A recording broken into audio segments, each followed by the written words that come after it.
Boris quota.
Cease chat.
Hello, hello, hello, hello.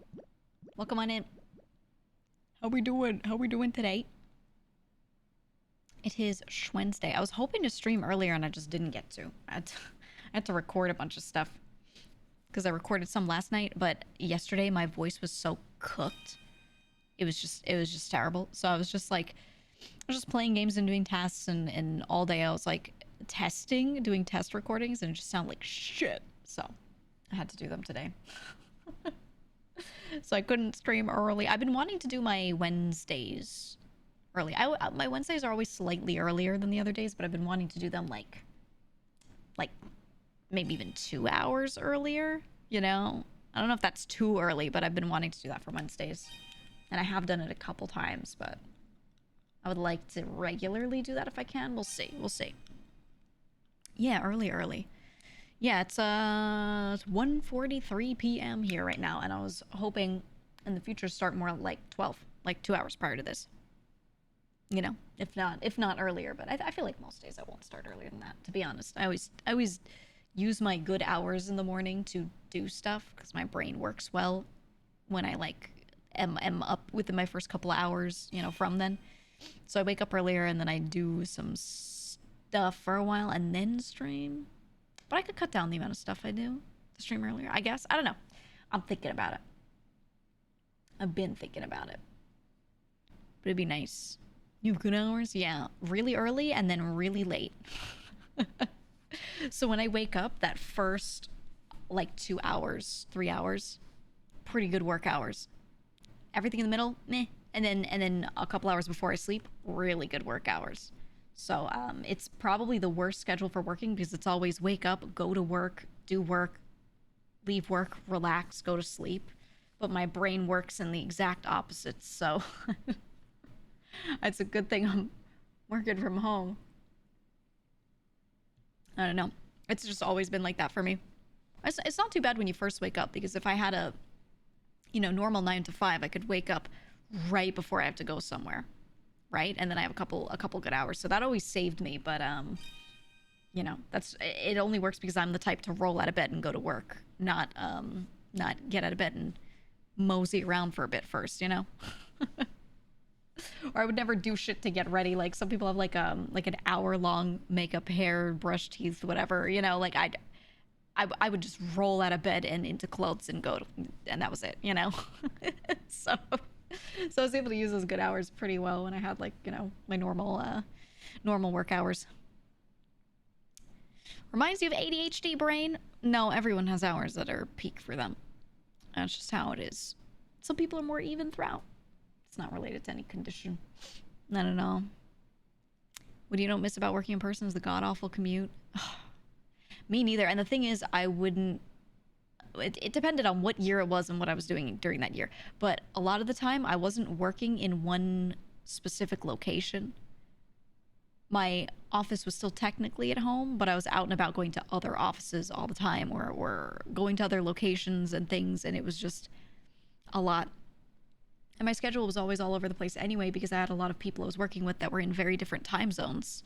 So, everything that I did was just whenever other people were available. So it was terrible. It was awful. Your peak is 5 to 9, but you work as a teacher. Oh yeah, you're fucked. You are fucked. You wake up, drink your vitamins, get dressed, and leave. Yeah, I never had like a big morning routine. I don't know. But my mom's like that too. I think I got it from her, right? I never had like a very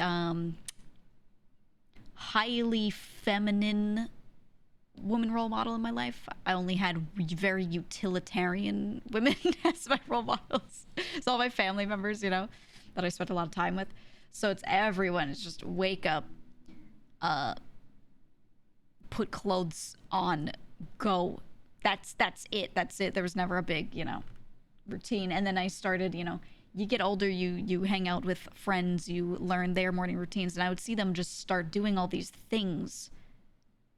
They'd be like, oh, we have to be at this place at this time, so we're gonna wake up 2 hours earlier. And I was like, what the fuck are you doing? Like, why do you need that? And then I saw how much they took care of themselves, and I went, wow, that's great. I don't have that in me. That's really nice. I could never.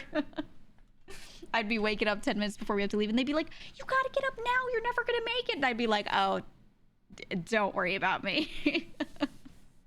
Don't you dare worry about me." Rolls out of bed. 19 months watching GEEGA. Can't wait for your shoujo debut. Thank you. Soon. I'm actually trying to plan what to do for my my 1 year, like my vshoujo 1 year anniversary, because that's September 2nd.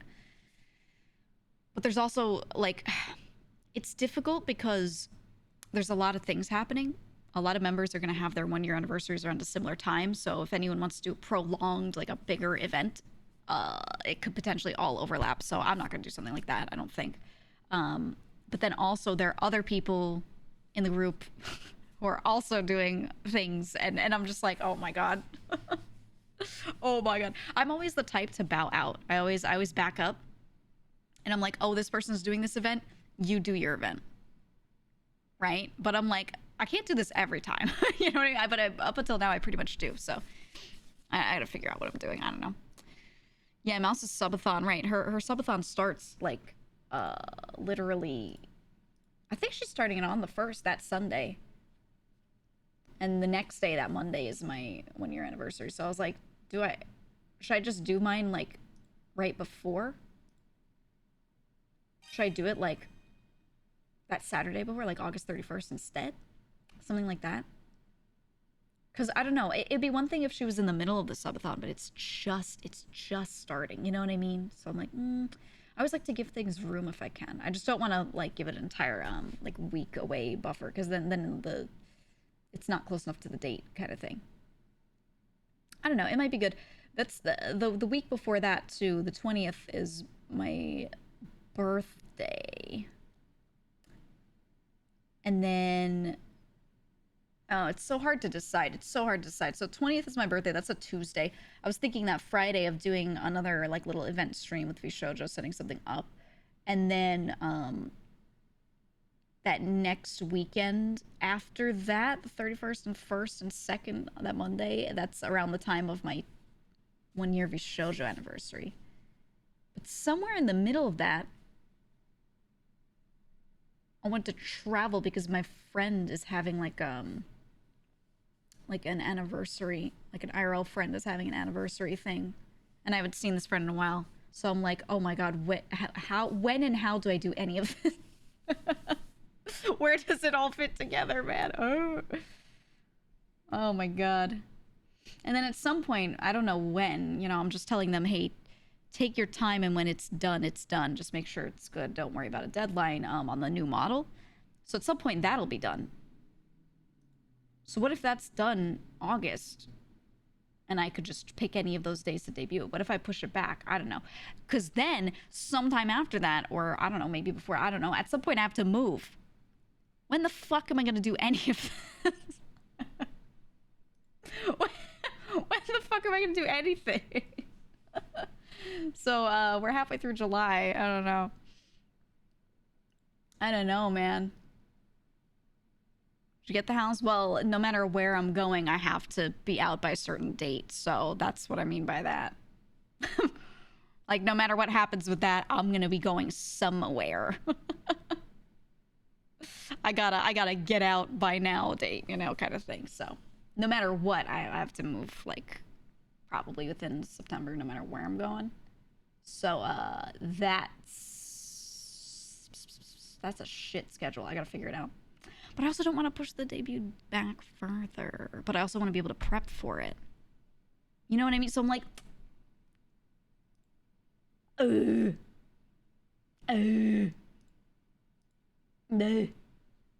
we'll figure it out. We'll figure it out. Leaving East Coast? No, I'm not a fucking idiot. No offense.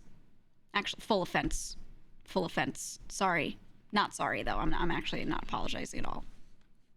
So many people keep moving back. They're like, why did I do that? Why did I go to Texas?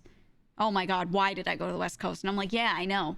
Or they move somewhere cheaper and then they're trapped there. They can't afford to move back. And I'm like, it's a one-way ticket, you fucking idiot. Like, don't do it. Don't do it. At least when you're here, you can kind of like keep the cycle. I don't know, man. What a terrible idea. Texas infrastructure.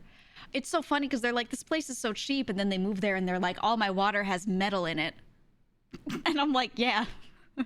Right. And they're like, wow, the roads don't get repaired, do they? And I was like, yeah, you thought we had a lot of potholes up here. We do. They also get repaired fast. It's a cycle. Over there, you get one pothole, and it never gets repaired. That's it. You ever been to Pennsylvania? Ugh! Ugh! The infrastructure, man.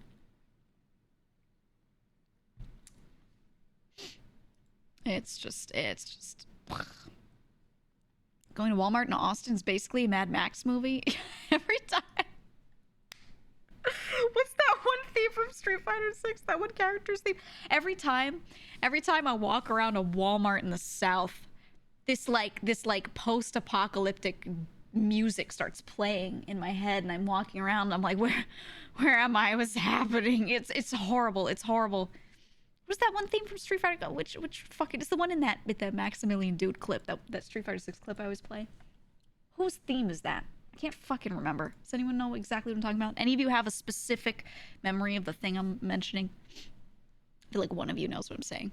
That one Maximilian Dude clip. Oh my god, it is for Metroid. Look, I'm not caffeinated yet. Oh my god, you're right. Oh my god. Well, you know the theme. You can hear it in your brain now, right? You can hear it. For the 7 of you that know what I'm talking about, you can hear that theme in your brain. That's the theme that plays when I walk through a Walmart in the South. Someone link it in the Geegan Out channel in the Discord so I could play it. It's a real specific song, but that is the one. He said, "Oh, that wham." Yeah. Yeah, that. Wham. That's the one. He said, man, everyone hits at poor Pennsylvania. Have you been there? You would know why. You would know why. Yeah, it's just, I don't know. I'm sure there are other places that are okay, but I'm a full like Northeast elitist, okay? I don't care. You will never change my mind. I've been to so many other places. I've lived in so many other places. And I think they're all shit in comparison. I'm sure they're nice if that's the place you've lived your whole life, or, you know, you've only lived in places in the Midwest or South and you have no frame of reference. But you know what? It's all right. And I'm glad people, you know, move to New York and get really overwhelmed and leave because there are too many people. So that's good. That's great. Please only visit. Oh, thank you. It's the Mother Brain theme. Hold on. We gotta turn off this nice BGM. This is what plays in my head when I enter Walmart. Are you ready for this? This is the classic. Do you hear it? Hey, thanks for the raid. Great timing. You hear this? This is what I hear in my head when I'm in Walmart in the South. You just look around everywhere. They're everywhere. They keep driving those little scooters everywhere. What do you need the scooter for? Oh my god. Yeah. It's what a terrible time, dude. What a terrible time. I can't. I don't like the South. I'm sorry. I don't want to go there. I don't want to go there. People, so many creators are like, you should just move to Austin. Shut the fuck up. I'm not moving to Austin ever. You can't make me. The place is okay. It started out as a good option because it was cheap, not because of anything else. It's no longer cheap. That was its only value as a place to move. Now, I get if your company is there and they're going to pay you lots to live there, but I'm a creator. I could live anywhere, right? Like, there's nothing actually tying me to a specific location like that, like work-wise. So now that it's not cheap, there's no reason to go there. You know what I mean? Like it was cheap housing and more tech-oriented brains moving there, whatever. Like it made sense, but at this exact time, like 2024, I don't think it makes sense anymore. So you just can't make me. I don't know. And then everyone's like moving to LA, or they did move to LA. A lot of them moved from LA to Austin. And then a good number of them actually recently started moving to Vegas. That's what a lot of people have said. A lot of creators. They're like looking at Vegas because they could very quickly, cheaply, easily fly to LA for all events and things. You could just do a day like fly out, fly back kind of thing. And it's pretty, yeah, tax related stuff is pretty good. And I just don't get it. I just don't get it. Because number one, it's hot. Number two, it's a desert. I don't like deserts. If you do, that's fine. Least favorite biome for me. Least favorite. Yeah, it's too hot. It's not a little hot. It's too hot. Yeah, 110 every day. What the fuck? Number three, they're like, oh my God, no state taxes. There are plenty of states with no state taxes that I would rather live, to be honest. But yeah, Vegas is really expensive. Everything you could want there has to be shipped in from God knows how far out. I mean, and every place has that to an extent. But it's just not it. I don't like it. Wilmington, Kentucky is the next big content city. You know, I was on this, something I thought, I don't really think this anymore, but a while back I was thinking, I thought people were going to start moving to Kansas City in droves because it was a very big candidate for tech companies to move their offices there. And I was like, oh, it's Austin too.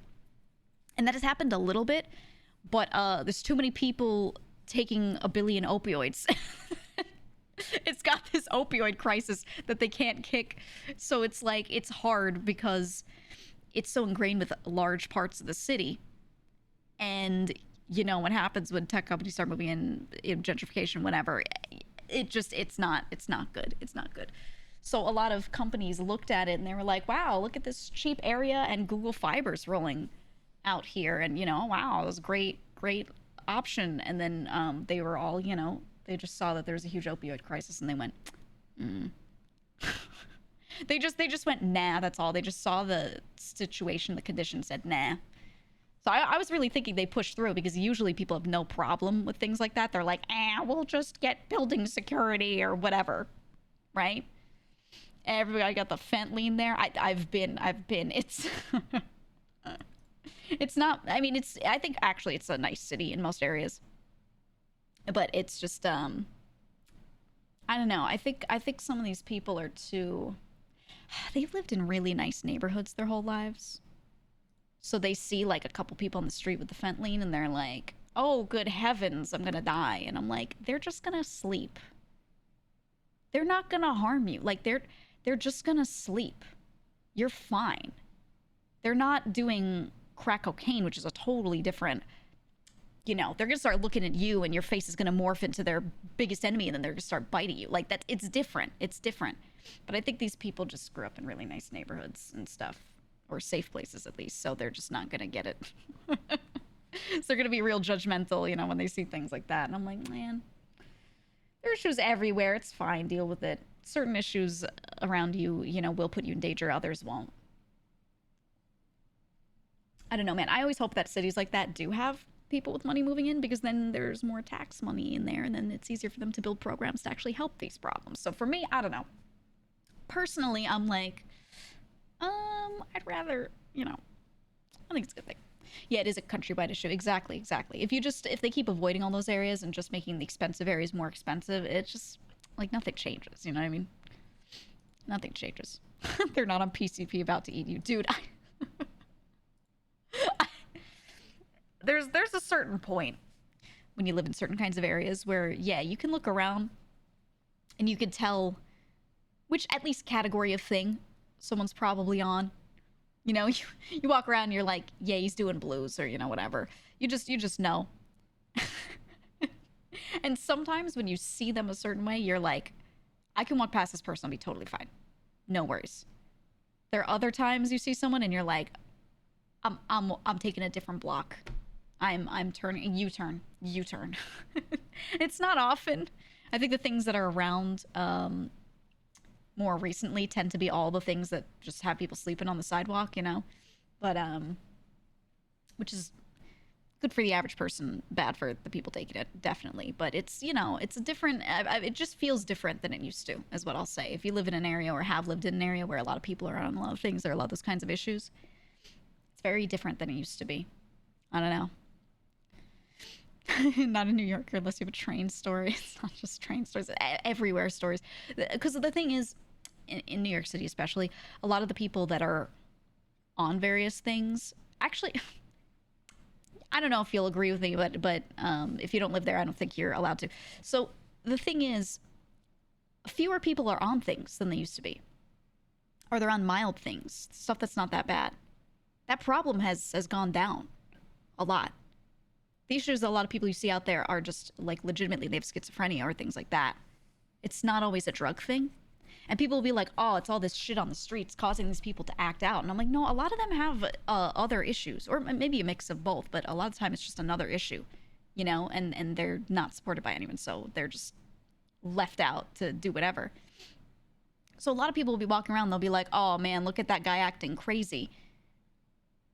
It's gotta be because of the drug problem around here. And I'm like, that man, yeah, it's psychosis right now that he's experiencing. Like, it's not, you know, and yeah, there's a lot of mix and stuff, but still, I'm like, I don't think people are good at like visually identifying what's going on when they look at someone who's got like one of these issues happening. They cannot identify what it is, you know.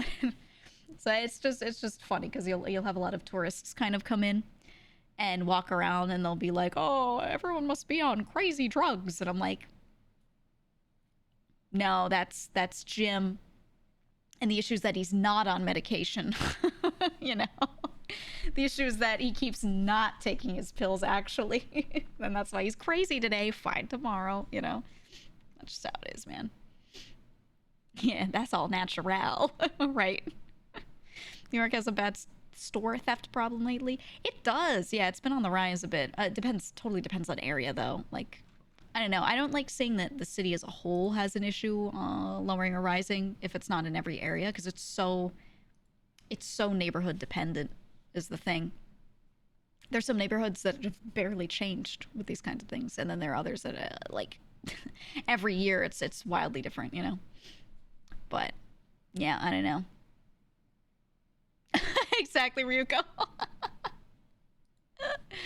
Exactly.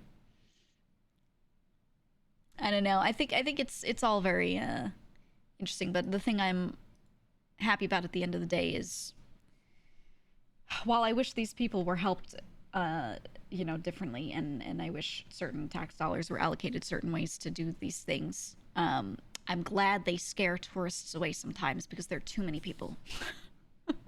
You know what I mean? It's like scarecrows. It's like a moving scarecrow. And the tourist sees it and goes, I'm gonna die, and they run away. And I'm like, yes, stay out of the neighborhood, yes. It's the same energy as like you walk outside and shoot a gun into the air a couple times. And you're like, gang violence, and it's just to make sure that that person that's walking around surveying a broken down building to potentially add like a new condominium complex, and they're gonna look at it and be like, maybe my investor won't like this area, you know, and then they leave. Same energy, in my opinion. You saw some dude steal like 4 milk gallons from Target a week ago? I'm not gonna lie. So if I'm working at a place like that, if I were working at that place, this is what I would do. This is not advice to you. This is just me.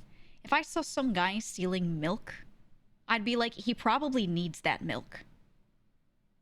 Like if it's a little tiny business and it's actually affecting me, it'd be different. But if I work at a big store, I'd be like, all right, yeah, he needs some milk. Yeah, like if it's like food and it's not super expensive, I'm like, stealing the milk. You know, gripe. Thank you for that 28 months. Thank you. Yeah, I'd be like, he needs some milk. Now, if he's going in and stealing like random objects that are for selling to make a lot of money, I'd be like, all right, buddy, we're not doing that. But I don't know. Yeah, right. Food, it's just kind of like, it's one of those things where I'm like, Now, it's one thing if they're walking in there, like picking out the best kale and then trying to steal it. I'd be like, all right, we don't have to make money moves on this. I just want you fed, you know? Really depends on the thing, but I don't know. The thing I always did that I just feel like everyone should do is if you have like a local crazy person, you just try to keep that crazy person fed. Like you can do stuff with food banks, whatever, that helps too, but I don't know, just take care of the person on your block. And if everyone does that, you know, not much of a problem. That's what I'm saying. Rather than solve the actual problem, people want to lock them up away from people who call it a failure of personal responsibility.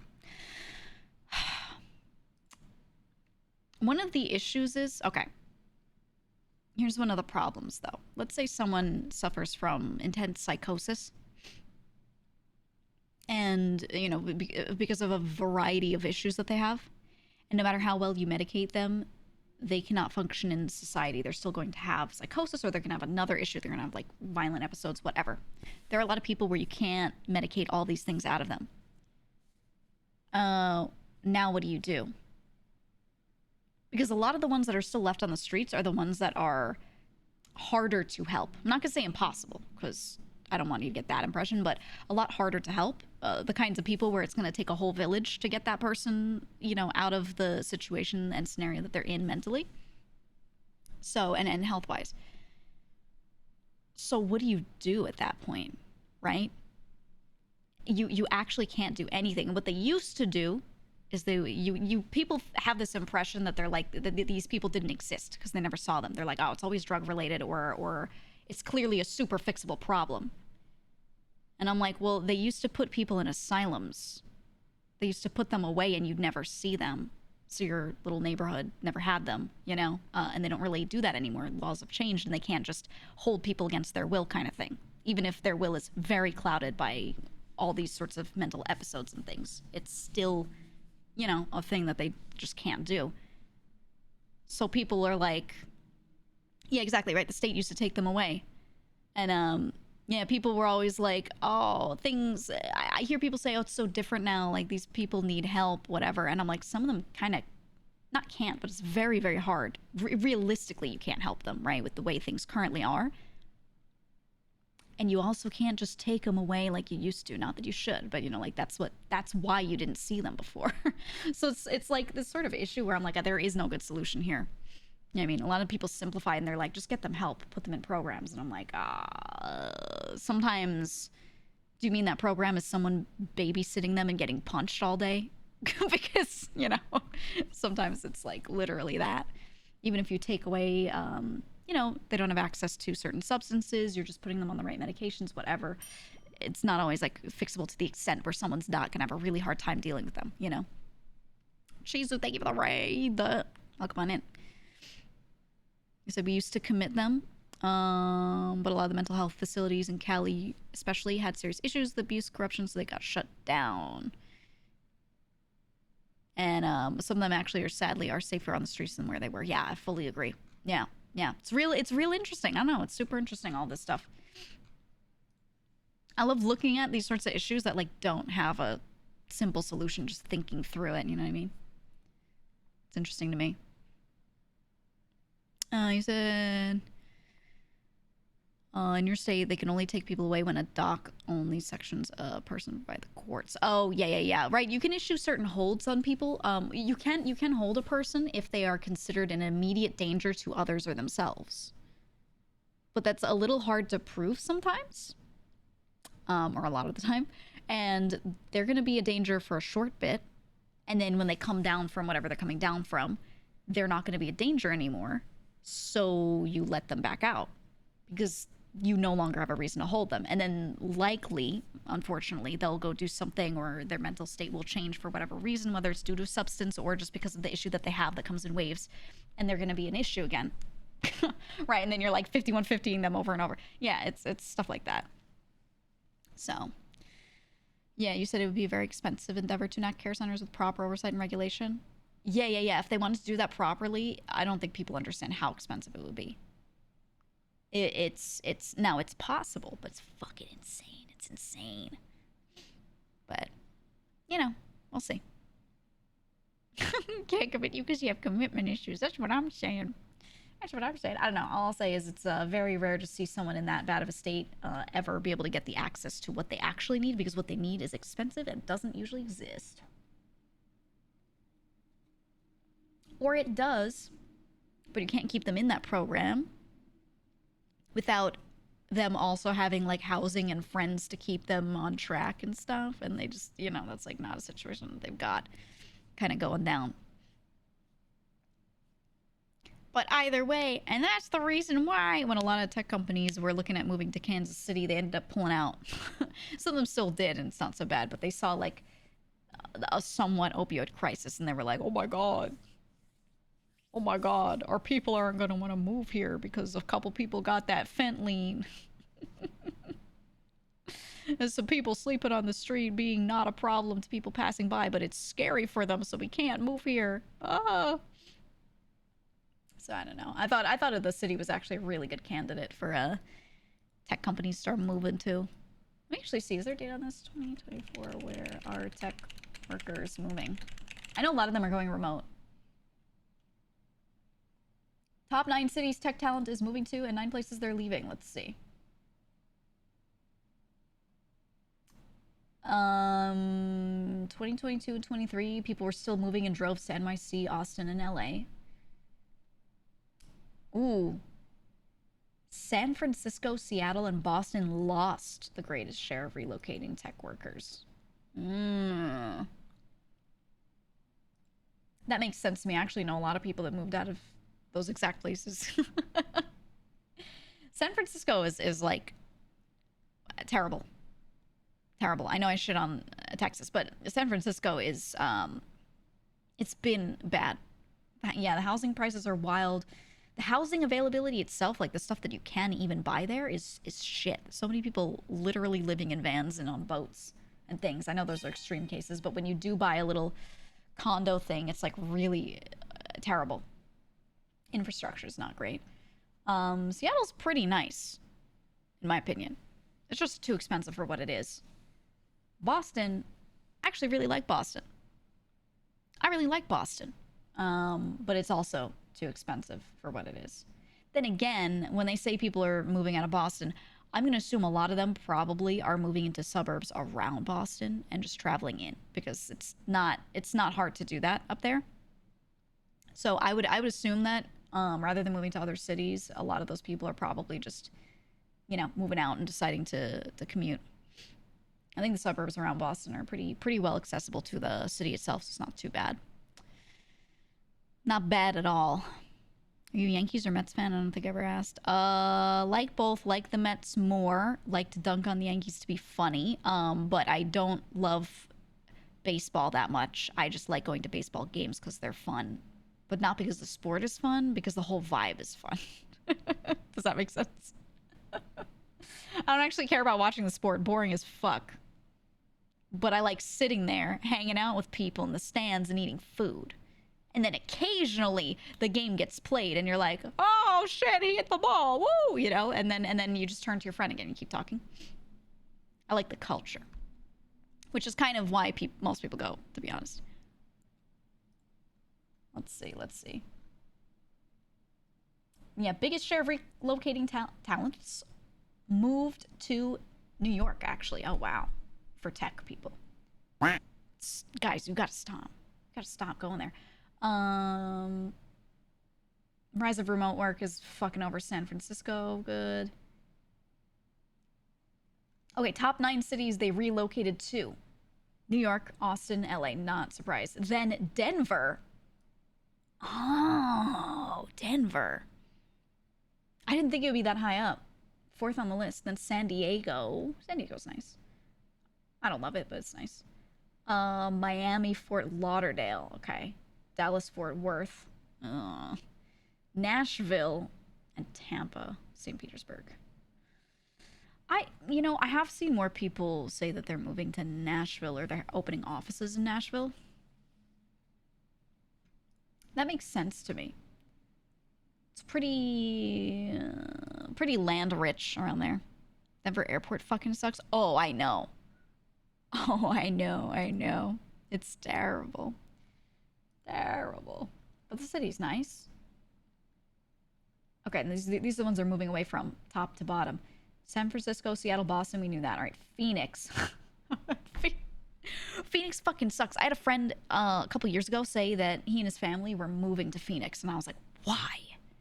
Did someone get a job there? And they're like, no, my parents just really want to live in the desert. And I was like, what? So you picked Arizona? You picked Phoenix? It's so hot. There are plenty of other desert-like areas that are, like, not quite so bad. Fucking odd. Let's see. They're also moving out of DC, Sacramento, Portland, Detroit, Provo, Utah. What's going on in Utah? Wait, how much has their population gone down? Let me see. Ooh, yeah, they had a peak of people moving there. Population was going up, and it peaked in 2017, and then since then it's been declining. It's going up in Salt Lake City, though. Is it the Mormons? Isn't that where they're Isn't that where BYU is? Isn't it in that city? Does this mean that the Mormons don't want to go to BYU anymore? Are they okay? What's happening? What's happening to them? Utah's scared off immigrants. Yeah, probably. If you are not Mormon, living with the Mormons is not great. Yeah, I mean, the average Mormon walking around in Utah is like a relatively nice person. It's like, but the moment they know you're not a Mormon, it's some of them will still be super nice to you, and some of them will be like a little like cagey, you know?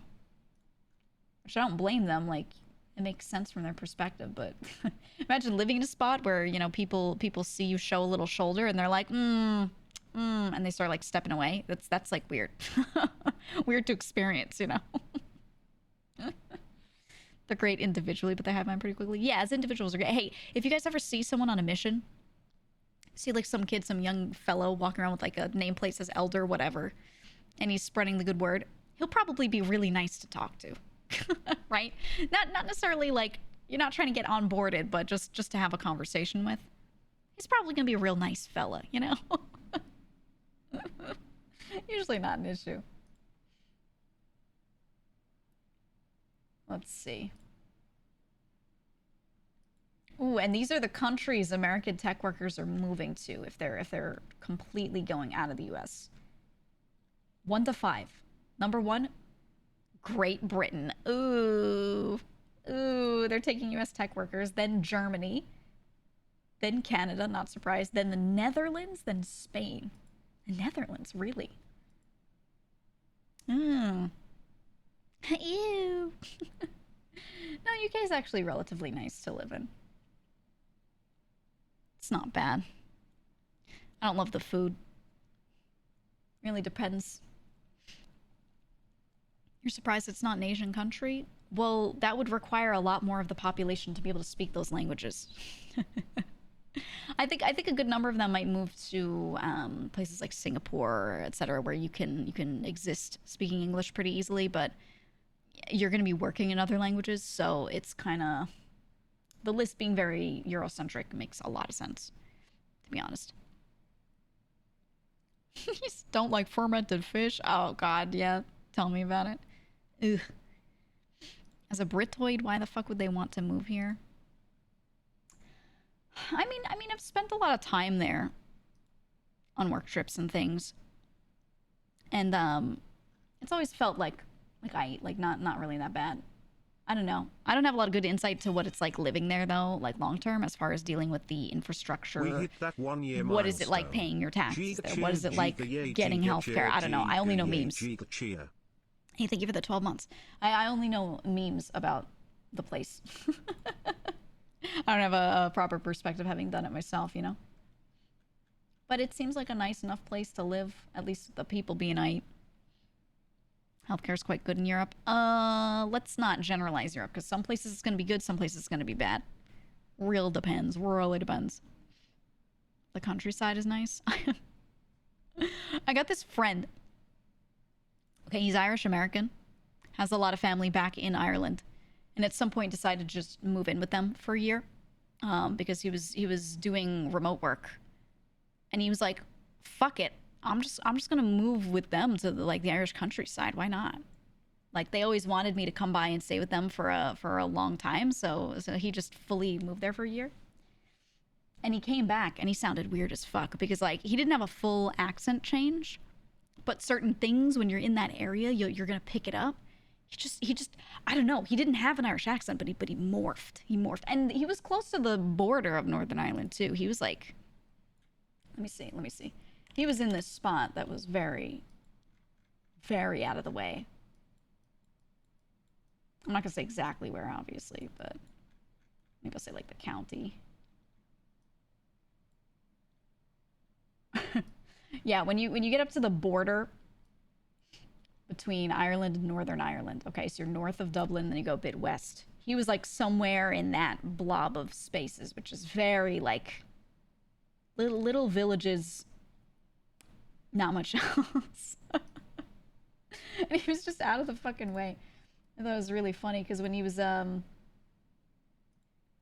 trying to like talk, he was trying to pull back the weird Irish mannerisms that he'd picked up to certain words that he would use. It was just funny because it was like the weirdest. Yeah, he was trying so hard to code switch, but he couldn't. It's funny as fuck. The thing he said when he was over there was that he missed food. So that what they ate was fine. It was just a lot of the same, and he was like dying because he was from America and he was used to a way bigger food variety. But he enjoyed it. He enjoyed it. I don't know. I look at things like that. I'm like, that sounds nice. I won't do that, but that sounds nice. Tend to pick up the accent in order to be fit in and understood. Yeah, well, that's the thing, is the American accent can be a little... Well, it depends on what type of American accent you have, but for certain people, it can actually be a bit hard to understand. Not so much the accent, but the specific word choice. It sounds a little goofy to some people. It really depends. It depends on those people. How country are they, and how much do they watch any Americanized television, right?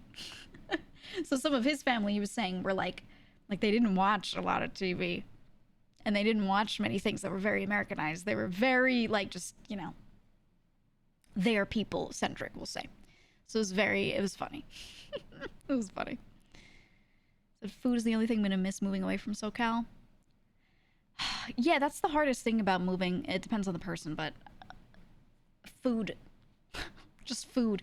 If you're used to being in an area where the food is good, on average, and you're used to being around an area where you can get that food easily, so you could just walk around and eat whatever you want, just by walking outside, you could find anything.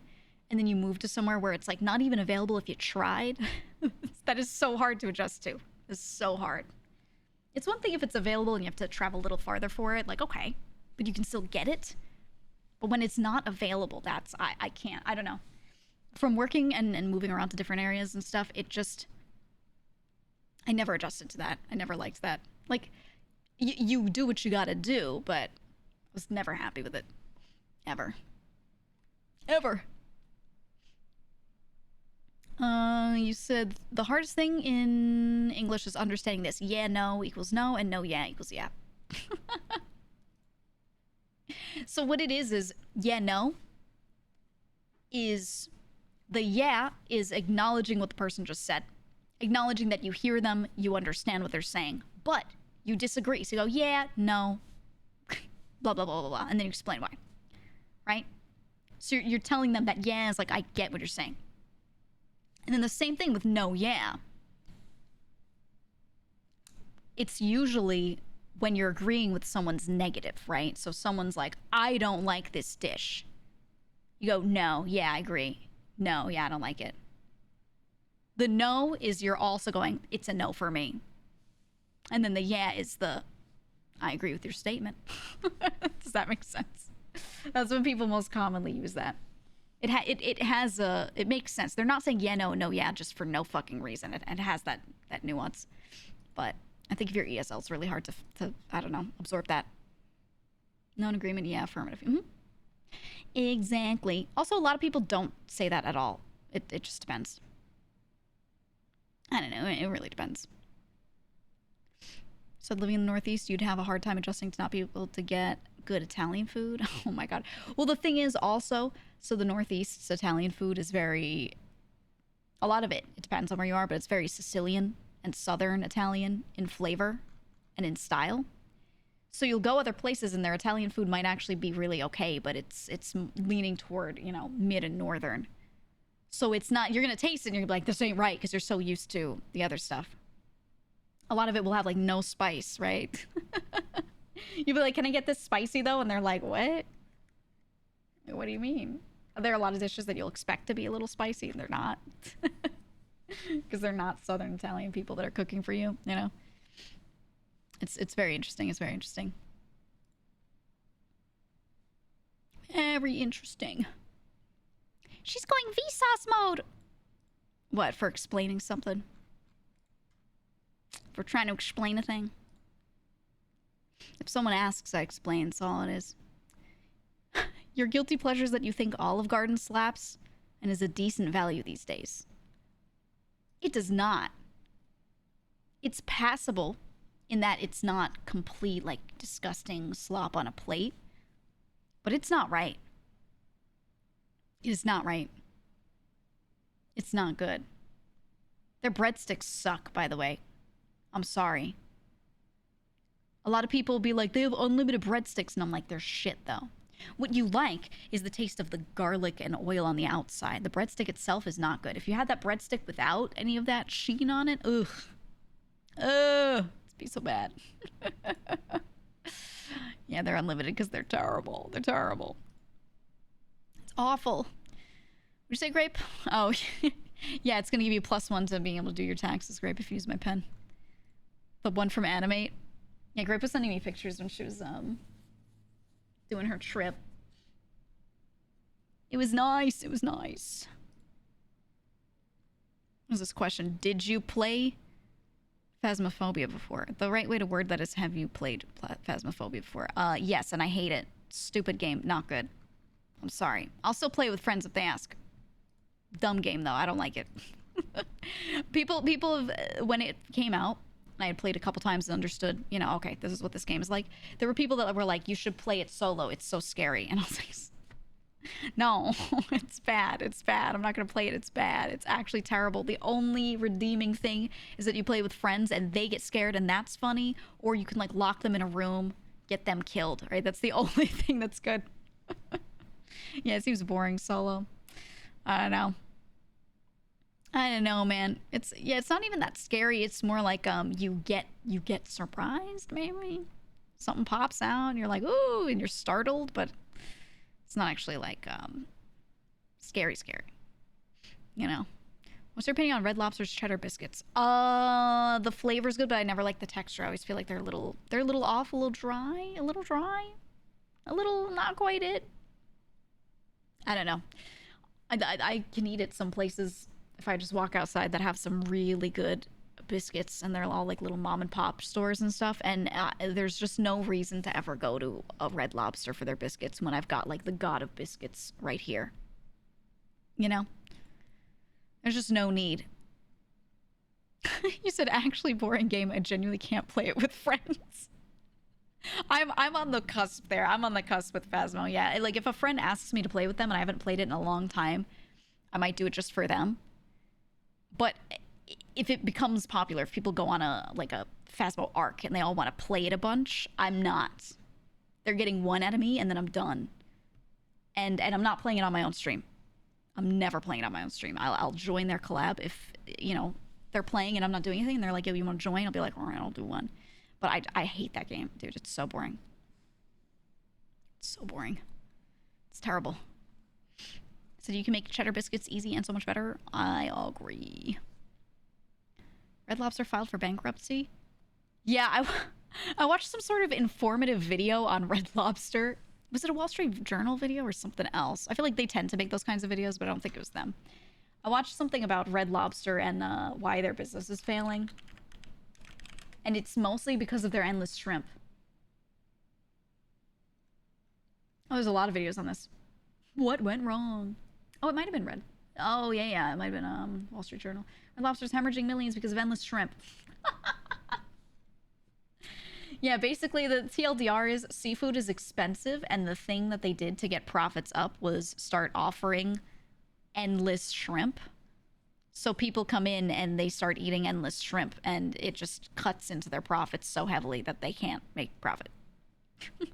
The shrimp idea was ass. It's a terrible idea. They could have done a specific shrimp deal where you get a little more for a good price, but endless. And the thing is, if they peel back, right, and they're like, we're taking away endless shrimp, then people are gonna get so pissed. And I get why they did this, because in a lot of businesses, you have something called a loss leader, which is just a thing that you sell, that when you sell that thing, you are losing money on it, but it brings people in and gets them spending more money overall in your establishment. So for a restaurant, you have like a shrimp dish that you literally lose money by making and having people order, but maybe they order that and then they also order sides and all these other things and drinks, and then overall your margin's okay. And it's enough to pull people in, so overall you're winning, right? Yeah, Costco hot dog, perfect example, free refills, whatever. So having a loss leader is good, but but it's endless shrimp. So it's a really expensive thing because shrimp is seafood. And then also it is literally endless. They can't limit you. So people just, you know, yeah, the loss leader is like, they could just go in and eat a fuck ton of shrimp. So there's a lot of other stuff. Yeah, it's not, the endless shrimp isn't the only reason they're failing, but it's a big part of it. Big part of it. So there was a string of people who do competitions eating as a hobby, or competitive eating as a hobby, going to Red Lobster and recording a video of how many plates they could eat. Most were 40 scrimps maximum. Yeah, that was something that they said. Was it in that video or did I read it in an article? I don't remember, but I saw that as well. There was like this, it was a challenge, right? It was like a Red Lobster challenge, and you go and you're like, how many plates can I eat? And now so many people started going and doing that and just consuming the absolute maximum amount of shrimp they possibly could without throwing up. And during that time, so many of those videos were made and so many people were coming in and doing that themselves that it just cut into their profits like crazy, and it just put them in the red. It was insane. It was insane. It was crazy.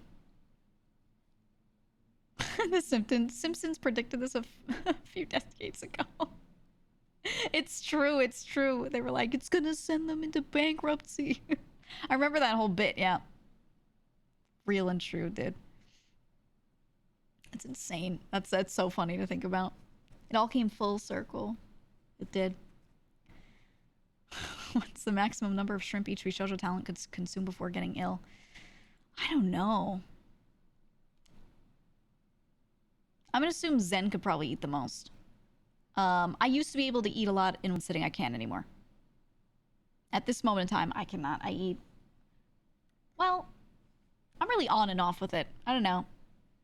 I have the occasional day where I'm like, oh, I could go crazy. And then a lot of other days, I just can't. So instead, I just eat more frequently and less at a time.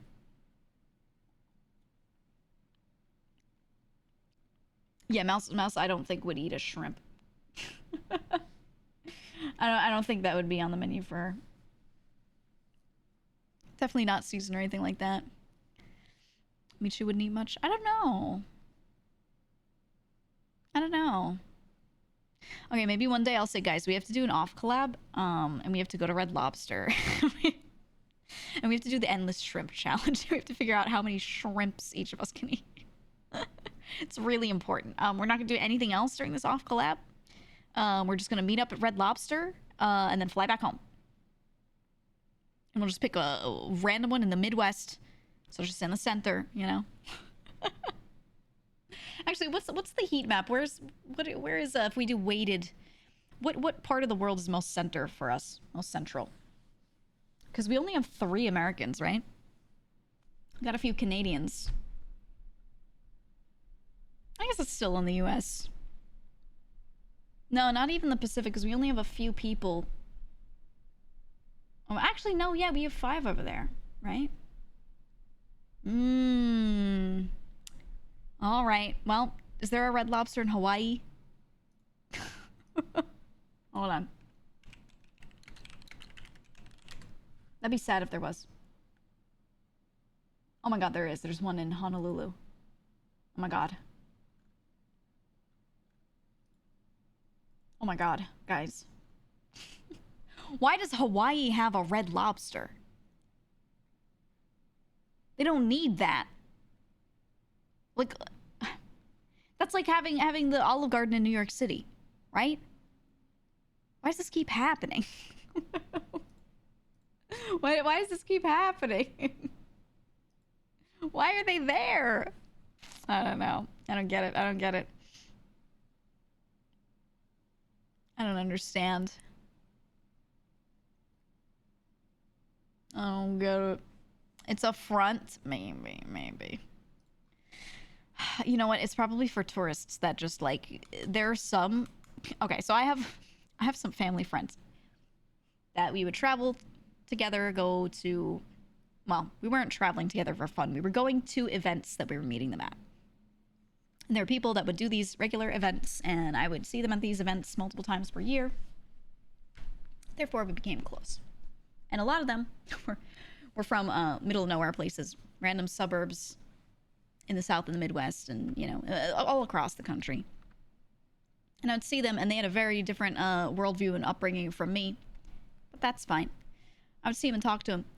And we'd be in some new location, and I'd be like, let's pick a restaurant. Let's pick somewhere to go. And I would start looking through reviews of places. Or start looking around. I'd be like, this place looks really good. That place looks really good. And they'd always be like, can we find an Applebee's? Let's just get McDonald's. And I'm like, what? You're traveling. You're not traveling for fun. You're traveling for a purpose, but you're in a new place. So pick something unique to the area, or something that, you know, is at least rated well and different than McDonald's. But they just wouldn't. They just wouldn't. They'd always like be like, can we find, let's find a Chili's. I think it's because it's a comfort thing. Because no matter where you go in the country, a lot of those places are relatively consistent, right? So you can get that one dish that you like from there or whatever. So maybe it's just I don't like change, so I'm just going to go to Applebee's kind of thing for them. I don't know. Those places are not good, though. They're not good. I just... I don't know. I don't get it. Your aunts all wanted Chinese food in about 5 EU countries we went to. Why? You just go to a place and figure out what the people there eat and eat that thing. What do the people there like? Eat that thing. That's crazy to me. That's insane. I do understand that, like, if you're on the move, getting fast food and picking something that's just, you know, is going to be consistent, totally fine. But when you're like, you have so many options and you have so much time, what are you doing? Right? Why pick those things? I don't get it. Get every McDonald's in every country. See, it's different if they have a different menu item, right? You're like, oh man, Japanese McDonald's, I want the fancy burger that they have that I can never get in the US. Okay. Like, that's a purpose, right? That's different. But you don't go to the McDonald's in Japan and go like, give me a double quarter pounder with cheese, right? like, what's the point? Why would you even do that? I don't get it. Why would you even go there anyway? But, you know, whatever. Samurai burger. Remember when we did the Japan trip with Hi Guy and we made him eat like 2 of their specialty burgers because they looked so good? We were like, hey, can you eat both of those? And then he ate like the whole thing. What a trooper. He was so strong. It's actually a Royale with cheese. I don't fucking know. Stay away from cheese in Asian countries, LOL. No. Let me tell you something. When I was in Korea, motherfuckers love cheese. Love cheese. They put cheese on everything. And it's really fucking good. Now, is it the highest quality cheese? Is it the most flavorful cheese? No. But it's pretty good and it goes on everything. And my favorite thing is when you go to certain barbecue places around the edge, they just have this little dip, this little tray that gets heated, and it's just got cheese and corn in it. And they're like, you got to eat the corn cheese. It's so good, man.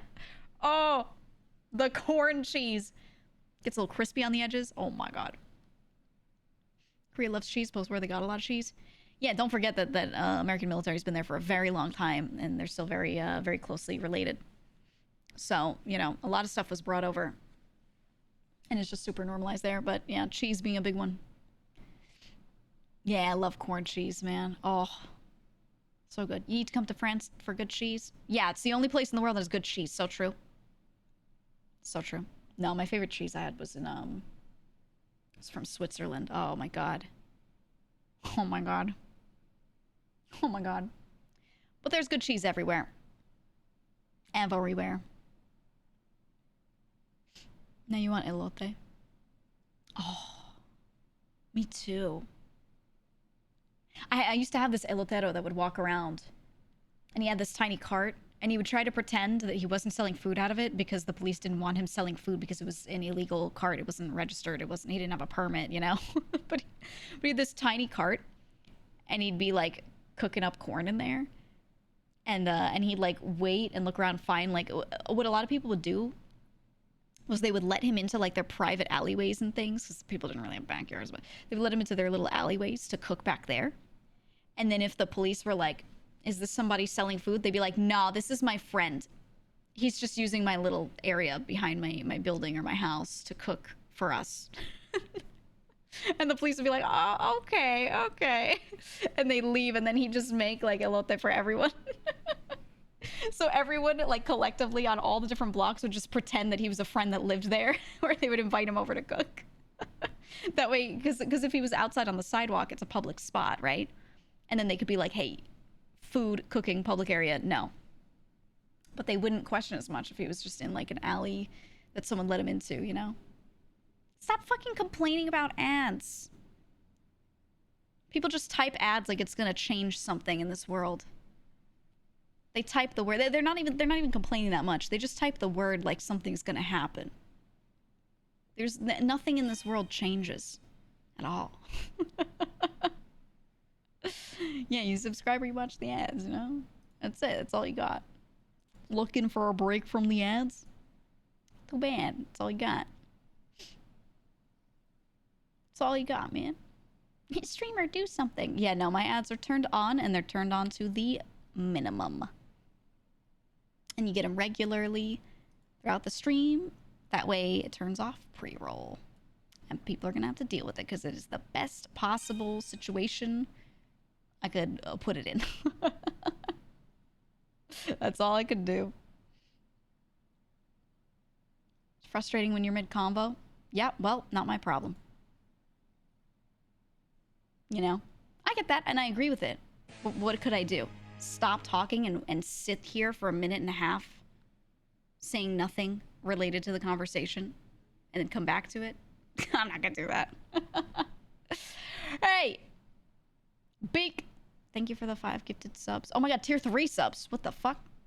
Jesus Christ. Thank you so much. I almost didn't catch that. Oh my god. Hey, if you got hit with one, you have to say thank you. And if you don't, that's messed up. That's messed up. But thank you. You watched 1,000% more Twitch after getting Twitch Turbo? Yeah, it's nice. Hey, remember... You guys probably don't remember this. Hey, remember when Nicholas several years ago... 306301 gifted Nicholas, a tier thank you for 1 gifting sub to yourself. Luchu_aim. A few years ago, Twitch was like, everyone who gets the partner badge is basically gonna have free turbo. And when you go to other people's channels, you'll never get served ads. It's just a perk that you should get as a partner. They said that. And it was written in like one of those articles where they tend to write like their, you know, little what's the word, rules and regulations, whatever. And then it mysteriously disappeared 2 months later. And they never mentioned it. And a couple people noticed that they started getting ads again. And they said stuff on Twitter. They're like, hey, at Twitch, like what's happening? I noticed I'm getting served ads. And they said nothing. Silence. And then one guy answered a question, some staff member in like a chat somewhere, and he was like, we never said that. Point to the article. I don't see an article.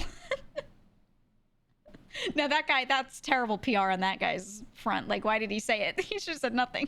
But he said, we didn't say that. I was like, no, now you made everyone look bad. Now you made everyone look so bad. Oh, I felt so bad. You could tell everyone else was just like, like so mad at him. Oh, it was funny. Too many partners? Yeah. It's not that many partners even. I felt like it wasn't probably that big of an expense for them. I don't know. Where is this GIF even from? That's from The Truman Show. RP director. That's when he's having that scene where was it when the girl leaves him or something and they orchestrated it and the guy is like, look at this, and he goes, cinema. And he's like, oh my god. But this scene is like so it was like something terrible was happening. I don't remember, was it the girl leaving him, that scene, or was it like him finding out something about his parents? Oh, when he meets his dad on the bridge. Yeah. And it was like, it's so significant to him and he's feeling all this real emotion. But it's actually just an actor. And the guy's watching the scene and then he goes, cinema. It's such a good scene, dude. Oh, yeah, he triggers the rain and then sits back and he's like, look at it. What a good scene, man. Oh, man, so good, so good. Cinema. GEEGA Yeah, when he meets him on the bridge. I want to watch that movie again. I haven't seen it in a while. You've never seen that movie? Oh, you should watch it. Really good classic. It's actually one of the best, in my opinion. Mike, thank you for the bits. And CJ, thank you for the 10 months of Prime. Appreciate that. Yeah, I think, yeah, it does hold up. It does hold up. There's some movies that I think back to and I'm like, oh, that was peak. But then when I rewatch it, I'm like, nah, no. No, it's not that good. Terbium! Thank you for the 10 gifted subs. Holy fuck. Thank you so much. We're at level 5. Hey, thank you. Thank you, thank you, thank you. We had a watch party for it a few weeks back. Ooh. Ooh. Legit surprised someone hasn't tried to Truman Show IRL. Gotta be a corporation evil enough to try. That would be super fucking illegal. So, I'm not surprised. That'd be incredibly illegal. And it would probably violate, you know, law as posed by the UN. So if you try to argue, oh, you could do it in like this other place, the UN could look at it and be like, hey, you're holding someone and they don't even know it. You can't do this. Like, it might be possible in some ways, but not a full, like, the way the Truman Show actually was, not like the full thing. It'd be absolute cinema, though. I know. I know. We will do it in North Korea. Yeah, well, North Korea does what it does and no one's stopping them, so. 7 months. Feels like 7 years, you know. Mishim 30 heart. Fries! Thank you for the 7 months. Thank you so much. Comrade Otaku gifted a tier 1 sub to him, just Texas. Texas wasn't they subbed? have given 321 gift subs in the channel. You got gone. You got gone. Thank you for gifting him a sub. Appreciate it. Appreciate it. Didn't Twitch start as a Truman Show kind of idea? Watch my life 24 hours a day? No. No. It's just a streaming platform. Some people choose to make their streams like that. I would hate that. That's part of why I don't do, like, if I do an event, it won't be super long. I wouldn't want to do a long subathon. Because a lot of people have the other impression of me, but I am an introvert at the end of the day. And I will have lots of moments where I will be like, I'm now disconnecting from talking to anyone. I have moments, long, prolonged periods of time where I know that this is like time where I want to be alone. If anyone tries to talk to me, I'm like, turn off my phone, close Discord, close the, you know, like I will legitimately just be like, I'm disconnecting because my brain is just like, no, it's just hard rejecting it. I do that all the time. All the time. Or sometimes you'll see me like on someone else's POV. I'm playing GTA, whatever, and I'm like doing a little task, but I'm like, I got my AirPods in right now. / me cannot hear you. You know, like I'm not here for social shit. I just got to get a thing done. Don't talk to me, you know. Ren, thank you for the 5 gifted subs as well. Thank you. Appreciate that. Yapper introvert is wild. It's not, though. Not at all. There are lots out there. Because the thing is, talking to a chat is very different than talking to someone in real time. It's so different. It's so different. It's much easier for like an introverted brain to do this than the other. I just feel like they're like very almost unrelated in a way. Viking, thank you for the 5 gifted subs. Thank you for the 5 gifted subs. Thank you so much. Thank you. Appreciate it. Appreciate it. Man, there's a lot of subs today. Thank you all. Thank you all. But yeah, I am an introvert at the end of the day. GEEGA! It's big time Tommy. Hi, Tommy. Hi, Tommy. Miss him. I want to see him. I want to see him. I want to find him out in the wild. Miss that guy. But yeah, no, I have big chunks of time where I have to fully disconnect. Cannot do a fucking thing. So I might, at most, if people are like, do you want to hang out? I'll be like, I'm going to sit in VC. And you can screen share whatever you're doing to me. 3/4 and I'll of a type, year of lurking. But I'm not going to talk. I just do that. And thankfully, most of my friends are the same way. So they understand. They're like, me too. And we just sit there. And just do. Thank you for the 9 months. And Jam, thank you for 20. Oh my god, 29 months as well. Thank you. Lesh, thank you for gifting a sub. But yeah, I don't know. For me, Leshnator gifted a tier 1 sub to Shad0W_wizard. I feel like they have streaming given 51 gift subs in the channel. It doesn't knock down my social battery very much. It has very little effect compared to normal interaction. Right? Like speaking to someone in real time. And I think it's because you can choose at any point in time to just ignore a thing, not talk about that. So someone leaves a comment, they leave a question, you can just skip it, right? Like, it's 100% just whatever you want it to be. I could sit here and not answer anything anyone says in chat and just yap about whatever's in my brain. It's like talking to yourself, you know? You know what I'm saying? So it's different because it's not a back and forth thing that you don't have full control over, right? And that's what makes it not run down the social battery as much, because you're still completely 100% in control of what's being said and what's being heard. So it's very different, very different. Saw some of the homies hang in the Discord. Yeah, I see a lot of you guys in there all muted. I'll see a VC. There will be like 10, 20 people sitting in there, all muted. One guy screen sharing, playing Dark and Darker. People just chatting in the little attached chat. But I get it. I do the same thing. Speaking of which, I want to play Dark and Darker again. I haven't played it in a little bit. I was getting like an account issue thing fixed with their support. And that is now fixed, so I can actually play it. I can actually play it now. So I'll probably do that at some point. Yeah, and it's on Steam. It's on Steam. So if you have your old account, you opened it with their launcher, you can just link them and just throw all your shit on Steam, which is nice.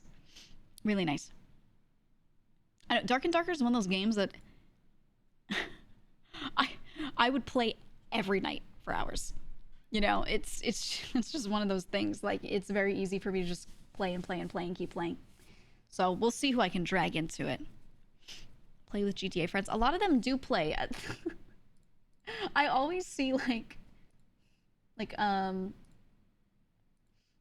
Viggy and like Fred and I don't know, a bunch of them. I just see them sitting there and playing Dark and Darker together all the time. So why not? Masquerade, thank you for the raid. Thank you, thank you, thank you. But yeah, I haven't played this wipe, so I'll be kind of starting fresh. So I gotta catch up, man. I gotta catch up. Sure, Mouse would love it. Yeah, I gotta ask her because has she played it much since? I think she played a little bit this wipe. I don't know. I gotta ask. It's on Steam now. Yep. But I will likely play Rogue, I think. Probably Rogue. We'll see. I don't know. We'll see. I'll figure it out. Is it get Oshi and Corman to carry you? Dude, I was watching them one day and I saw Oshi open his stash. And he had like 500 billion little treasure chests and bags to hold gold. He had so much fucking money in his stash. I was like, how is this possible? How do you have this much? It was I don't know, it's hard to explain, but if any of you play the game, Let me see if, oh, he sent me a screenshot because I asked. I was like, can I see a picture of your actual stash? I might have it. Let me look. It was something nuts. Hold on, I'm scrolling. Oh, yeah. Okay. Dark and Darker players. Look at this. Look at this. Look at this. That's real. That's real. How much does he play? Like how yeah, he's not okay, right? I was like, can you send me a picture of your stash? It was crazy. And he said this. I was like, oh my God. Actually nuts. Bro doesn't know sleep. When I there are times I go to bed and I wake up early in the morning and I always check Discord and I scroll. And it's always the people playing Darker and Darker that are still up at like 7 a.m. And I know those motherfuckers didn't sleep because they were in there at night as well. So I know that's the same call, you know? It's the same one. I see it every time. I'm like, oh my God. Dark and Darker are like nighttime's strongest warriors. It's crazy. It's crazy.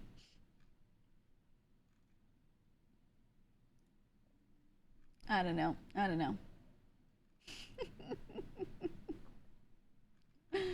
Ugh. We'll play some Dark and Darker at some point. I gotta, you know what? I'll ask Mouse if she wants to play. I was thinking of asking Aethel. A few people said Aethel plays as well. I was thinking of asking him because we just haven't done anything in a long while. Has it been just him playing or does he play with Yan too? I don't even know. I'll figure it out. Oh, yeah, Candy plays. Yeah. Yan was playing? Okay. Yeah, I'll ask. Do you need a third? Are you looking for a third? Yeah, Henya did play it. Has she played this wipe? I'm asking in the chat.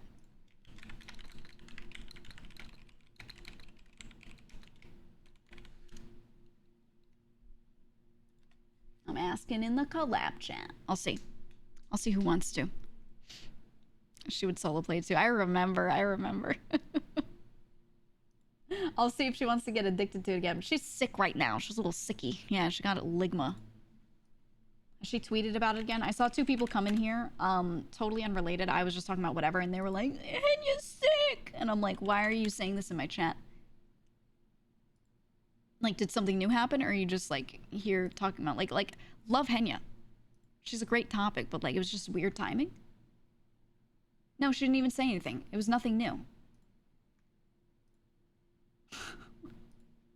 Her tweet about it was 2 days ago. Like, why did they come in at this random time and be like, Henya's got COVID? I'm like, you think I don't know?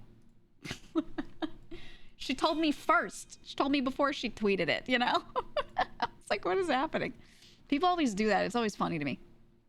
People always, they come in here, and I'm talking about, literally we're discussing, the opioid crisis or some shit, right? And someone comes in and is like, hey, this member said this. And I'm like, what are you doing? It's like watching someone at a comedy show doing a set, and you just walk in and you're like, there's a restaurant that serves ribs 2 blocks away. Right. Like, sir, this is a comedy show. This has nothing to do with food, and why are you talking? You know what I mean? Like, that's what it feels like. It's like the same energy. I don't know. I never understood that behavior. Be like, oh, well, you said in an interview 2 years ago that you liked ribs, so. Like, what? That's how it feels. I don't know. Rude of them to assume that Giga isn't following Henya's every move. That's the other thing, is we don't, like, all know what everyone's doing all the time. So sometimes they'll bring shit up and I'll be like, what are you talking about? And they're like, oh, you didn't know? And I'm like, when I'm done streaming, I just start playing video games, and like sometimes I keep them up on the other monitor, but I'm not. Sometimes they'll be live at the same time as me, and they'll say something, and someone will be like, "Did you know they just said this?" And I'm like, "Do you think I'm second monitoring my friend's stream while I'm streaming? Like, listening to them while I talk? This? Why would I know this?" That's just always, I don't know. It's funny because it's like you try to picture in your head the logic of it, and it just isn't. It isn't there. Just isn't there at all. I don't know. That shit's always funny to me. Henya's got rips, comedy show, COVID. Oh, it's all coming together. It's all making sense now. I see. I see. I'm understanding. Okay. All right. It's like the surreal moment when Congress was asking the FBI guy about tweets from 45 that were made during the hearing. Yeah, we won't go into it, but yeah, it's these kinds of things where, like, there are a lot of people that do that. I don't know. They just assume that something is common knowledge 2 seconds after it happens. And I'm like, what is going on? A lot of people do this. It's not just on Twitch. You know, I'll just read from transcripts. Dude, imagine if staff... if we had $1 billion in funding and we had a fuck ton of staff, I would love if they would run a Discord channel where staff members watch all of our streams and then just give live updates to us. So I could be like, this just in, Zen just fell in this game, you know? Like, I could cut to it. I could press a button that opens her stream. It cuts to it. If we had like buku bucks, I would ask them to do that. That'd be crazy. That'd be so good. Could you imagine? I stream and I just open a multi-view of everyone else's streams and I sit there and commentate them. New stream idea. If you see any other members do that, just know that I spoke it into existence first. Wouldn't be too bad. Yeah, breaking news. Yeah, What the fuck were they doing in Roblox earlier? I keep seeing Michi open Roblox, and I'm like, what are you... Are you okay? What's her goal here? Is her goal fun? Because that's never what Roblox really spoke to me. It was never really that. Dress to impress? Oh, they were doing dress up? Okay. Okay, I guess. I don't know. Fashion games been popping off lately? What, like, with children? Or what? I think it's funny. I think it's funny. But the number of hours is starting to get a little scary, you know what I mean? You just said, what's wrong with Roblox? Don't ask that question in this chat. Everything.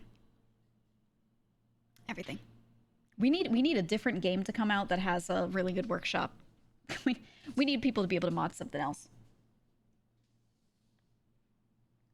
It can't be Roblox anymore. It just can't be.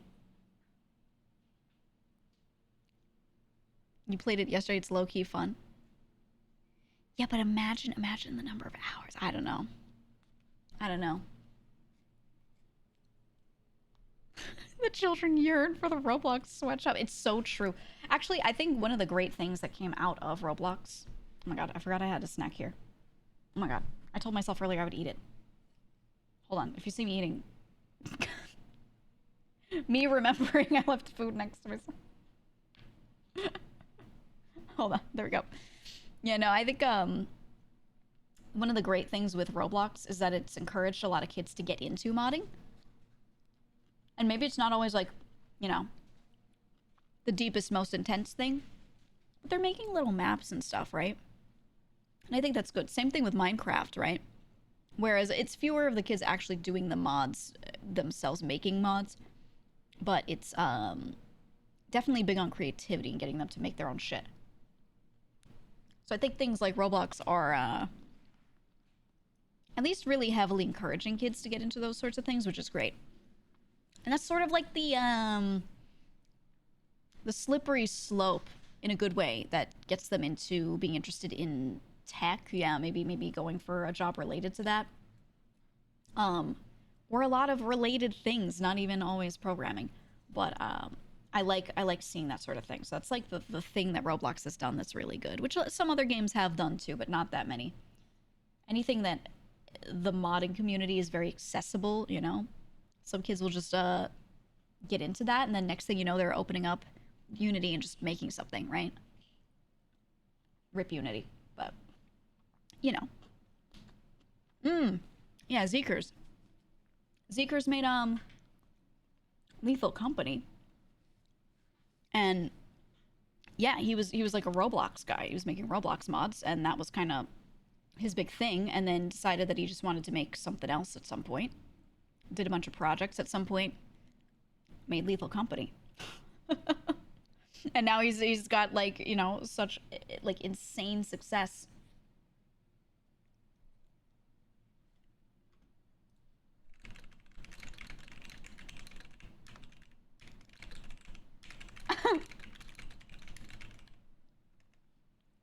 I put in the collab chat before this, right? We were talking about Dark and Darker. I put in the collab planning chat.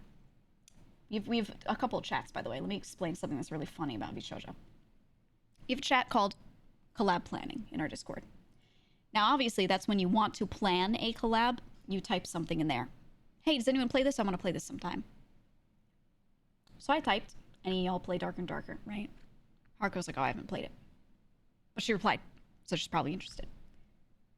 Zen said, I just woke up. Now, here's the thing. If you read into this, and if you know Zen, this means she probably thinks I'm asking if she wants to play right now. Because she and some others misuse this chat. This is the collab planning chat for when you want to make plans. This is not at talent, at ping everyone, at talent, who wants to play this right now? But that's how she keeps using it. And I love mentioning that to her and being like, this chat is for planning. This is for plans, actually. That's not a plan, that's just a... And then my favorite thing, the other funny thing is, so we have collab VCs, right? A bunch of VCs set up. My favorite is Collab Room 2. I love Collab Room 2. But we have a couple VCs.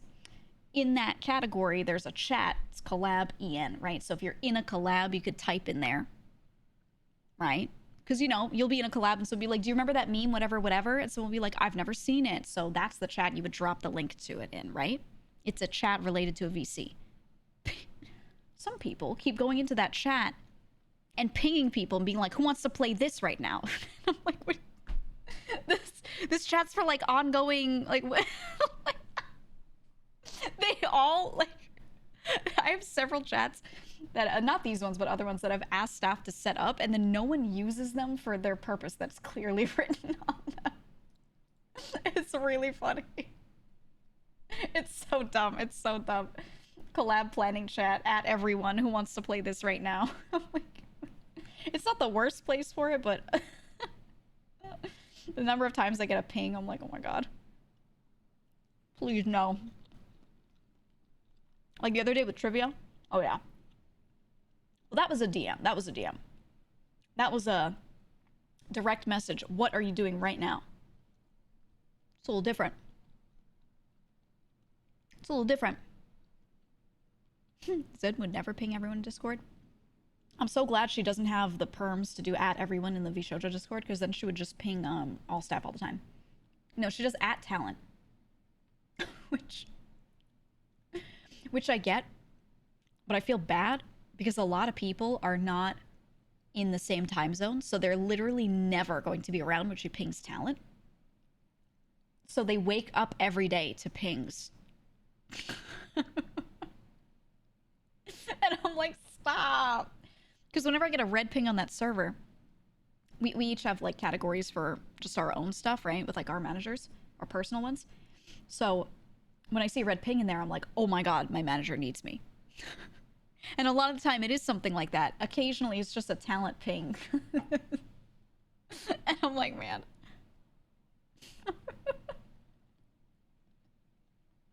It's just funny. It's bad UX, but it's funny. So I don't mind it. No, it's just done. No, other people do it too. She just does it the most, but no, other people do it. Always. Or something I really like is we started using the, you could set up events and someone could press the little bell to say they're interested in the event. I love that thing. I love that for collabs. Just setting something up and being like, here's the day, here's the time, here's the VC we're meeting in, here's the thing I want to do. Click if interested. I love that shit. Heavenly said recently he has a graveyard of group chats because of Zen's impromptu collabs, if I remember correctly. Yeah, well, the thing is, a lot of people that are like Zen, that there are plenty of people around that are the ones that like to plan stuff, and they tend to be like, the person always making chats or whatever, because they're always like facilitating. A lot of them have collab servers that they set up, but the thing with that is a lot of people don't check servers when you ping them in servers. They just don't look. There's no sense of urgency. So it is better to do that in DMs every time, because people know, oh, this is like a right now thing. This isn't a ping for me to check later. This is a do you want to do this now kind of thing. So I find people are way less likely to forget when you do that.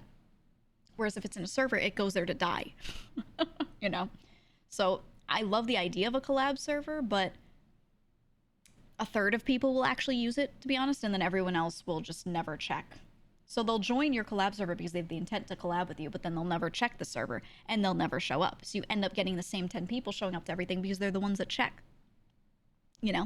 So it's one of those things where it's like, it's a cool idea to set up a server for it, but it's just not it. It don't work like that. I like the way Chilled does it, where Chilled Chaos, he sets up a group chat to discuss it and set it up, but then the actual collab happens in his server anyway. Like, we use that VC to hop in and out. I like that. I like that a lot. Because one of the underrated things, too, is if you have a partner Discord server, you have better call quality. Way better call quality. So I'm like, like it incentivizes you wanting to use servers. I try to like get people to do things like that, but yeah, I like his little system. I like it. Oh yeah, I didn't tell you the incredible news. I think only 2 people have asked so far. Guys, I wrote incredible news. So much to do in the title. That's the second person to ask. It's been like 20. No, they're not real. I've been waiting. You guys are so obedient. So obedient. Guys, you're gonna be really happy about this. You're gonna love this, actually. It's funny. Are you ready? I need you to picture something before I show you this. Keep in mind, think about the game Splatoon. Think about the game. Every time there's a Splatfest, there's 3 teams. You pick a team. And the team that you pick is the ink color. Right? That color is the color of your ink when you're fighting.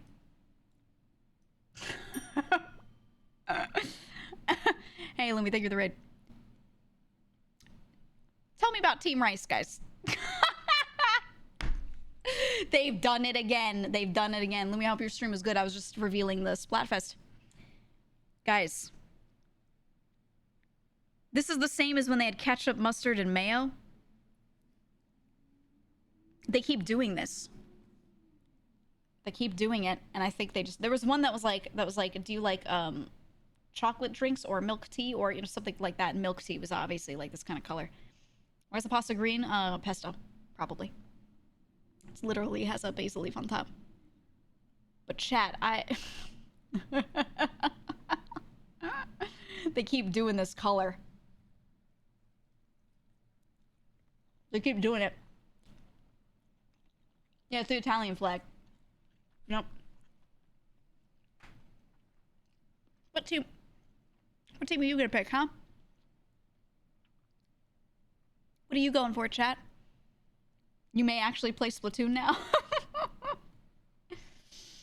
I don't know. If it weren't for the colors, I would go Team Pasta, but I'm like, So saying in the group chat, I think Grape posted it. And she was like, look, the next one is announced, right?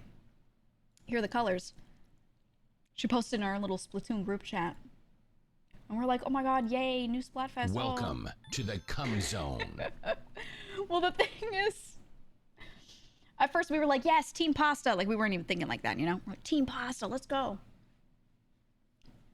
And then I said, I was like, guys, Team Rice is a funny color, though. What do we do? and we're like, Grape is like, we're not picking Rice. We're not doing it. And then I said, counterpoint. If we don't pick that color, other teams will be shooting that color toward us.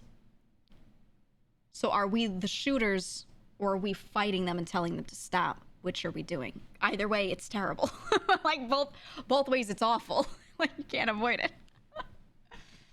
And Nina was laughing. She was like, oh my god, I was contemplating it. We typed it at like the same time. It was so funny. So this is, I don't know. This is just one of those things where I'm like,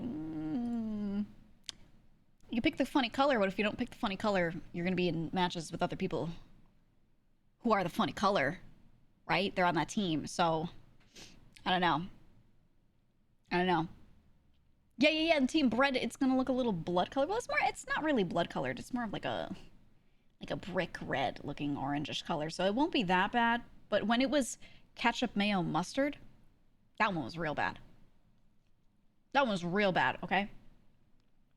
I don't know. We'll consider it. We'll pick a team, but I really wanted you guys to know about this news. I really wanted you to know about Team Rice and their potential Splatfest ink color, because so there are some people in this community who've said, I want to play Splatoon, but I want to wait until like a funny Splatfest. This one's for you guys. Okay, start playing now. Start getting ready, because it's not that far out. You got a couple weeks to get good. Okay? Meet me outside at the Splatfest. We could fight.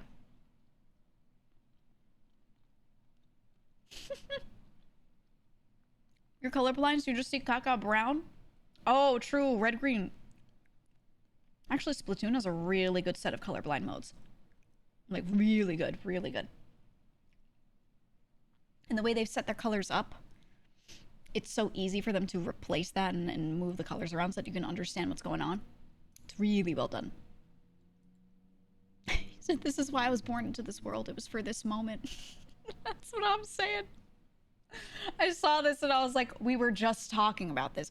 We were just talking about the funny ink colors in Splatoon. This was just discussed. And here we are. Here we are, dude. I don't know, man. We'll figure it out. Caca.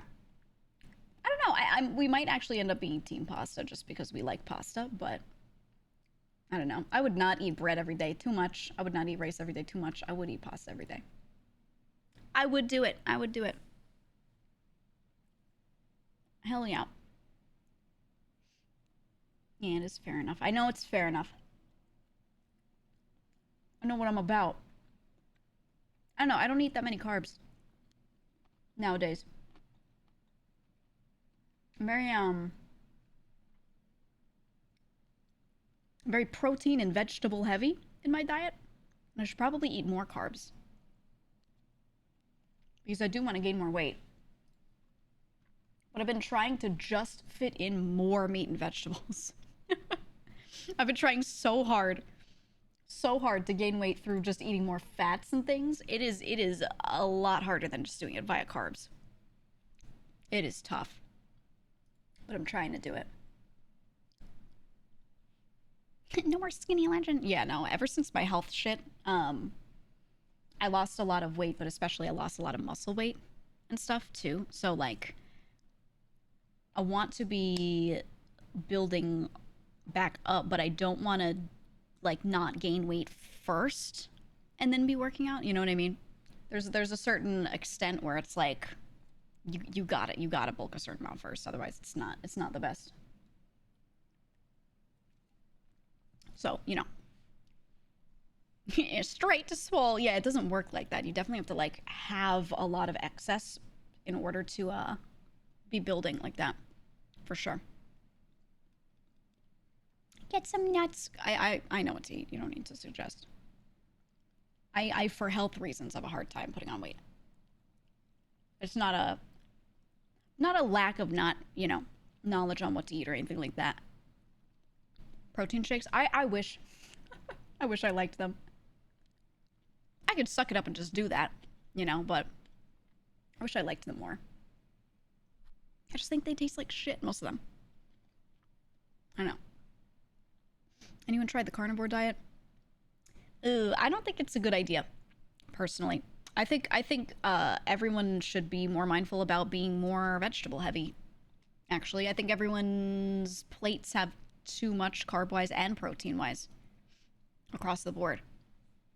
And I think, everyone just needs to focus on putting more vegetables in their diet. There was some sort of number quoted, and it went up recently, where they were talking about to have a full diet that gives you everything you need in a good amount, to the extent where you don't need to take vitamins or anything to be like rounded, you have to eat a certain number of unique vegetables per week, right? To hit that many different unique vegetables per week. And the number was pretty big. It was like, it used to be like 6, and then it went up above that. And I'm thinking about it, and I'm like, if you live alone and you're not eating out all the time, right? You're trying to buy food to bring home and then do this. When would you ever successfully do that? That feels like so difficult. Gifted a tier 1 sub. Thank you for to gifting Bricky. Bricky a sub. They have given 322 gift subs So in you the got channel. yourself one of those ninja creamy things. Oh, yeah. I was thinking about that, making my own ice cream and stuff, which I've done in the past, but I always like roughed it. I didn't do it with a machine, which makes it like a huge fucking process. So it's obvious why I didn't keep doing that. But I've been looking at things like that. Yeah, I might do it. But yeah, I can't imagine like when you're living alone, you're cooking for one person, trying to hit that number of unique vegetables.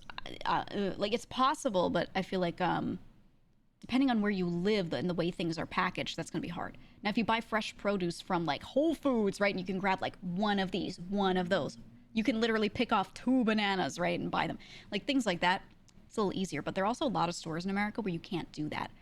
They package things like instead of grabbing individual potatoes, they'll have a 5-pound sack of potatoes, and you have to buy the whole thing, But if you buy them individually, in certain stores in the U.S., depends on where you are, it's more expensive to do everything like that.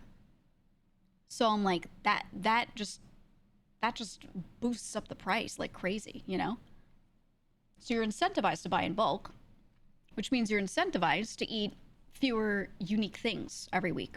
And that just makes it hard. And then you hear, all the nutritionists are like, oh yeah, if you want a proper round diet, you got to eat this many unique vegetables. And I'm like, well, yep, let me go buy 10 2-pound bags of whatever.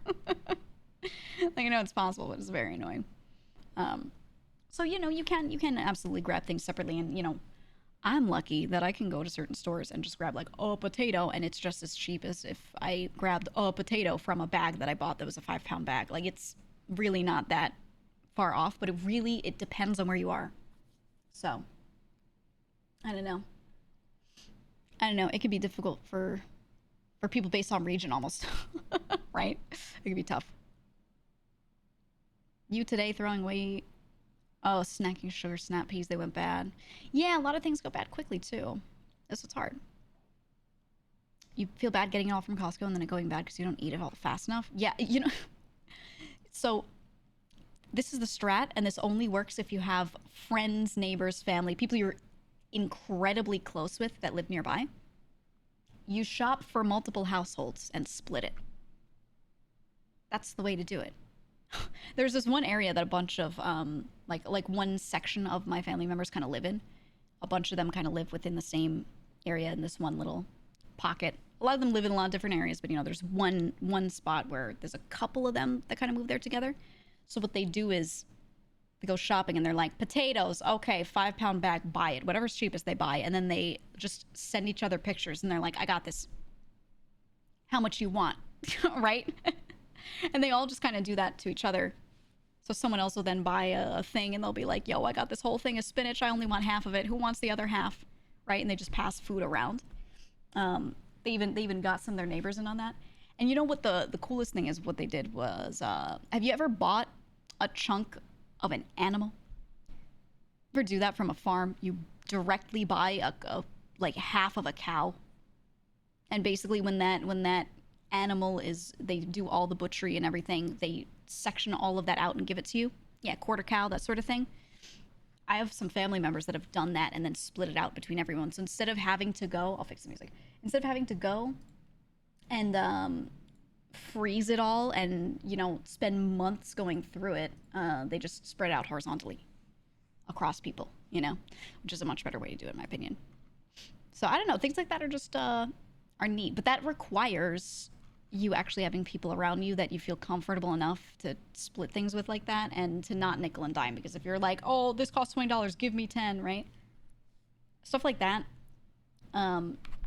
If you're just using like a phone app, it's not so bad, but or you're using cash. But I find a lot of people like they're very credit card based, and it gets very annoying to do things that way. So it's easier if you're just like, I'll buy this time, you buy the other thing the other time, or whatever, you know. But if it's family, I feel like that's kind of not so hard. You're the mod with the Costco card.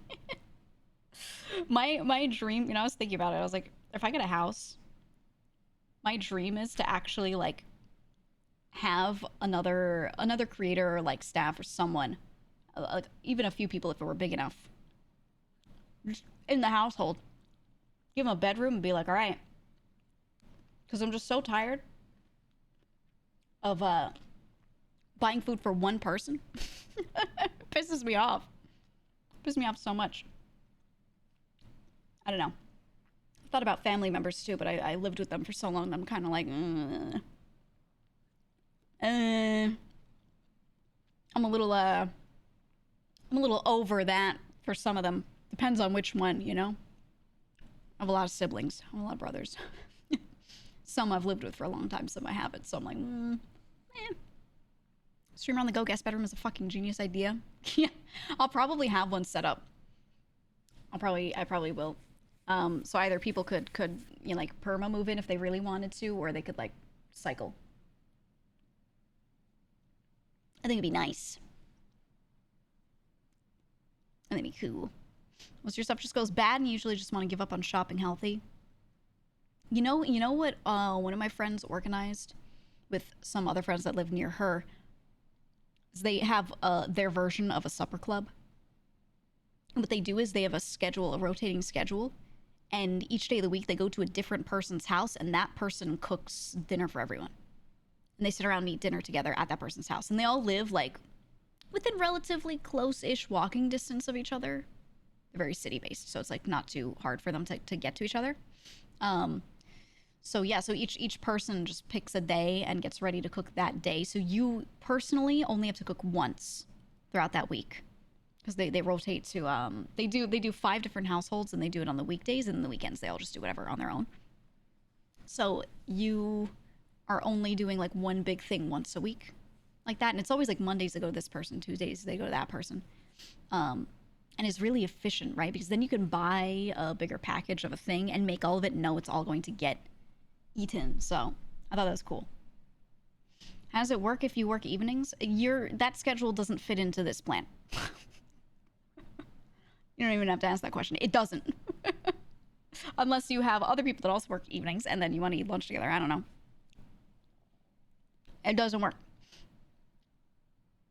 But I do like the idea, right? Like, I know some families do that. A bunch of my family members, they like every Friday they all go to like this one aunt's house, and they all go there and eat.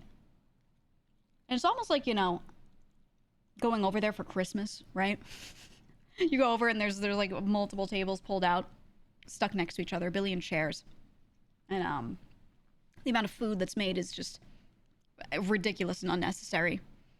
But they just bring a fuck ton of people, you know, and all gets eaten and it's all good. I always liked that. I always liked that. He said meal prep is just gentrified leftovers. Thank you. Thank you so much, Rico, because I've been saying that for so long. Meal prep. Shut up. Shut up. You made a soup and you put it in 6 containers. Those are leftovers. And I had to eat those. It wasn't like, oh, I'm doing this for my health. It was, my mother made this and said, you better finish that soup this week. It better not go bad. All right? I've been feeling this way about meal prep for so long. Now, it's a little different if you're prepping ingredients first, putting it in a container, throwing it in the fridge, and then that container goes from fridge to counter for like 10 minutes and then into oven or something, right? Like it's not cooked yet. I would say that's actual like meal prep. I get that. But when you just make food and leave it in a container and then microwave it, that's just leftovers, man. That's all it is. The difference is that you put it in individual containers. You are now adding to the plastic scourge on this earth, right? That's the only difference. You got sold a product that's like a meal prep container instead of just using a normal fucking, leftover container for something else. When people buy a specific soup saver, I'm like, what are you doing? Use a container from like, I don't know, like ricotta cheese or something. Like the tall one. Just use that. Put your soup in that. Like, what are you doing? Why are you buying a soup container? A liquid Filzetti container. What? You don't need a soup container. What does that mean? I don't know. But then you'll get sold this special meal prep soup container. I'm like, what? What? That's crazy to me. That's crazy. Yeah, Ziploc bags. Literally just throw it in a Ziploc bag. It's not that hard, man. It's not that hard. Yeah, you see takeout boxes in the... Yeah. Oh my God. And they're usually like... They don't even seal that well, okay? Buy some... Okay, this is the strat. Go on eBay. Buy some vintage Tupperware. Now use that for the next 50 years for your quote-unquote meal prep. You'll be fine. You'll be fine. Don't get scammed. Don't buy a special little meal prep thing. Or they'll have like the little containers that have multiple sections. And they're like, it's sectioned out so you can portion your meals. Why don't you just use separate containers that you probably already have and put it in those separate containers? Why does everything have to be in one rectangle? Is it really important that it's all contained in one rectangle instead of 3 rectangles that you all open? Are your fingers broken? Is it hard to open lids? What are we doing? Why are we buying these? I don't. It drives me crazy because there's just so much excess, so much waste. It's so stupid. I don't get it. I don't get it. I don't know, man. You have glass ones, Frankie, for your leftovers? Yeah, I like glass containers too. I do. I don't know, man. That's so the sweet peas don't infiltrate the mashed potatoes? Yeah, no. The sweet peas being in the same container as the mashed potatoes with the little divider. There's no point in doing that instead of putting them in separate containers, is what I'm saying.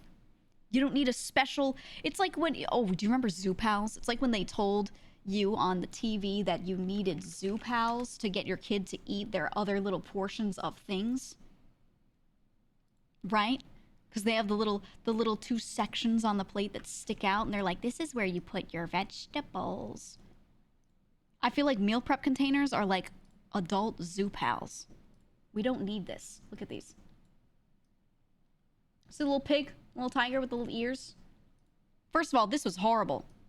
This was horrible. They're suggesting that your meal should be like whatever in the middle of the plate that's mostly protein and carb, and then you'd have like 2 carrots up top and 1 piece of broccoli. Like the portioning was horrible.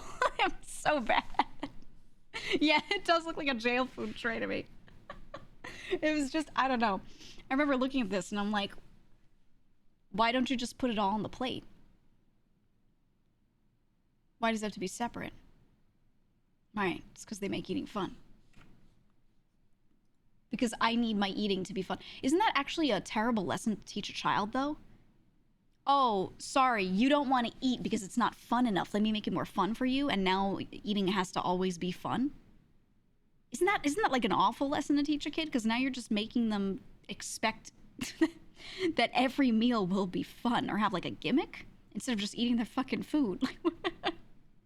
Yeah, that's like very weird parenting. I don't know. I just remember seeing those commercials and being like, what are we doing? Like, who thought this was good? What are we doing? I don't know. Never understood it. Never understood it. Starving isn't fun either? Yeah, well, you have them sleep for dinner if they don't want to eat, you know? And when they don't want to eat in that moment, they'll be like, I don't want to eat. And you go, okay, don't. Just know that there won't be food on the table after 30 minutes. So eat now or don't. And they're like, fine, I don't want to eat, whatever. And then they're so happy with themselves, right? And then they go to bed. Hours later, they get up after laying down for 5 minutes and they're like, I'm hungry. And you're like, well, should have eaten. You're going to have sleep for dinner, right? They'll do that once and they will never need fun in their food again. They'll just eat. Right? Like, we don't need to make it fun to get the kid to eat. Just send them to bed. That's it. They'll learn. They'll learn. You kept doing it. Some do, but they will break out of it. They will. But also, how are you raising your kid that you can't just tell them what to do?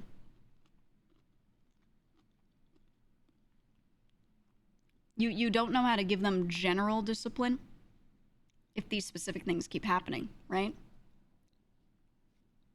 Never understood it. I don't know. I wasn't allowed to disrespect things like that. If I said I don't want to do it, it was like, okay, here's a consequence. And then if I kept doing something like that, let's say I didn't want to eat and I kept doing it and I was accepting the consequence of being hungry and I was like, fine, I'll just be hungry. Then it was, okay, well, now you're willingly doing something that's bad for you, so now here's another thing that you know, that is a punishment that you're actually going to care about, right? So, like, no matter what, I don't know. If your parents just pay attention to your habits and adjust. I don't know. You shouldn't need to, like, make it fun, do things the opposite way like that. It's weird. It's weird.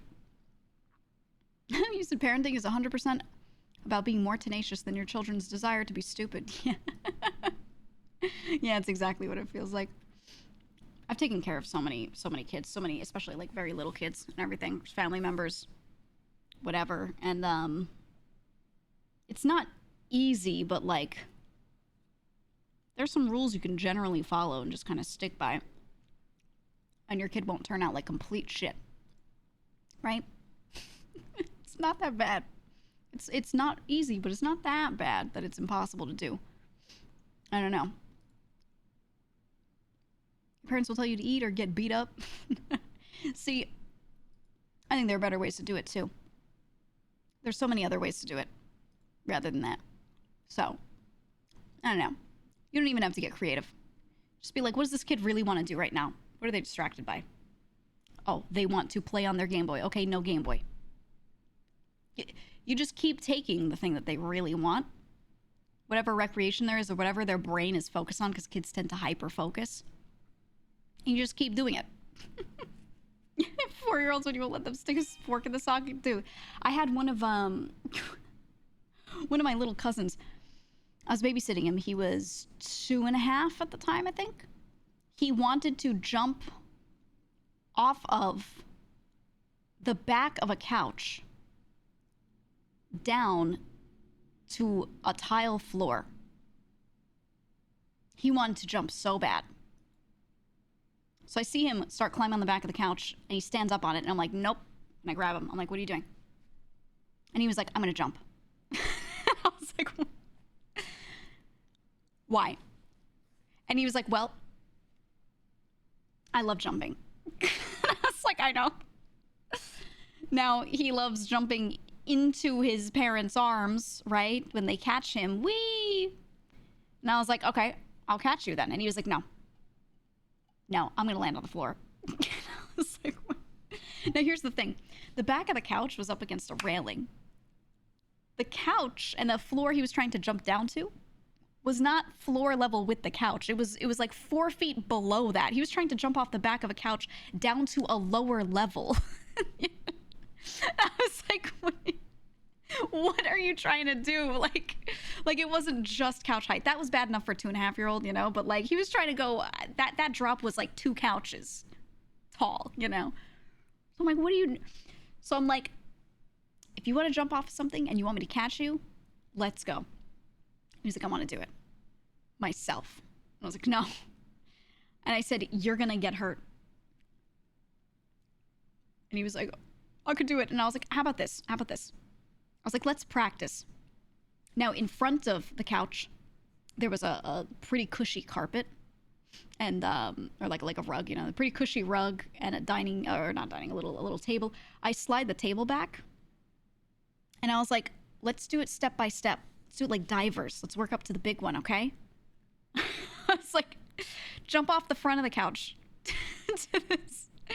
to this right here. Because I knew he could handle that. Like, he's done, like, jumps like that before, no problem, right? I was like, jump onto that floor there. He was like, okay. And he turns forward and he jumps off the front of the couch, which is like a 1-foot drop. It's like nothing, you know? And he jumps, and his feet hit the floor, and he falls to his knees immediately because he has no leg strength because he's, you know, a kid. He just goes like, oh, you know, and he falls on this super cushy carpet, you know, which he's done multiple times. And I look at him and I'm like, do you want to jump from a higher spot? And he was like, let me try it again. Let me try it again. He's starting to like have doubts. So he climbs up the couch and he looks, and you just see his body have this complete visceral reaction where his body's like, don't do it again. Don't do it again. Because he didn't like the fall. He wasn't hurt or anything. He just didn't like it. Because everyone would like catch him. He would jump and he would travel 1 inch and then get caught, you know? So he didn't actually like the falling part of jumping. So I was like, do it again. And he stands on the edge of the couch looking forward, you know, with this little 1-foot drop, and he just stops and he's like, and I could see the mental struggle. He's just standing there looking at the floor for like a solid minute. And I was like, oh, you don't want to jump? And then he was like, what's on the TV? He said it just like that. What's on the TV? And he sits down and picks up the remote and turns on the TV. He tried to change the subject. I was like, and the thing is, he acted it. He was theatrical. He went, oh. He said, oh, and then like picked up the remote, and his eyebrows raised, and he was trying to act like it had just occurred to him, right? Oh man, what's on the TV? I was like, okay. Oh.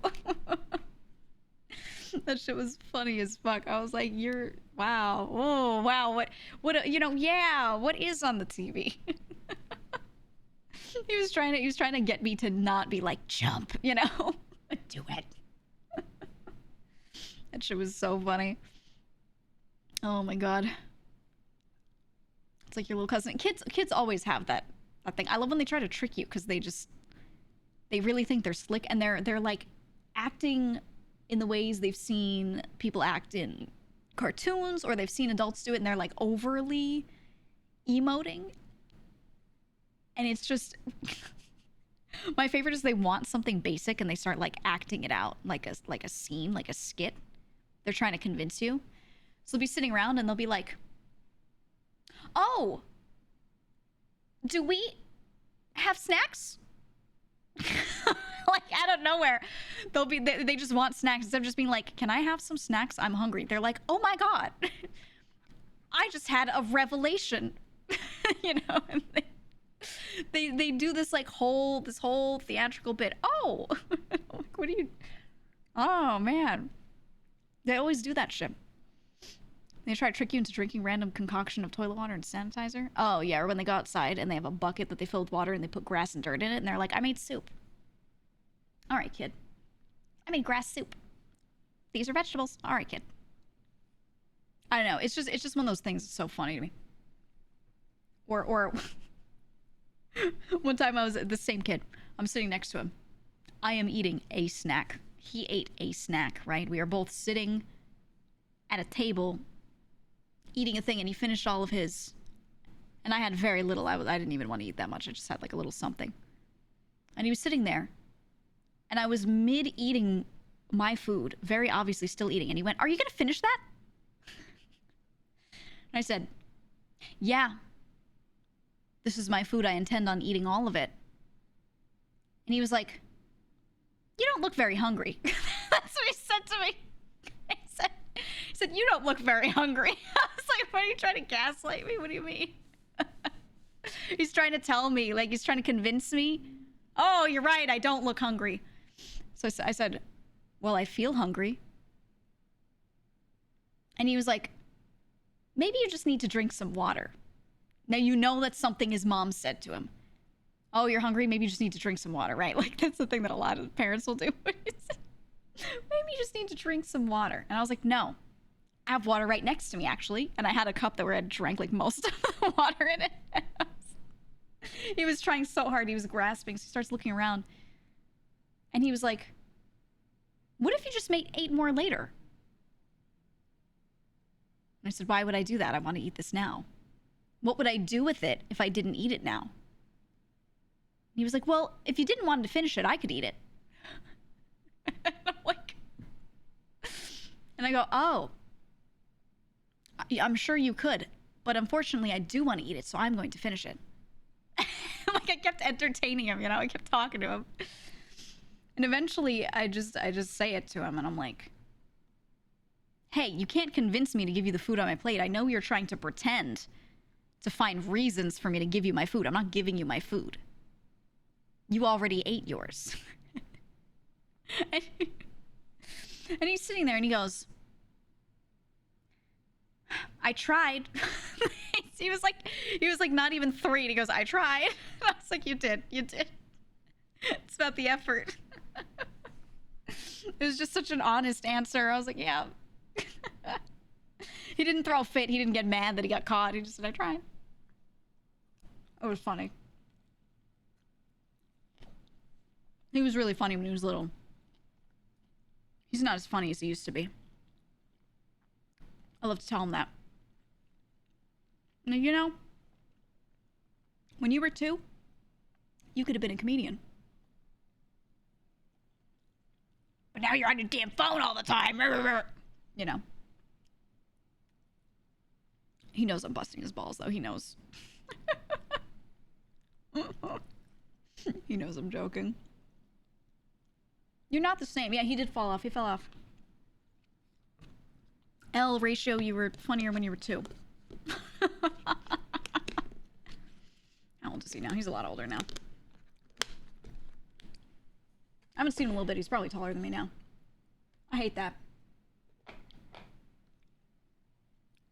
I hate that because they get tall and then they're like, "I'm an adult now." And I'm like, whoa. You lack all the qualities of an adult, actually.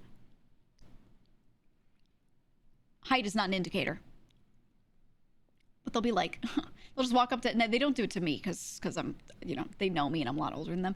But I'll see them walk up to like other kids their age. And they always do the thing where they like put their hand at the top of the other kid's head and then like move it horizontally toward themselves to see like where that person stands up next to them. They'll always do it and they'll be like, "You come up to here on me." And like other kids are always like, "Ugh," like they don't know what to say.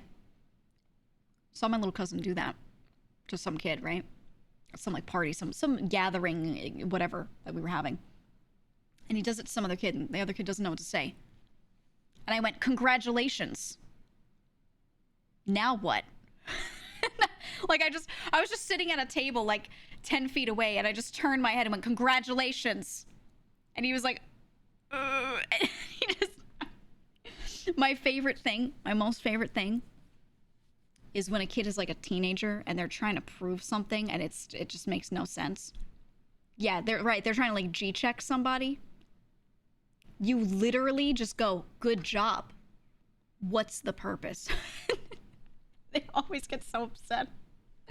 They're always like, "Oh." Oh, it's my favorite. Because an adult would be like, "Yeah, you're right."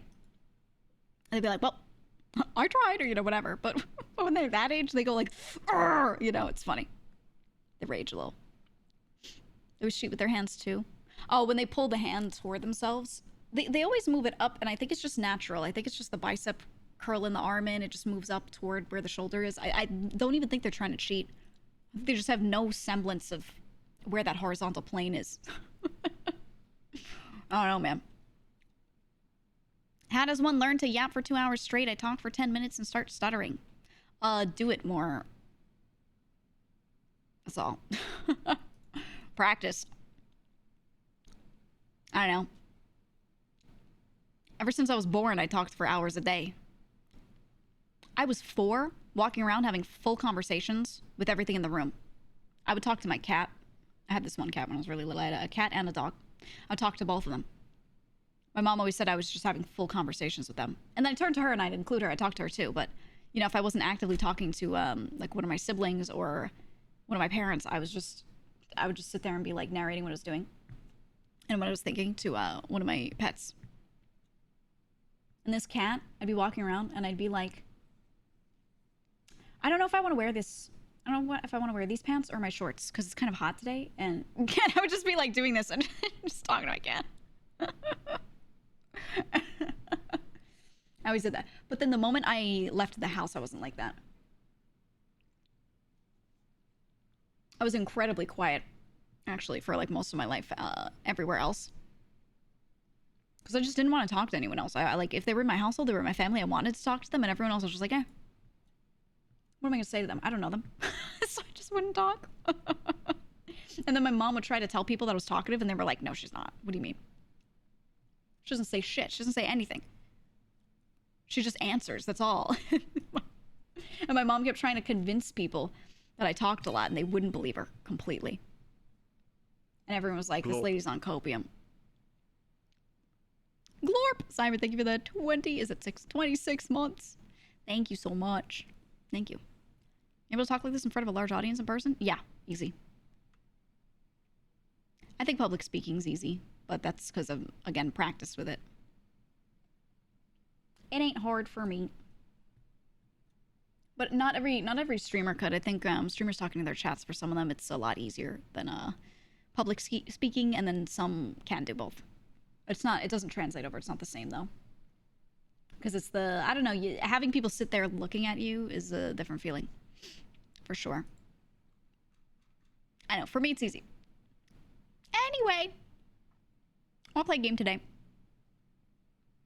I'm going to play a video game. And we have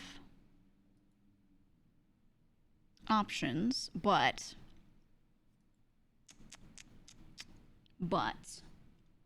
do I want to give you those options, or do I just want to pick one and say, fuck all y'all, I'm playing this? I don't know. I don't know. Just pick one, maybe. What I'm not going to do today, one that is not going to be an option at all, but I want to do, is I do at some point want to go back and play Blueprints again, but I don't want to play it on stream again. I just want to play it alone and just like cook on it, take my time with it. I want that game to release like now, the full one. Let me actually see. Blueprints release. Did they? I don't think they announced a release date. No, to be announced, and it is set for release in 2024. I want it now. It's like a puzzle roguelike kind of thing. I don't know if you guys watched the day I demoed it, but I want it now, and I wanna play it now. But it's still in demo, so you know. Tunic time? That would be a good option.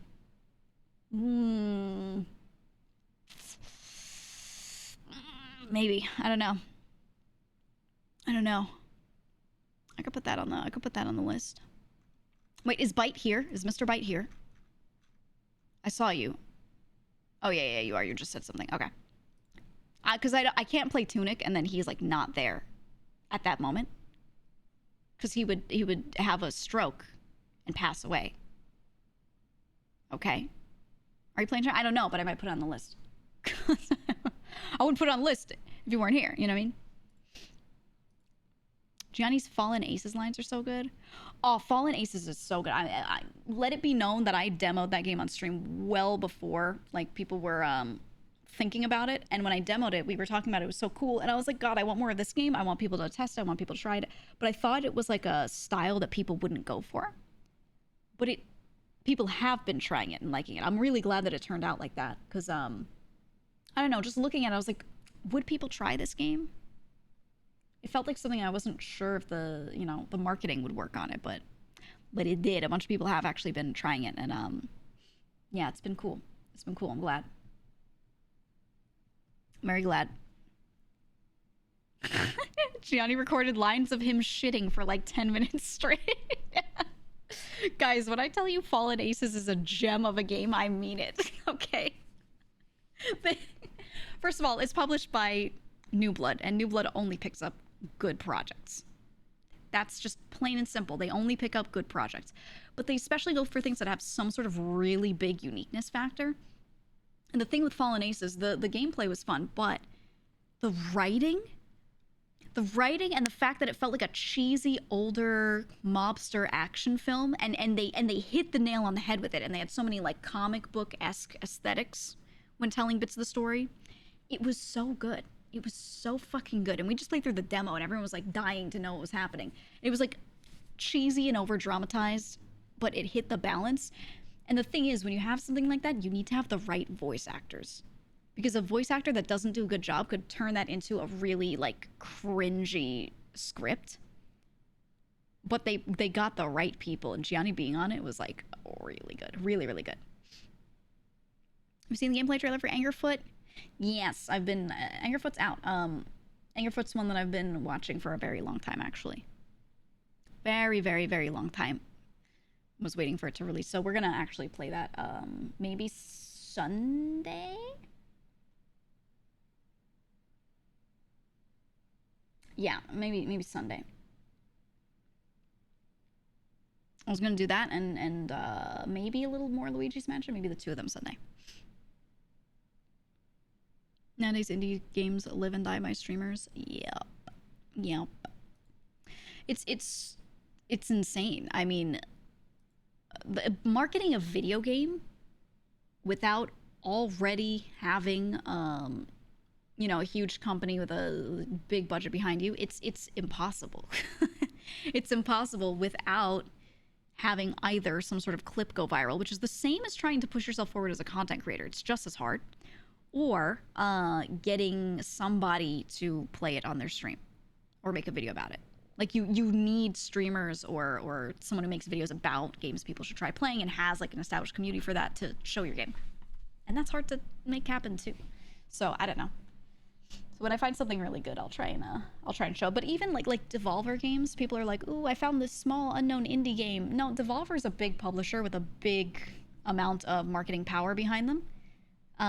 Not necessarily huge budget, it's still very indie, but compared to other indie publishers, if your game is published by Devolver, people will hear about it.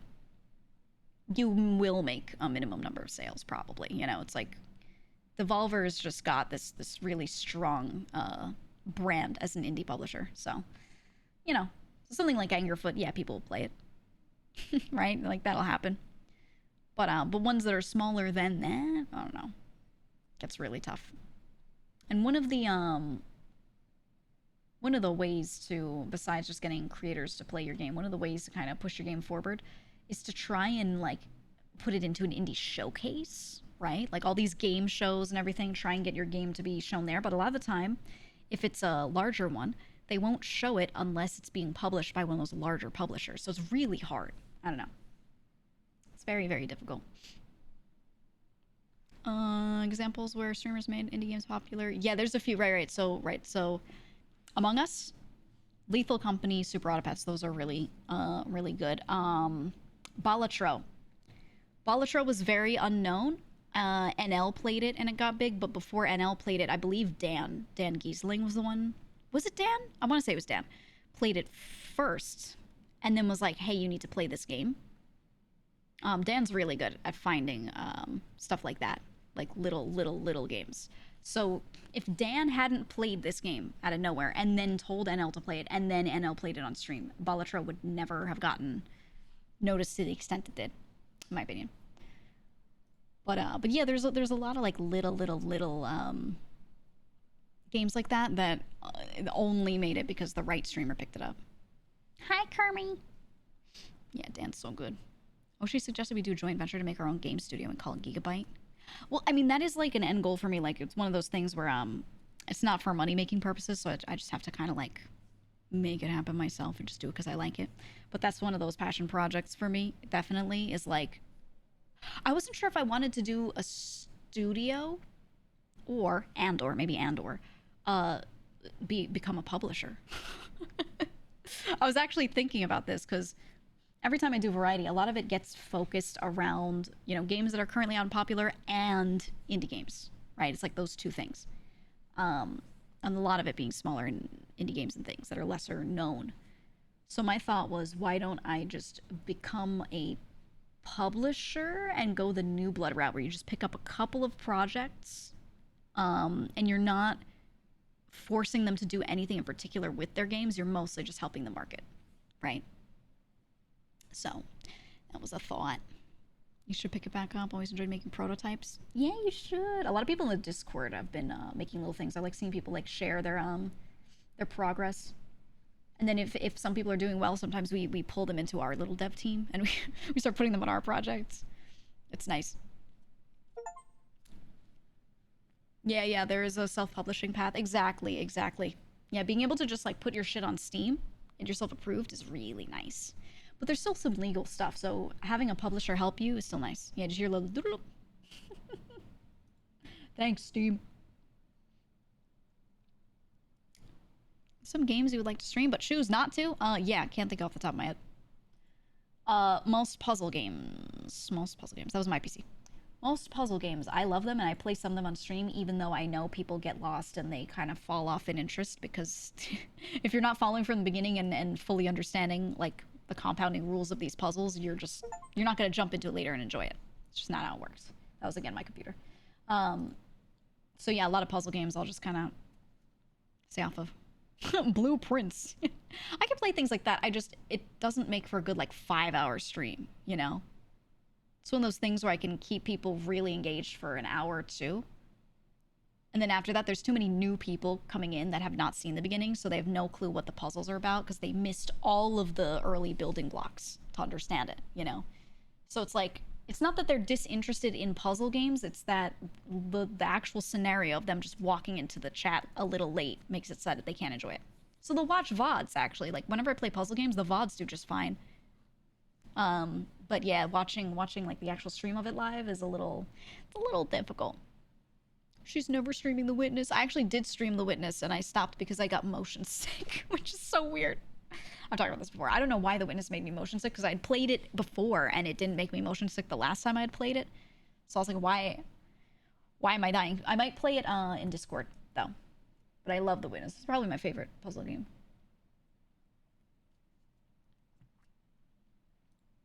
I love it.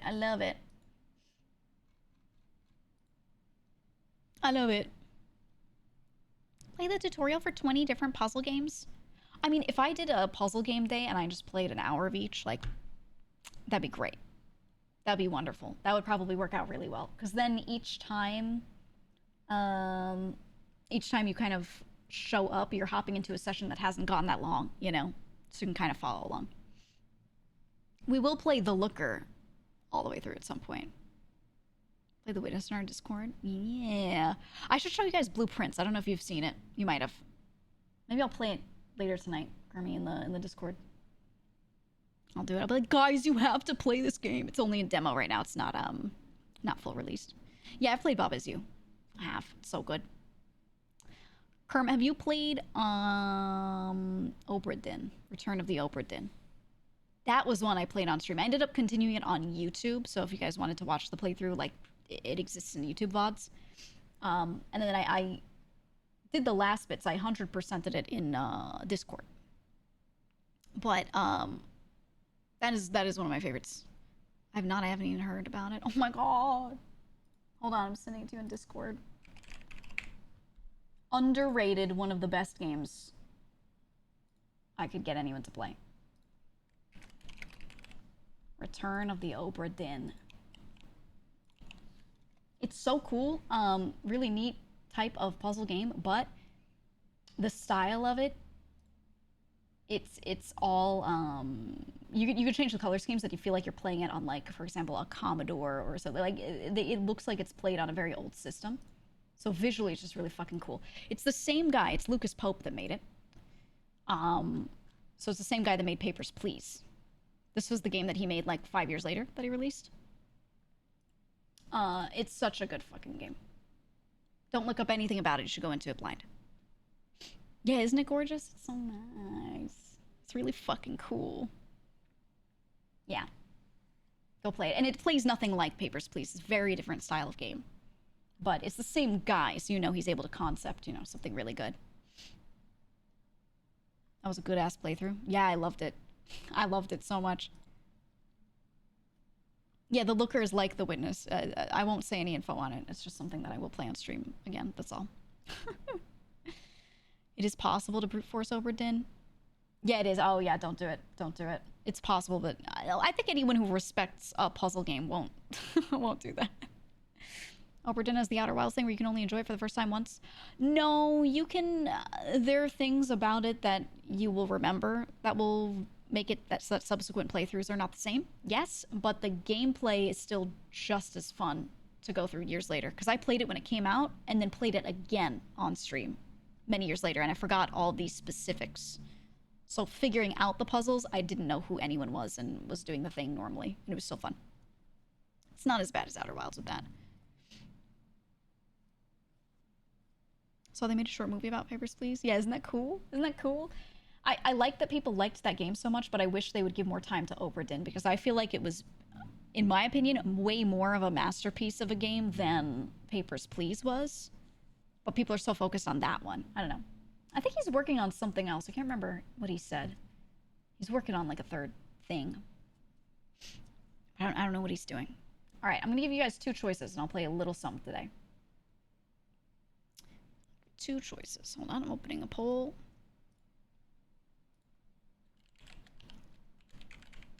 Okay, we can either continue Luigi's Mansion 2. We can play... Just put it on here. This... Oh, it's an acronym. I have to make it small because I can't type super long answers in the in the poll. Okay. Okay, all things that have been requested. One, that we would continue. Luigi's Mansion 2, we would continue because we've already started that game. The other two I have not played yet, but people have asked me a million times to play them. They are Hitman, World of Assassination, or Tunic. Go now and vote. Go now and vote. It is up for 1 minute, this poll. 1 minute. Tell me which. I will probably get to all of them at some point, so anything that doesn't get voted in is not ooh, I'll never do this kind of thing. It is a, I will sure as hell do this, and it'll just happen later. So you pick whichever one you want. Carmen, said the success of Papers, Please was definitely because of that 2012 YouTuber boom. I know, and it's a shame because the later game, Obra Dinn, is just a, in my opinion, much better game. Much better. Tunic Chads, where are you? Oh, it's so close. Okay, how about this? I'll let you recast your vote, and I'll take Luigi's Mansion 2 off of there, since it's lower and the other two are close. It's just 10 off. So I'll do a second poll, and it's just between Hitman and Tunic. So if you picked Luigi's Mansion and didn't get voted in, you can recast your vote to tiebreak. Well, not tiebreak, but you know. All right, 1 minute poll. Runoff poll, runoff poll. Here you go. Runoff poll. Ta-da! How much do you know about Tunic? Nothing. I am aware that it's a game that you need to go into not knowing things, otherwise it ruins it, which means that if you watch me play it and you come in here and you say something about it, you will get shot down by mods so fast. Because I will not let randoms ruin my gaming experience. Okay. You didn't click the vote button before? Oh, yeah, you have to select it and then also hit vote. That's true. That's true. That's funny. If you 50-50, I'll just end stream. I hate when people 50-50. I can't wait. I've been requesting for Twitch for so long to obscure the number of votes until the end. Ooh, 5 votes off. Okay, we'll do Tunic and then maybe Sunday Hitman. That is so close. Holy shit. Oh my god. Oh my god. That's why I let people do runoff polls, because sometimes, like, the excess people where their thing was a lower thing, they want something else than what was top voted. Always do it. Alright. I'm opening it. I'm gonna close off the BGM. If I remember correctly, this game was a little dank. Like, the music was a little loud. I want to see if I adjusted it, if it kept that, or if it's gonna be super fucking loud again. Apologies for yours if it is. I don't know if it is. Oh. Oh.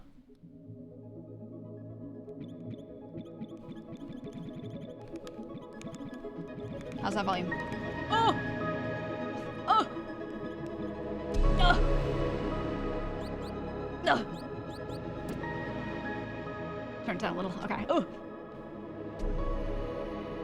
I knew when it first came in, I was like, oh, it's not as loud as I remember, and then it became so dank. Wait, can I have it set when I click off it doesn't like stop? Hold on. No, I don't think there's an option for this.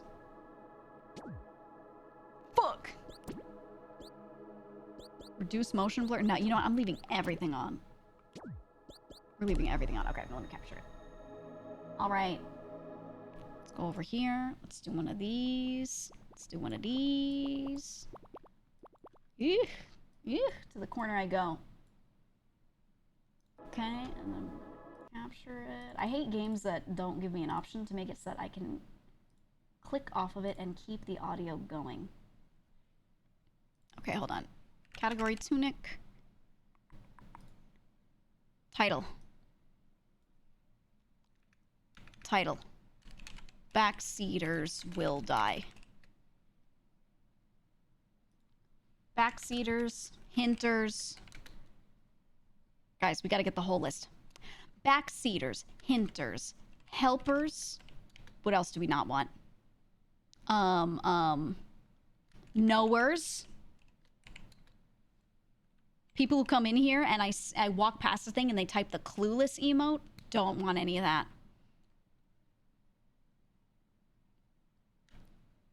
Spoilers.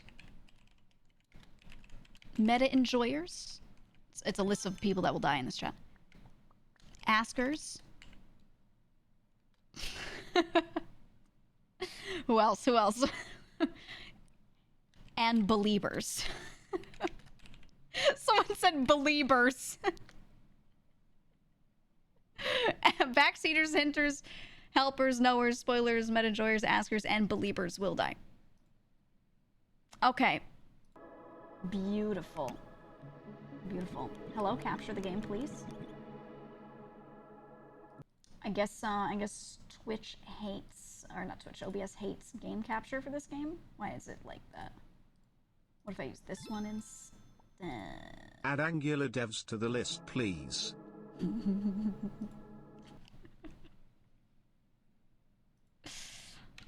Angular devs and believers. There you go. There you go. Just for you, Blazing. Just for you. Okay, I guess I will use window capture for that then. Why not? Tunic Secret Legend. Oh, yeah, that works. Okay. Okay. I like how muffled the sound is. It sounds very distant. I like that. I like that. Chat, if I plan on playing anything this one day, should I not watch? I think you should watch it because you should always watch my streams, personally. Oh! Oh! He's dead. He's not dead. Oh, look at his hair. Oh. cannot go into the water. Oh! I can sort of go into the water. Okay, I have a little dash. What if I hold buttons? What if I hold buttons? No. Feels furry, man. Can walk through these. Oh, I love the way they move out of the way. Ooh, ooh, look at that. Look at that. Yes. That's good. That's nice. You like how he runs? His little arms. His little arms are so good. Nothing here. Anything here? I'm searching? Okay. I'm already looking for secrets, guys. That's a bush. I can't move it. Okay. I want to know the secrets of the universe. Okay, thing that looks like a portal. I could touch it. Something looks like a little note. Alright, we'll check in a second. Are you a thing? Alright. Let's not get ahead of ourselves. Oh my god, look at his scarf. Look at it. It's a roguelike. Your mom's a roguelike.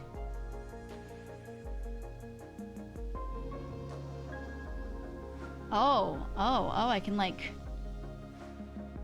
I can camera angle shift. Oh, I'm strafing! Oh! Oh, that's when I'm stanced up.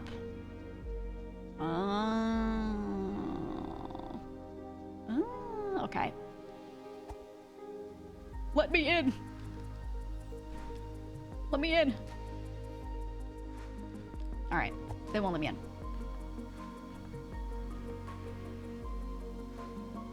What's going on here? If I click the stick, it does that slightly. Interesting. Okay. Right stick. Specifically. I want to get that little letter down there. No. No, I can't go down. It's obvious and it's mocking me, so I want it. Let me in.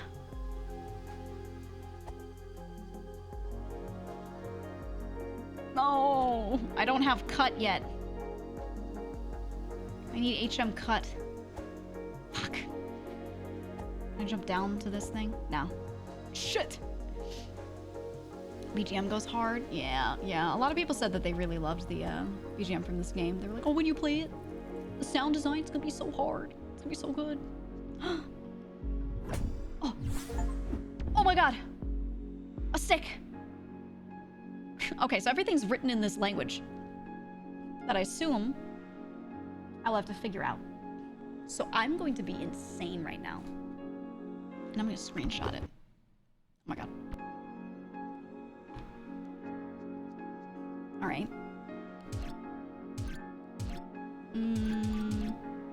Put on X. Yes! Yes! Because I noticed the language here as well. You see how it's got, you know, various symbols and things that I can't read right now. I'm going to assume that I could maybe figure it out at some point. Or maybe I'll just, like, unlock it later. I don't know. I'll figure it out.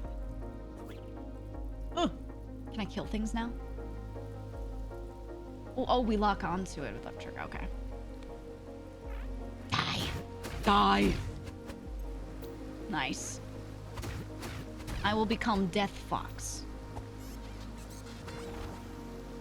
I can't... Oh. I don't have ranged attacks. Ow. I don't have any range. Okay, hello? Fuck. Okay.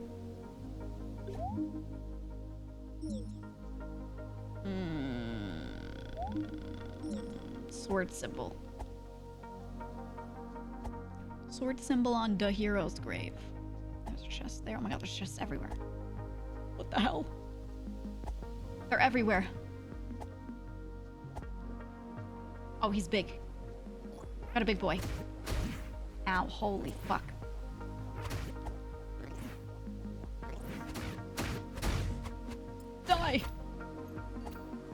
Alright, alright, alright. There's also a very obvious arrow telling me to go this way. I can't go through these right now. Or maybe I can and I just don't know how. I will figure it out. Blue. Ooh. Oh. Do I sell my soul here? Oh! Oh!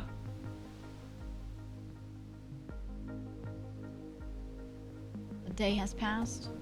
A day cycle. I just made the day cycle happen. Oh no. What does it mean? I don't know. Is this the key? Yes! Get. Okay. All right. Yeah. Oh. That was a big baddie over there. Okay. Yeah, I'll figure it out one day. I'm gonna assume everything respawned when I did that. Yeah, it did. Die! Ow! Okay, so I assume I'm gonna have to go to that to maybe heal, but then it also respawns everything. A bonfire moment. Something like that. Alright, where was Mr. Hero's grave? Let's shove this key in the door, because I assume this is the key for this door, maybe? I don't know. Hey, is this the key I needed? Yes. Yes. Okay, it was, it was. I like the key shape, it's cool. It's very odd.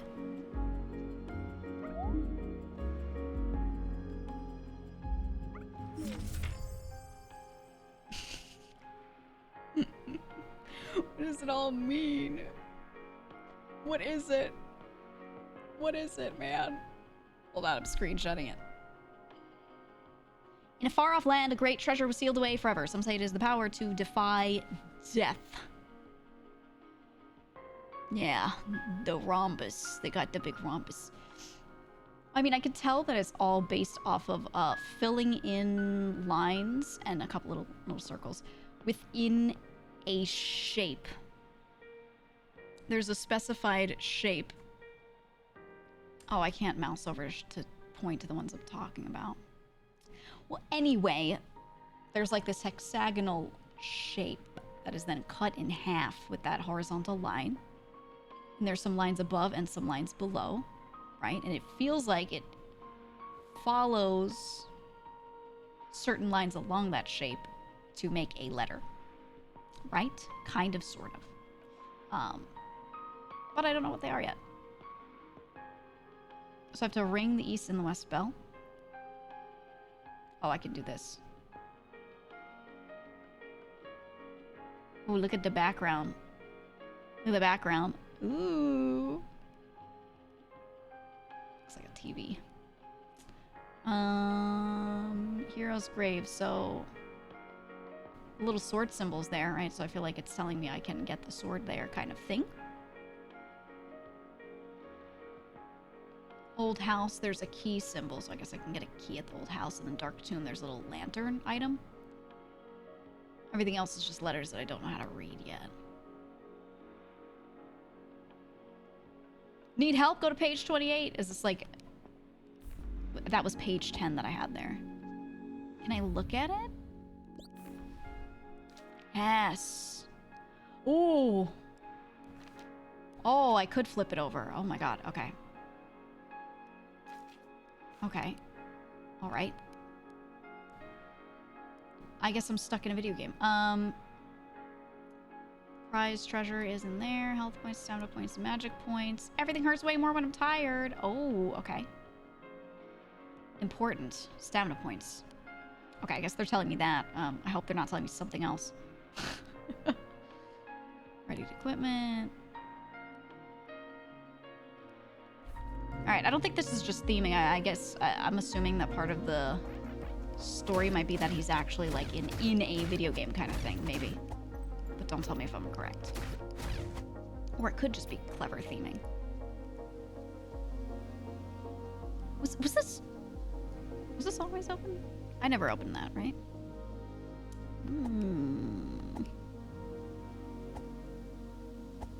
has two little thingies. Remember, two little thingies, and there's a ladder there. I guess I can't do these yet. Resisting the urge to provide developer facts about the game. Yeah, please don't. Ooh. Look at this structure right next to me, right here. Alright, so I need to be able to get down this ladder right here. You see the one at the edge of it? I can't go through these yet. Or I don't know how to. So we'll ignore it. We'll completely ignore it. I didn't go up here, though. Any treasure? Oh.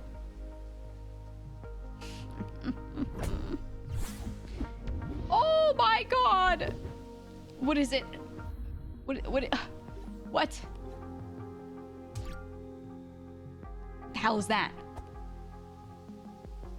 I thought it was a hat for a second. I was like, oh my god. Oh, lucky day.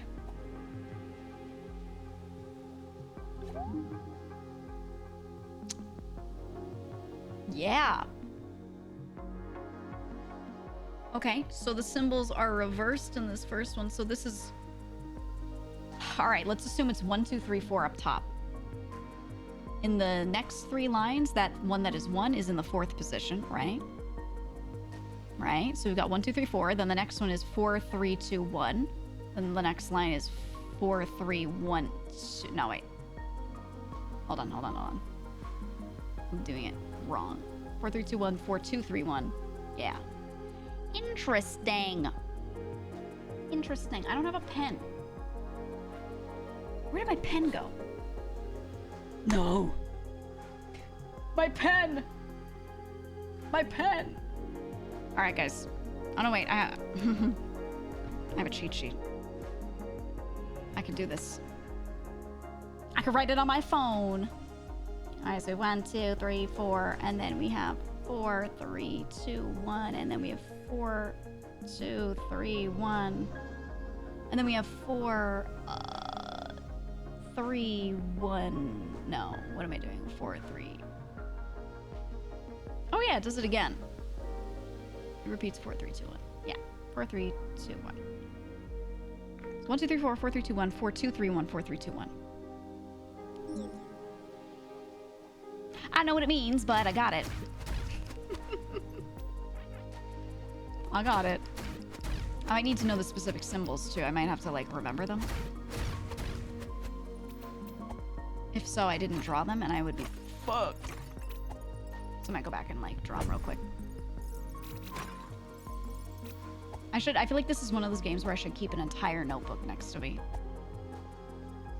I can already tell. Okay, so it's like this. And then we make a little house. And then we make one of these. And then we make one of these. Boop. Yeah, it's all hexagonal structures. And it's always a top and bottom structure. The one on the right looks like it has the Jesus fish under it. Oh my god. I am not an artiste. Not one bit. Oh! Oh, they're so ugly. I wish I could show you. Oh, they're so horrible looking. Ew. Okay, I don't know how to get there. Ooh. East Forest. The East Bell Tower. We do know we have to go to the bell tower. It told me I had to ring both bells. And I'm just gonna blindly believe this note that I found. Hello? Yes. New page. Okay. Left trigger. Left bumper whenever left stick does something. I don't know what yet. Right trigger for shield. Right bumper for... Oh, okay. We don't have all that yet. Oh! And hold. And hold. Okay.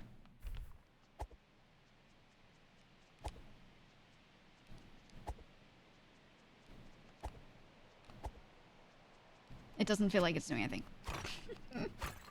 I just tried a couple little configurations. So I tried press A, right? Then press A and hold. Press A and hold. Oh, it is. He is running. Ah, okay, so that's how I actually sprint around. Neat. Understood. Hold on, before I go through there.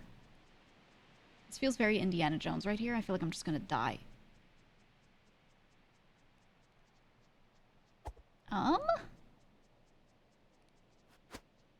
Oh, do I need like a rope to get up there or something? Oh, okay. It looks like there's a little hitching post, but I can't actually do anything with it yet.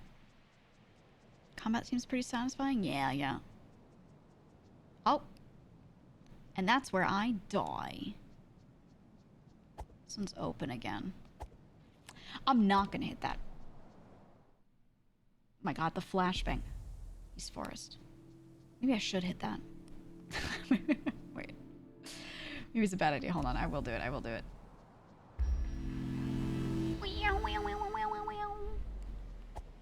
Alright. Simple, straightforward, with hits feel chunky. Yeah. It's very satisfying hits. Look at the lighting, man. Look at that. A well?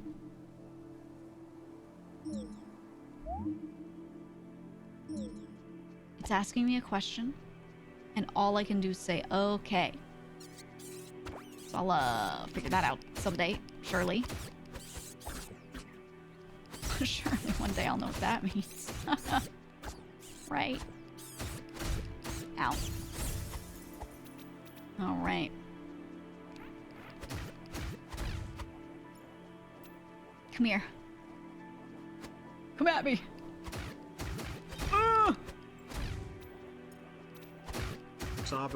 Dead. Boopsie. Thank you for the 2 months. Welcome back. Yeah. Here's grave. Oh, that's where I get my real sword. Well, I'm going every which way first. Guardhouse 1. Guardhouse for what? They'll never catch me. I feel like I'm killing, like, babies in this game, right? Like, these little things that aren't really doing anything. They're just kind of slugging around. I kind of feel bad for them. Like, they're just chilling. Now, that thing was trying to kill me, so I don't like that. The others, I don't know. I don't know. They seem nice. Dead. Okay. Ooh, what are you? You're on a pedestal and everything? Health potion, get! Okay, that was on right bumper. Nice. Like little squeaks they made. Yeah, when I kill them. I love the squeaking sounds when I murder them. So cute. So nice.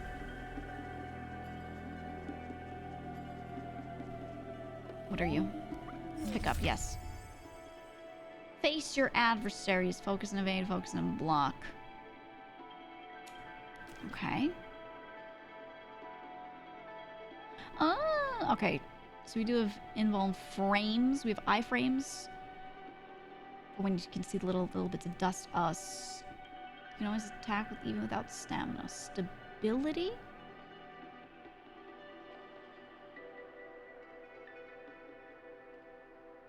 I'm trying to figure out what they're trying to tell me about this. Is it at 25% HP they start to flinch and get knocked over?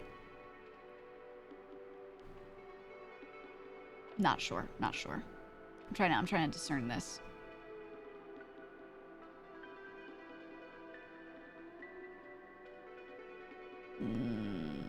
Okay. We'll test it. We'll test it and figure out what it all means. Hey. It's that way. Okay. Well, we have to check this first. We just have to. It's on Switch NPC, yeah. Oh. Surely when I get this sword, I'll be able to cut through those, right? Right? Oh my god. Oh my god, it's Ganon. Ah.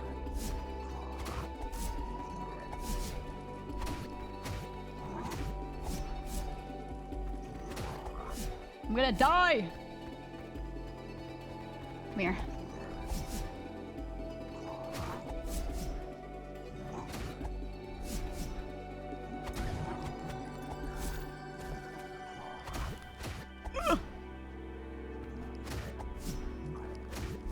Oh!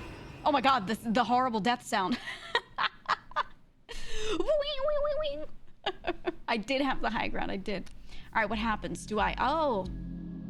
Oh, I don't just wake... I'm gonna throw up. Get me out of here. Get me out of here. Is this the live stream? Oh my god. It's the galactic furry. Hello?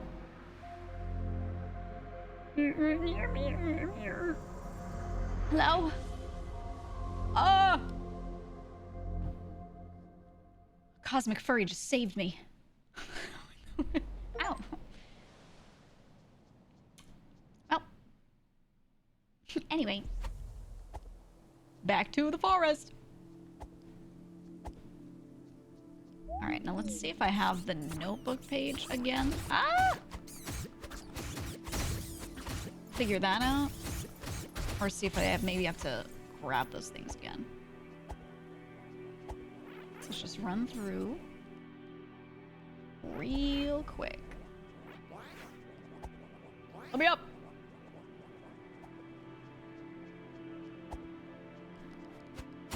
I might have to fight them on my way out. That's fine. I do want to collect the money for everything, right? So I should just fight everything. Hey. Okay, this one was open. Okay, okay. So I don't have to go back and do every little thing. So that means it was not... Yes, it's definitely not you're just going back to a save. You're actually getting, like, properly resurrected. That's how that feels. Especially, not just because there was a scene with a giant galactic furry. Cosmic fox, but also just by nature of, the things having been opened. Right? Clearly, I was here. I just woke up at the statue. It don't mean that the time was set back or anything. That's what I'm thinking. I think. Maybe. So far, I've only seen one tunic so far. 0 out of 10 needs more tunics. Can I have cool hat options? I want cool hat options. Thank you. Okay, I need to cut the bushes that were in there. This is where I died. Oh my god, there's me! Ow, holy fuck. Oh my god, I'm gonna die right here. It's over for me. Oh! Oh my god. This is hellish. Oh! Yeah, so I just don't want to go up there because I can't back up anymore. Oh, well. So you actually do grab it, so it's Dark Souls. Nice.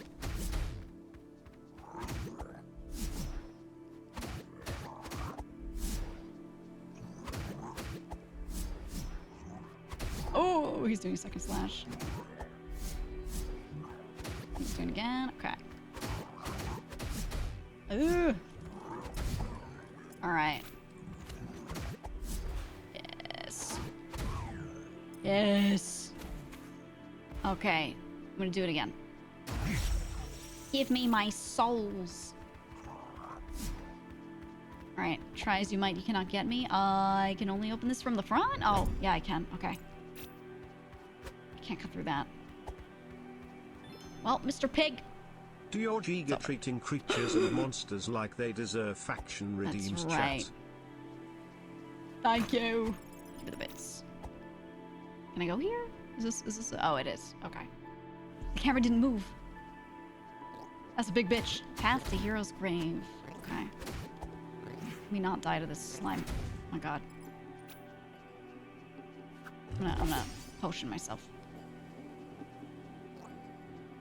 I don't know if the potions are replenished when I die, or if I'm like shit out of luck. Oh my god, stop doing that. Stop. Stop it. Jesus. Okay. It's dead. It's dead. Yeah, the tutorial's teaching me that dying kills me. But it's okay because a cosmic furry will save me. So I just have to believe. And everything will be okay. I think I'm getting the message of the game, guys. I think I'm understanding. I'm becoming enlightened. This dude's about to murk me.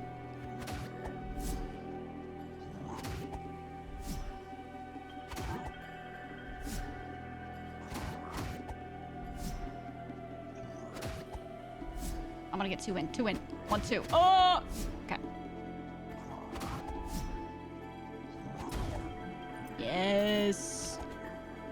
Yes. Can I go over here? I cannot. Can I go over here? I can. But I cannot go through this. Alright, so it's becoming increasingly obvious that I just need this sword. Hiya! Oh. Oh, it's like that. Okay, okay. Such a weird little lever, but I like it. The wind up on the attack. Yeah, the combat feels really, really good. It's very simple, but it feels nice. So I like it so far. This is one of those game types where it could have been the biggest afterthought ever. Yes. I am the hero. Let's put this here and put that there just in case. Oh. Oh yeah, that's a firm cut. Here lies the hero. Bloop, bloop, bloop, bloop, bloop, bloop. Okay, cool. Bloop, bloop, bloop, bloop. If I were playing this, like, alone, right? I weren't on stream. I would be screenshotting and archiving all of those. And trying to figure out the commonalities. Trying to actually, like, learn the language. I'm sure people do that. Okay, now I can go down here.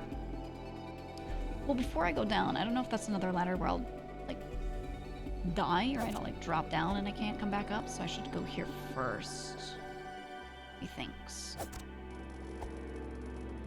Okay, time to not die to this guy. Oh my god.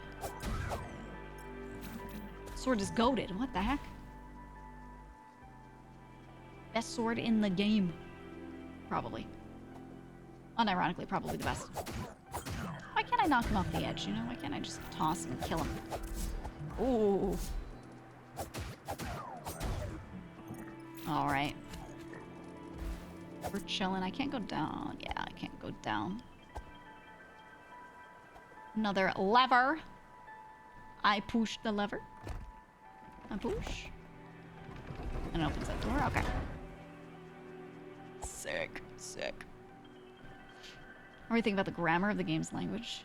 Yeah, it doesn't look like it's one for one on letters or phonetic sounds, but it might be. I haven't like looked closely enough. Okay, so we're back in this room, but this time on this side.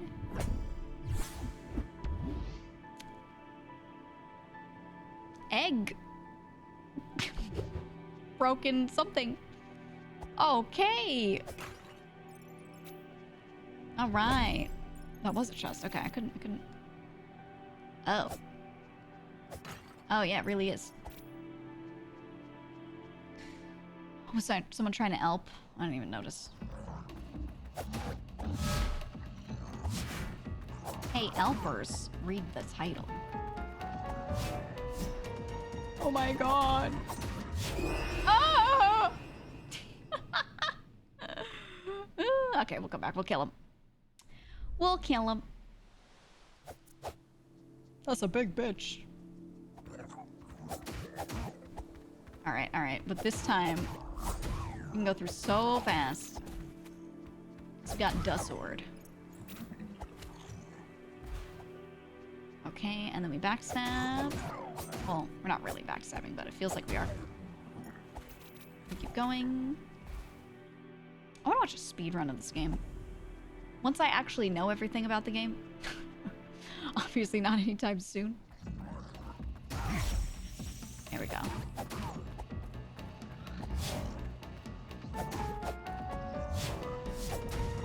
Okay.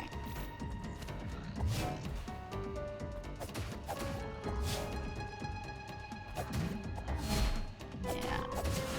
Whoa. Alright, alright, alright. Easy. And I push the lever. The lever. Got an Ornstein smile right at the start of the game. It's like they're shitty cousins. Not as cool of a theme. Oh my god, health potion. Oh, I have 2 usable ones. Okay, so it is a proper little consumable slot. Alright, this looks like I go here. Yeah. Almost breaks the pots. There's this little light tile a bit, and I was like, oh my god. Oh my god, a secret! But no, it was nothing. It was actually nothing. Nothing at all. Okay.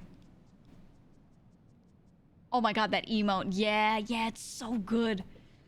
Don't tell me you hate that emote. It's actually great. It's because it's so horrible that it's so good. You know what it is with that emote? It has a purpose. Oh my god, it's so dark. Oh. To ring the bell, strike the bell.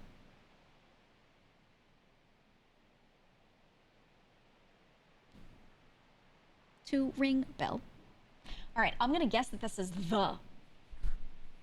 I'm gonna take a wild guess here. And I'm gonna say that little symbol with the little carrot and line means the. Oh! Ding! Ding! Woo! I did it. Question mark. Woo! Do I die now? Does the cosmic fox take me away and my soul passes on?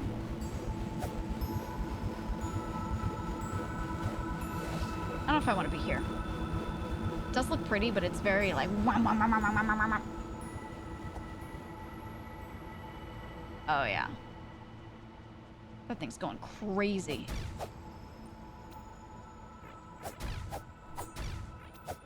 I feel like... You would think you'd still hear it from here, right? But it's like very, very quiet. Yeah, the 5G is just... Oh. Pouring out of it. Also, I love that up there it looks like a face. Up top, you see it? Okay, so now I can do all this.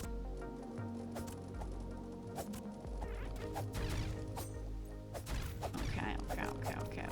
Kill them. Let's get this page from the guidebook. Hello. What? Get up, yep. It's a map. Old house has a little music note thing. I am here. We did the East Forest. That's a little mouth thing that we saw.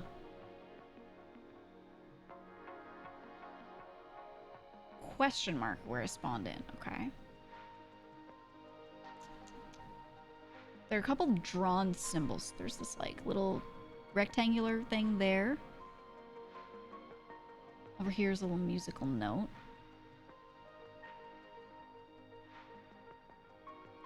Bell tower here. All the other bells there. Forbidden Pass. Big bad guy over there. Some of those things. Dark Tomb. Mountain Door. Sealed Temple. Okay.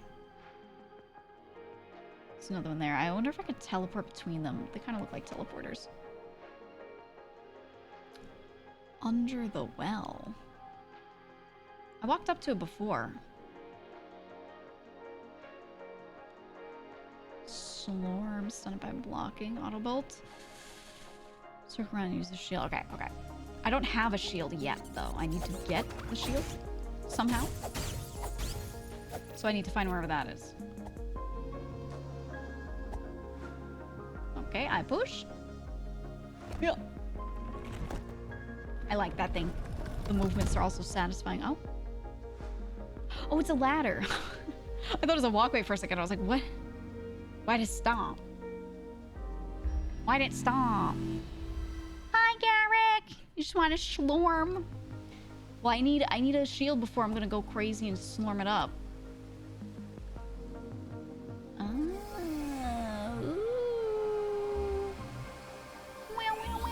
It's the tri-hex.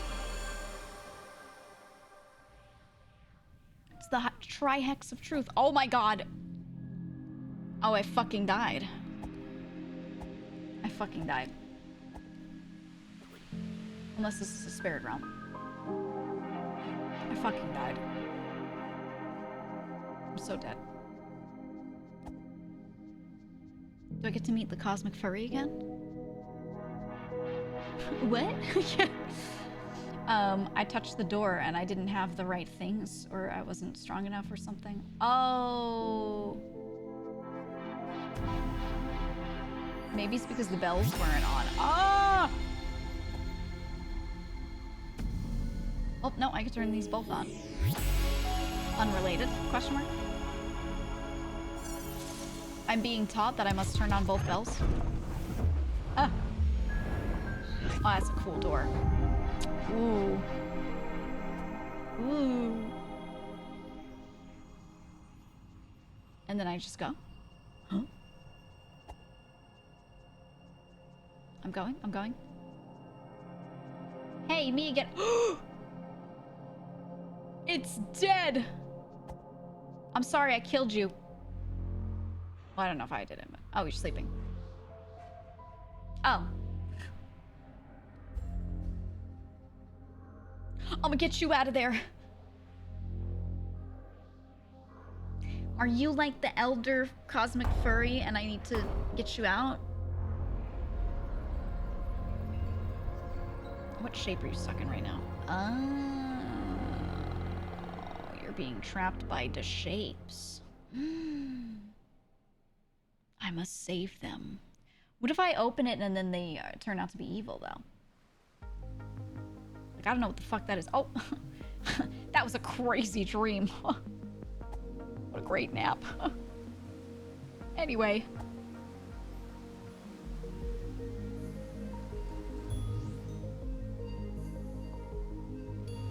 Alright. I don't know why they're showing me that, other than they want me to go there and pick up a little note. So I'm not gonna. I want to go to the windmill first. What the fuck is this? Huh? Huh? Question mark.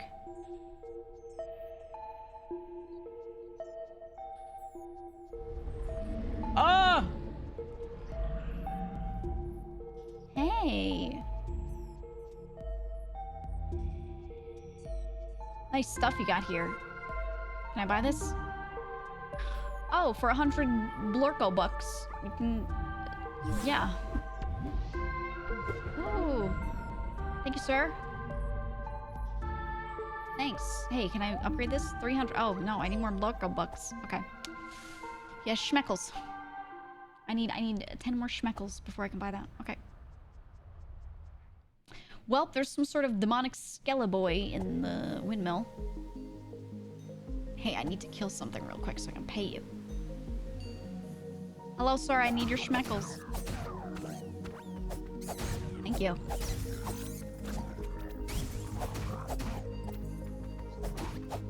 Ah! Alright, that's gotta be plenty, right?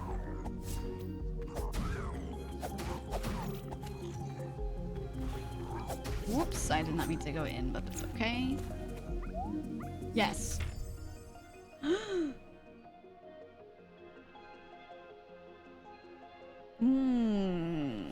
Okay. So what are we learning here? Use up a little stamina to do a little jump. Probably also use some to block, maybe. I don't know yet. when it's out, no safety, low stability, hurt more. So I can't. Oh, no stability. So I would get knocked back instead of being able to properly block. They give me damage numbers. That's nice. Special tech, no. What do you mean special tech? Oh yeah, stick. Rudling, okay. Attack and SP maybe recovers. Effigy is what that is. Ah, I see. I bought a bomb from that guy. I didn't even know what I was buying. Oh my god, calculations over here written in. Oh, I have a partial one.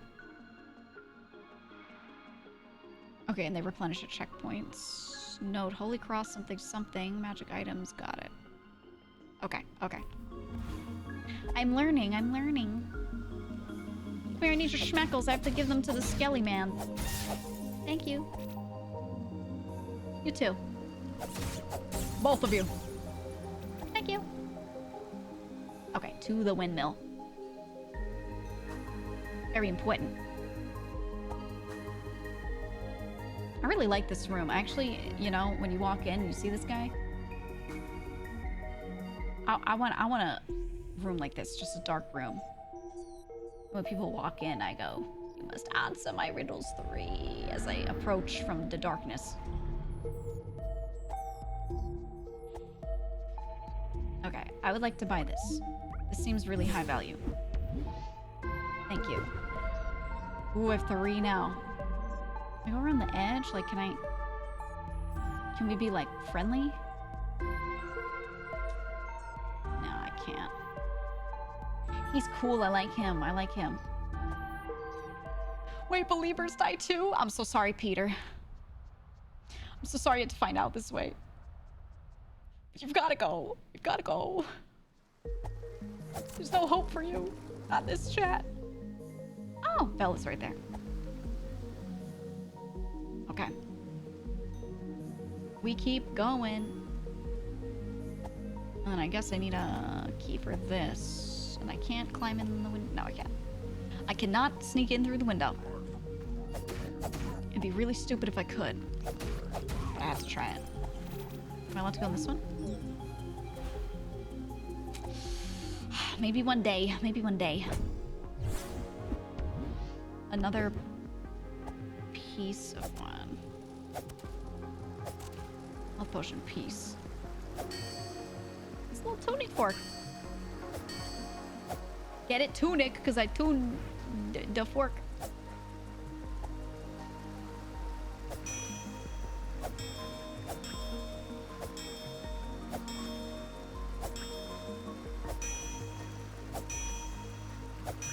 It's a different pitch from which side? No. Oh, it's with the BGM. Okay. Okay. Alright, and then this is back to where it was earlier. Were there any spots I wanted to get to that I couldn't because of the... Now I can't recall. Perfectly executed a special technique. I got an achievement for that.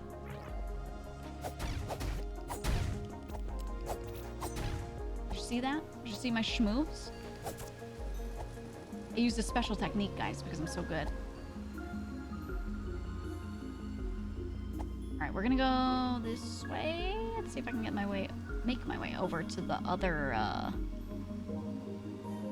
bell. Am I allowed to use brain rot words here or no? I don't know what that means. I don't know what that means. I mean brain rot words. What do you mean, like saying skibbity toilet for no reason? Because if that's the case, then no. Like skibbity? Yeah, okay, okay, no. No. Surely you can come up with something to say that isn't skibbity. 3 are opened? Why? Yay! I don't know what that does. Okay, we got money. And a bomb. Okay. And probably put that over the shtick here. Question marks. And I can't equip it. Okay, it's more maybe more like a key item or something like that. Now we kill this dude. Kill him dead. Oh shit. That one's also just a tuning fork. How the fuck do I get that? I mean, obviously there's a way. We'll figure it out. Oh my god, there's a big dude with a spear. Oh my god.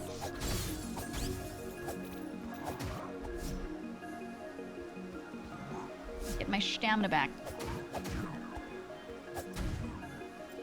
Alright, let's fight him. Watch him wreck my shit. Oh, he has the key. He has the key. Okay, we need to...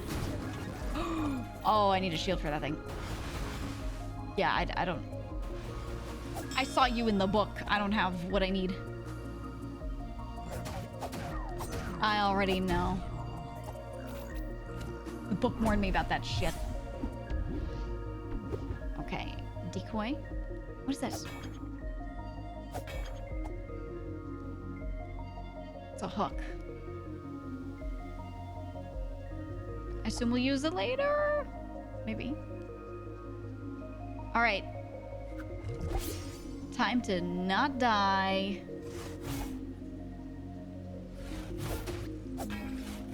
Oh!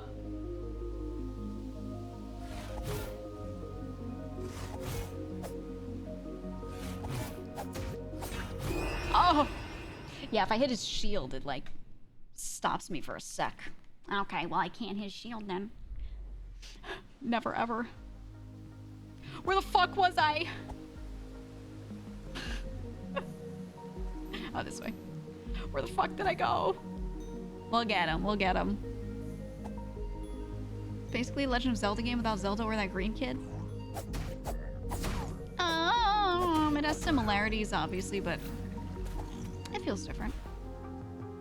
It's just an action RPG.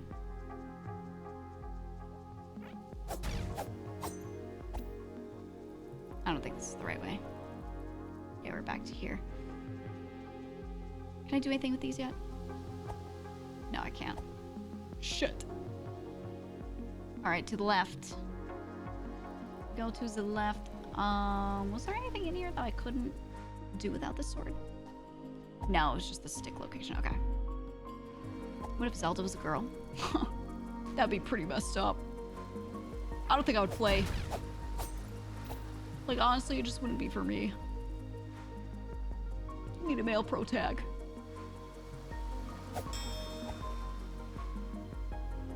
I like to play games with men as the main characters because then when I look through the third-person camera, I see their ass all the time.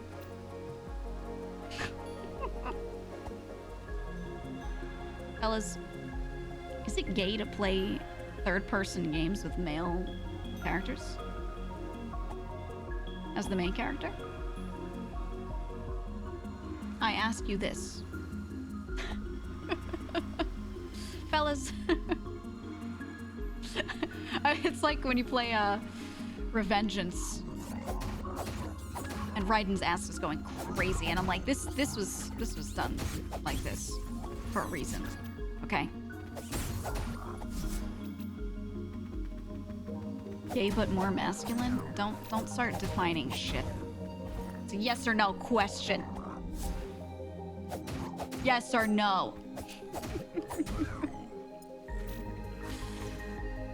Depends, are they all bricked up? Well, you wouldn't see that from the back. So I don't know. That's it's not really part of the question we're asking here. Why are you imagining that, huh? Why are you thinking about that? Ugh. Alright, to the left. To the left. Did I go in here? I did. This is the 3... Yeah, okay. Yep. Here we go. You will die. You will not survive. Oh! I really wanna shield.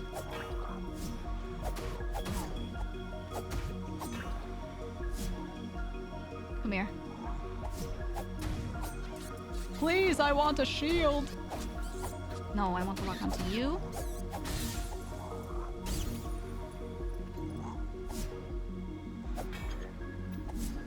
And then we go like this, and combo his ass. Get his ass. Alright.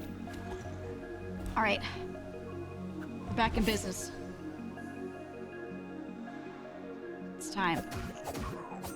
Kill this guy, and let's not get got by the fucking laser beams. Come here. Okay. Oh! Oh, that knocked away his shield, though. What? What? No, no, I'm trying to roll. Okay. No! Okay, okay, we got it. Horrifying, dude, horrifying. But I got the key, and I killed him, so we're chilling, we're chilling. Flower! It's nothing. This shape here could be construed as a hook shape. It also looks a little reminiscent of the key shape. I thought it was like referencing a key when I looked at the map earlier, but maybe it's not. I might just be like reaching, looking for shit. Oh!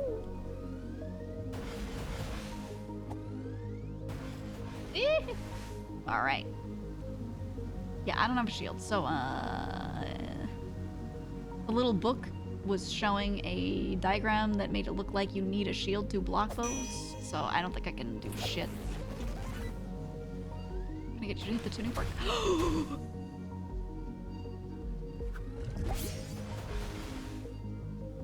Hit the tuning fork. No! No! Hit the tuning fork. No! No! Ah, I have to find a thingy. No! Jesus fucking Christ. I don't want to be here. Get me out. I'm going, I'm going, I'm going. I am very much so out of there. Okay. How do I quick check my, it's this. Where am I? You are here. Whoops. You are here. Go to the right. Okay. Just kidding, I can't. It's an old drawing. So that's something I've noticed, right? Several map locations, things have changed. So that little bridge that looked like I could take it in the instruction booklet, right here, centered, is broken. And I can't. But this statue up here that has the head broken off is accurate to the current time because the head is here. So what's the deal?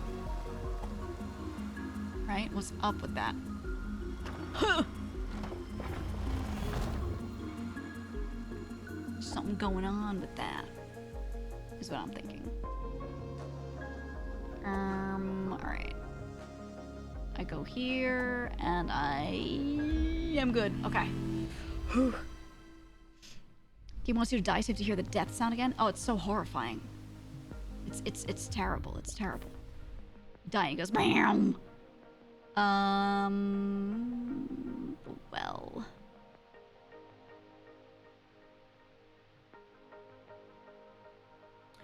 Oh, to get to the left you have to go through all that.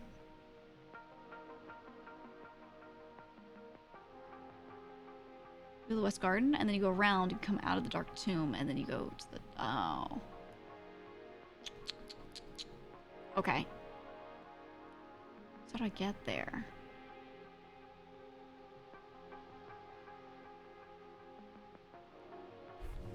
Can I go this way? It almost looks like you can. Yeah, there's like a little... Oh, that one's eyes are lit up because of the... because I rang the bell. There's this little,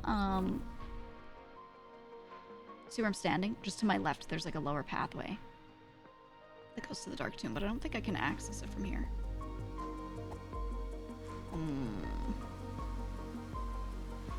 Oh, it goes under this little doorway. Okay. Alright, we're just gonna have to figure out how to go to it. I might have to actually just run through that area with all the laser beams.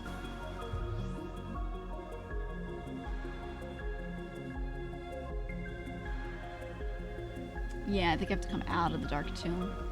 Shit! Alright. We'll do it. You love how they did the map? I like it too. I like it too. It's very, fourth wall breaking a little, not very breaking, but you know what I mean, where it like looks like a game guide. Little overworld map. Because you used to get that in, you know, booklets whenever you'd buy an older game. They would always have maps and reference sheets and things.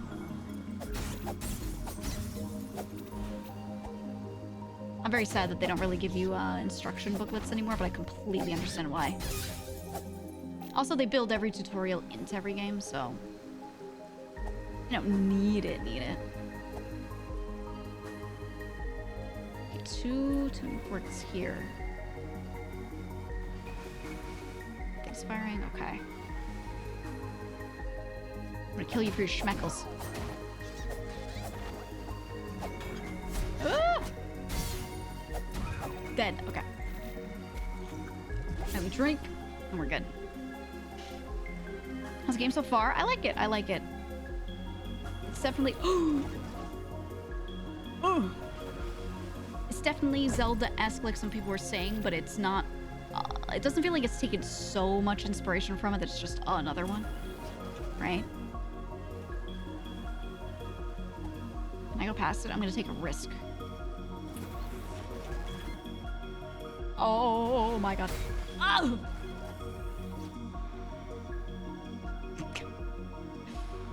Alright, now I have to fight this guy on a bridge. But he has a shield.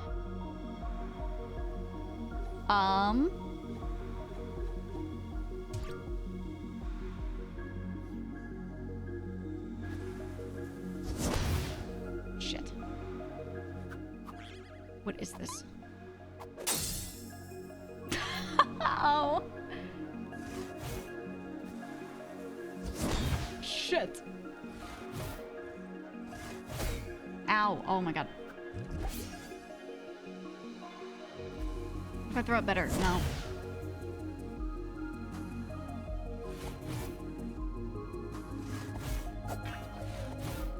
Oh man. I would never get past him. I would just never, right?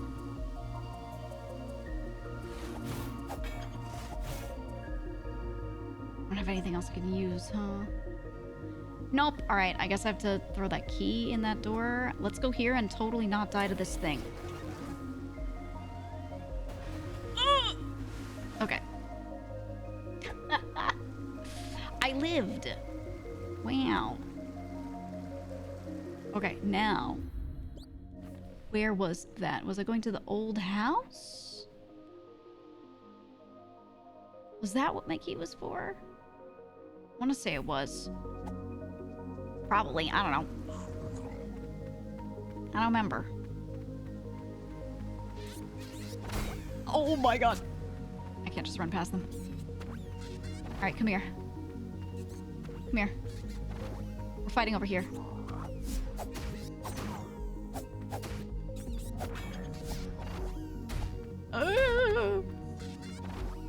I'm gonna die.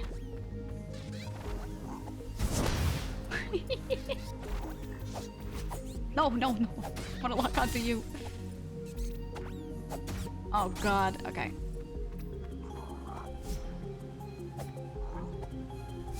Come here, come here.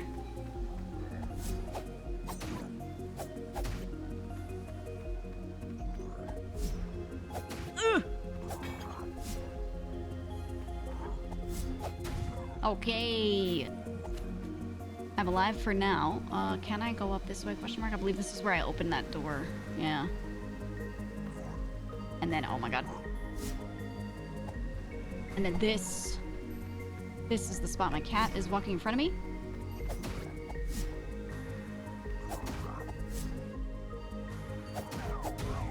Okay, there we go. Open, yes. Yes. I make my own game. I want to make an action RPG similar to this. Please do. I feel like everyone's trying to make their, not that the story is not clever in this, but everyone's trying to make their story and like the themes and vibes so crazy, so insane, and then you end up missing out on just the combat feeling nice. Right? Just simple nice. My cat is once again standing in front of me. Lucky. He wants food. Oh, it's silent in here. I'm about to die, aren't I? Oh my god, shield time. Yes!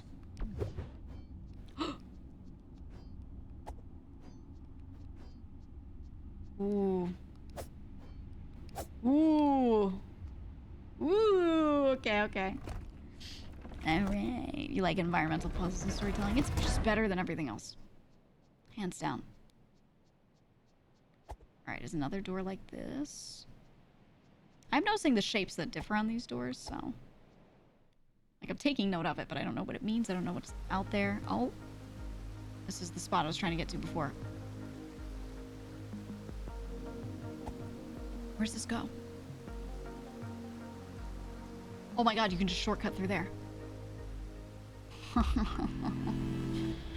Noted. Noted. Noted. Okay, so the spot that I found before was legit.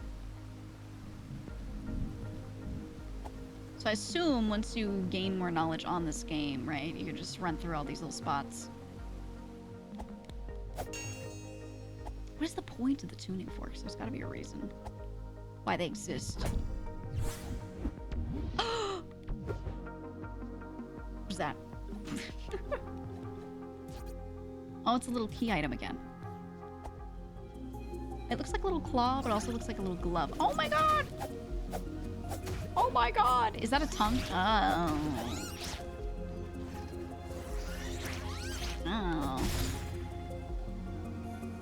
Cool. I'm gonna assume they res, because they just become skulls. I don't know. Can I go in here? You can't just walk in. Oh, okay, wait. We're gonna check out the outside a little more first. And then we're gonna go in there. And I'll probably die in there, and that'll be fine. I'm prepared to die in there. Ow.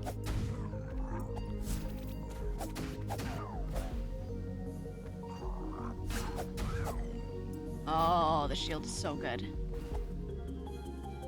Shield is so good. I can probably fight the dude on the bridge with it. That's the thing that in the book said, danger. Okay. If I could read this sign, maybe I would think of not going in there, but you know what? Sign can't stop me because I can't read. That's what this game feels like, actually. You can't read anything. So it just says things that's like, warning, danger, and you're like, well, if only I could read that. Okay, I can't go there yet. Okay, alright. Yep. What the fuck? Oh, I tried. It's okay. I got the chest, so I just have to run back here. And that's why we have our little shortcut.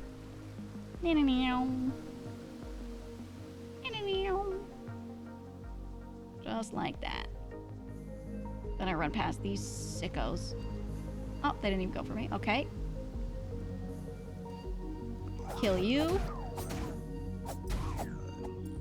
Killed his ass. Kill you. There's gotta be a parry, right? There's no way this video game won't let me parry. Oh, wait. I have a shield now.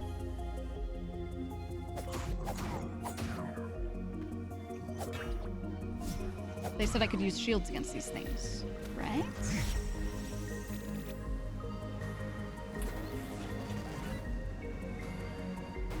Oh my god. Ow. Oh shit.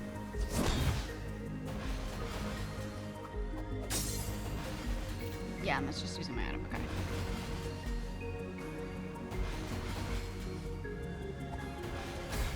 Oh!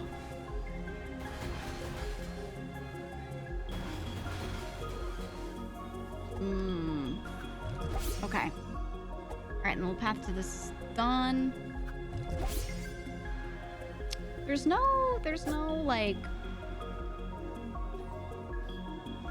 I'm trying shit. Yeah, there's no actual parry, from what I can feel. Maybe later on something will be revealed to me, but right now I don't feel anything.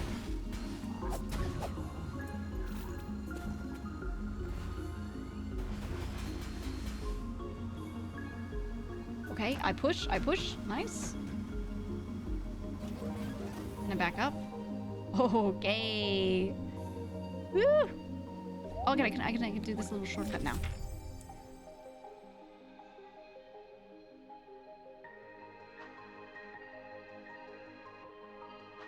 Is this a temporary increase? If you seek to increase your power, these do something. What the hell is this dotted line? Okay, interesting little dotted line. Yellow dotted line specifically. Go to shrine, spend money plus item. Okay. Let me through. So shrine was here. Over here, right? Hello, sir. I'd like to offer this to you for attack, please. Whoops. Okay. Oh, do you burn it? Ooh, the ritual. I sacrifice this toe to you, oh Lord.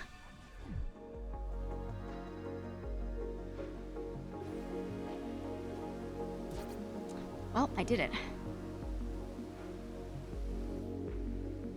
Alright. I sacrifice this flower to you, me lord. There we go. Zoomed look of the pages looks so good. It's so satisfying. Level 2 HP! Nice. Let's go into the... Actually, wait. Let me hit the... Schlap the save really quick. Replenish everything. And let's go into the Dark Tomb. Why not? Ooh. Let's go in and see if I just, like... fucking die. See what happens. Alright. I liked it was really green in here. It was very green. Oh, yeah. Oh. Guys, I think it's dark in here. I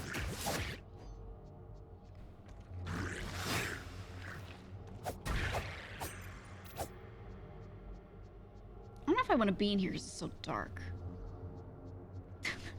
I think I need something. Because the Dark Tomb is so dark.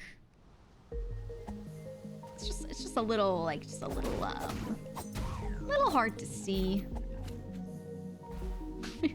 Perhaps the lantern that they showed me on that one page. Maybe. Okay, hook moment again. Once again, hook moment. No clue why. Ooh, I could have level 3 health. I don't remember what they said the cost. Wait, let me see. It was on the map? Yeah, oh no, it shows it here. It says, if you want to go into the Dark Tomb, you're going to need... wait, you need the lantern. Okay, did it show imagery of the lantern elsewhere?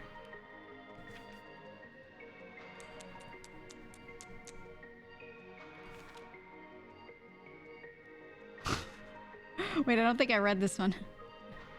Oh no! You've run out of health points. You talk to the cosmic furry, and it brings you back. Try to be this strong. Attacking defense 3 for Garden Knight. Okay. Keep note of that. Does this show the lantern anywhere?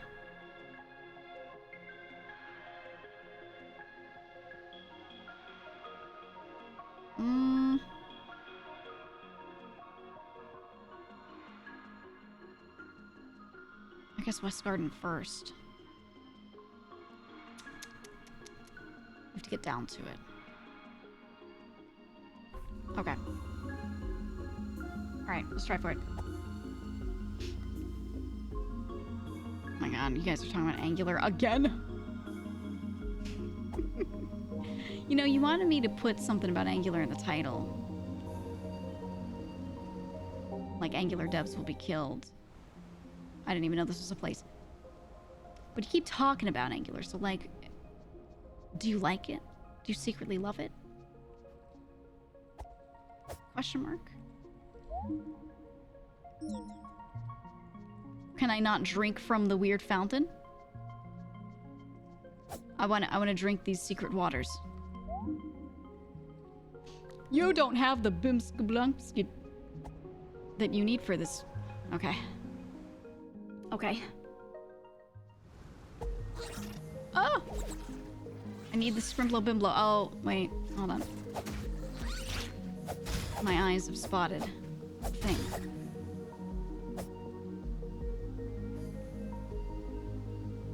Why does this look fake? This rectangle right here. See what I'm talking about? It looks not real. It looked movable. What's in here? Oh, this is where I came from. That's right. We're smashing believers in the title, and yet Skrillex enjoyers are left alone. I mean, Skrillex enjoyers are dudes that like Skrillex. Believers are like, their life revolves around Mr. Bieber, right? There's a difference. One is worse to me. Just notice Angular devs are in the title. Why do you think people keep talking about Angular today? There's a reason.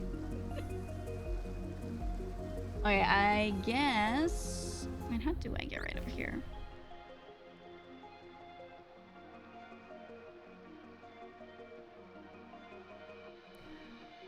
From the south? I think it might be from the south. Oh.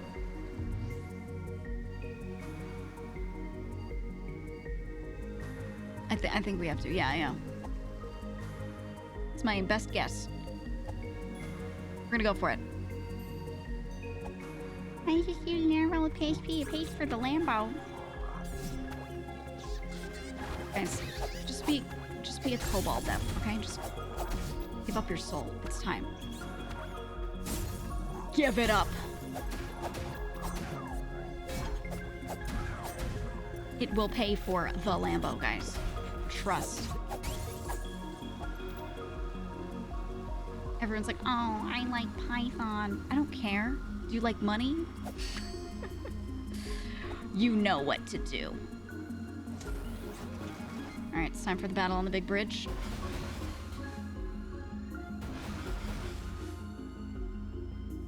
I'm waiting for it to go away.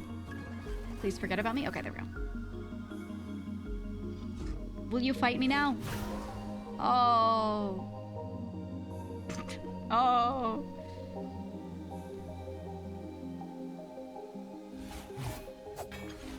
Okay, alright, never mind. We don't fight the guy on the bridge. Or do we? No. No.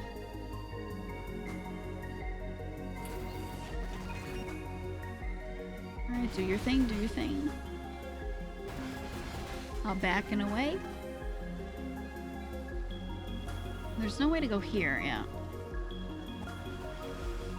I must be able to go under there through that little walkway. It looks on the map like I could, I just don't know how to get to it. Let's go this way. Fight me now! Oh. Or not. I don't think I've gone past this one.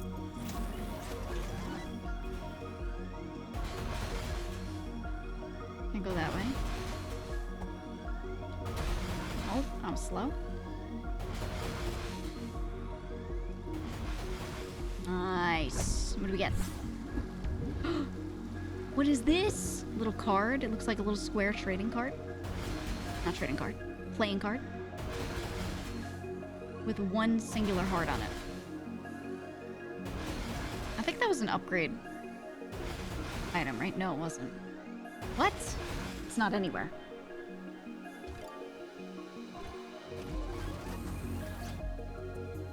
It's an equipable item? I have equipped heart. Oh, did it give me more HP in the bottom left? Is that what that is? Or no, is that higher because I got HP level 2 and I never noticed it? Hmm. The world may never know. Alright, let's go down to this beach again. There was also something on the map. There's a little opening that I didn't go into. Because I didn't know it was there. Now, I do know that it's there. Ow.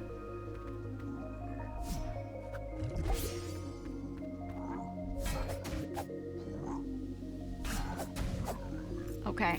Dead. And you. If I can roll behind him, he's fine. Ugh.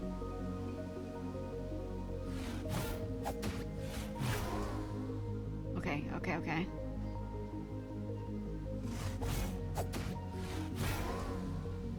He doesn't move, so it makes him really easy. Yes. Oh! I thought I was out of the way. I didn't think he would hit me from there. But I... Where the fuck was he? It's down here, right? I was going down to the beach. Beach? Yeah. Alright, let's go to the beach. This, no, this way. And over here. Yeah. Super dead. Does that shield match the parry? I don't know.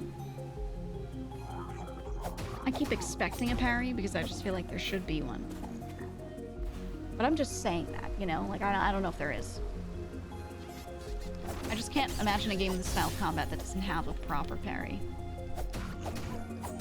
But they don't give you a written instruction on how exactly to do it. You have to just, you know, figure it out.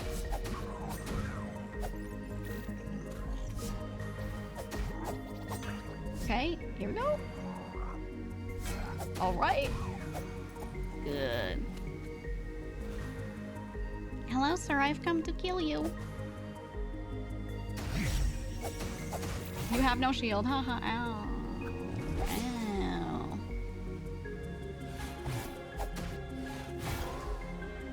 Okay. Just hit so hard. God. It's very close. Okay, the little secret entrance is in here. Yes. Where's this go? Straight? Oh. Ooh. It's just a hallway. I'm pressing the edges. Yeah, it's just a hallway. Ooh. I could see it on the map. You see the little rectangle? Okay. Let's see if there was anything that I missed over here.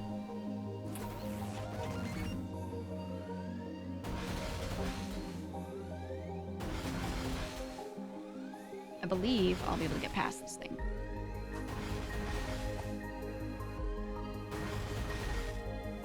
And maybe there will be something down there, maybe not. I want it to stop. Taking an extra, like, second or two here. Okay. Yes!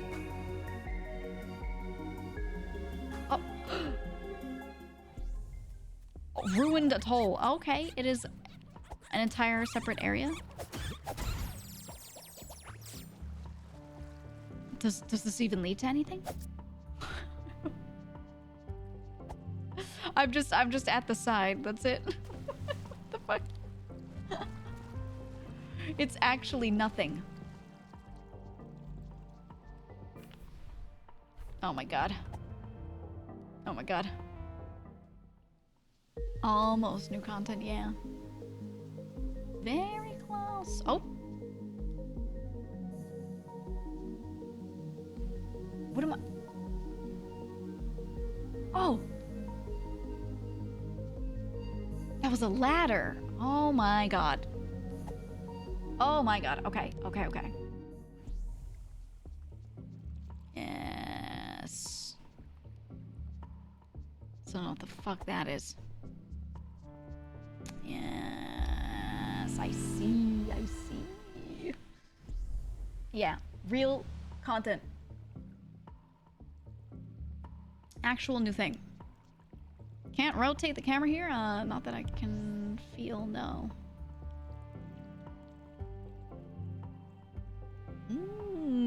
Look, they praying, they praying.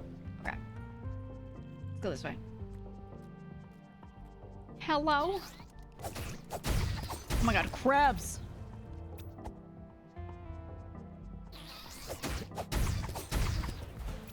Oh, look at the way they walk sideways. Look at them.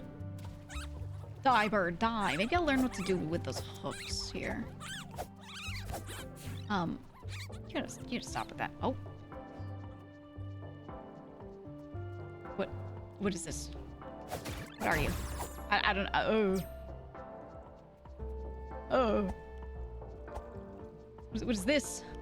Can I go in any further? I can't. Okay. Alright, alright. I'm here at the statue. I don't do anything in the statue. Okay. Alright, let's go to this bird with the scary glowing eyes that's standing on top of a chest. Oh, it's an enemy. Hey. That sound it's making is a very Zelda sound. Listen. Like, that feels like a sound I have heard before, you know? Come here, come here. It sounds like something specific and I can't remember what. It sounds like an Ocarina of Time enemy. Which one am I thinking of? I can't recall what that sound comes from, but it comes from something. Very similar, not the exact sound, but like 90% similarity, it feels like. Sounds like the blobs. Oh, the scrub. Yeah, it does sound like him. Oh! Crabs! Okay, we got him. Nice. I guess let's go this way. I could walk on those little, little straight pathways. What are the points of these? What do you do?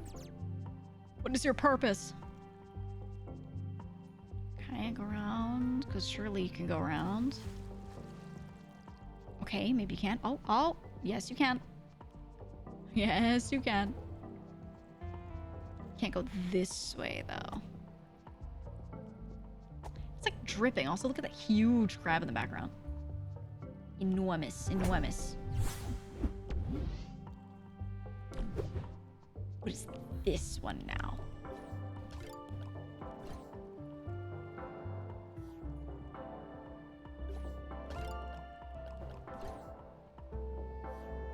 Okay, my health looks the same there. I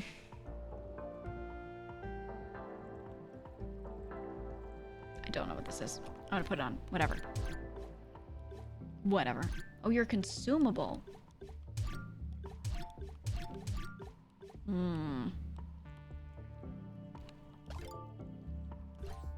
Okay. We'll figure it out with time. We will. Pipe is leaking free purple drink. You know? Many years ago, I'd look at that and I'd be like, oh shit, and I'd be partaking. Instantly.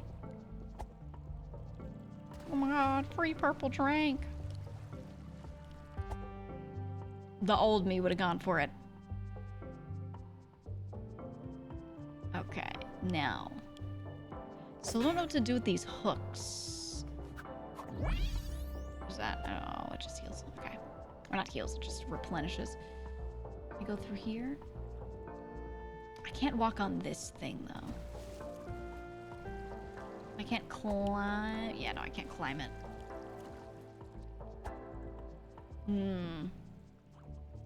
I'd have to find a way around then. There's a rope up there to go down. Have I gone this way?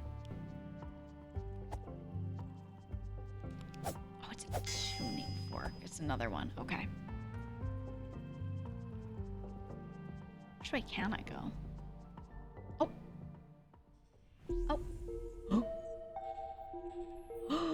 Is it Mr. Salesman again? Hey! Oh, you just sell bombs. Fuck it, yeah, I'll buy a bomb. Thanks, Mr. Nice Bomb Salesman. Thank you.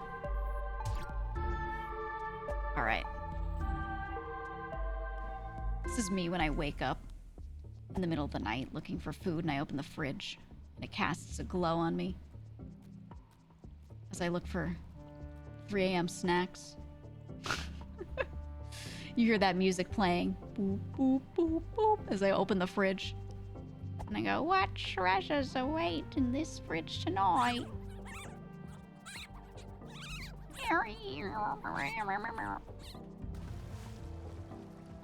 Okay, I can't go that way. Checking every which way. Can't go that way. Can I walk on this little route? No, I can't. Alright. Let's just go along these things and see if there's anything up here. Death! Death! Death!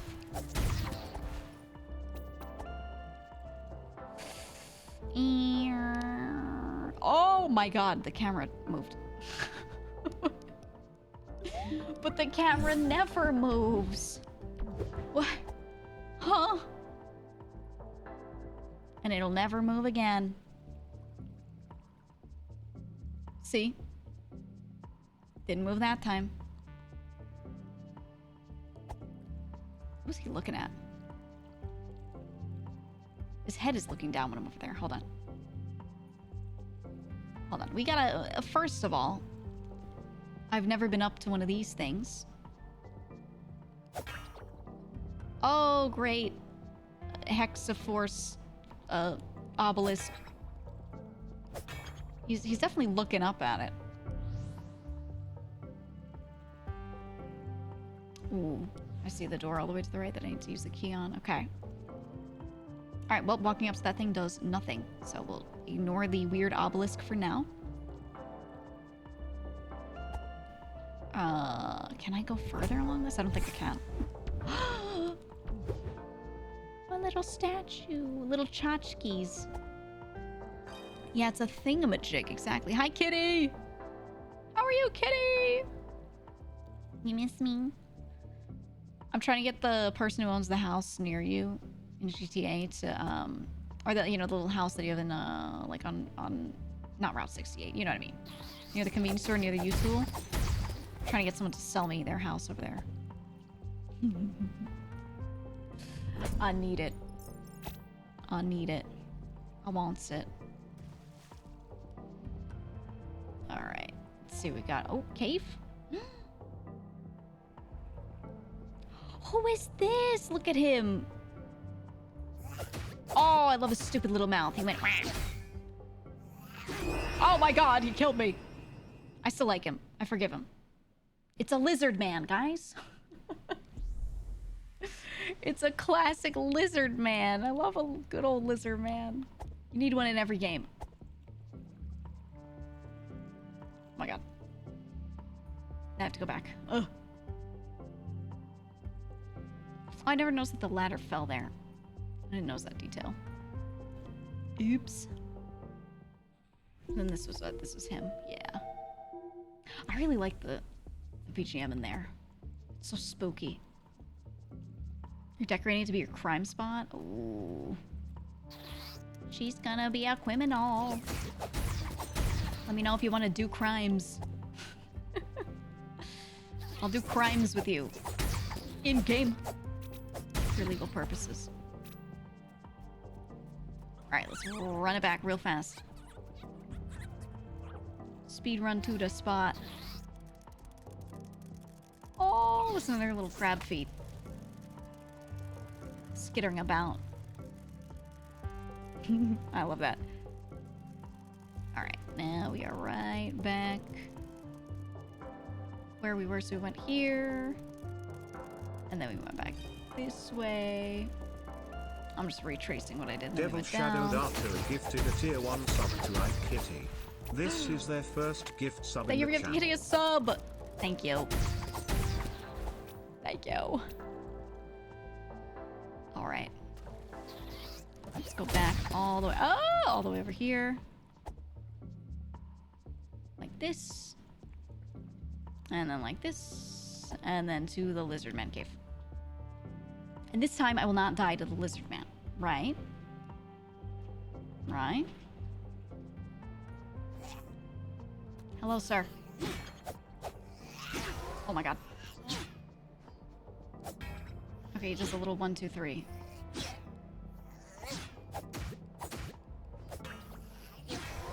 Oh!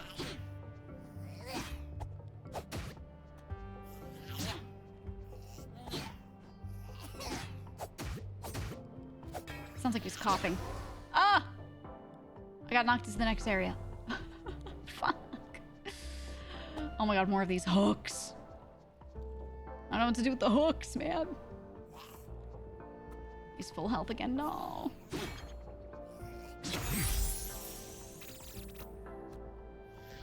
One, 2, 3. 1. Ooh.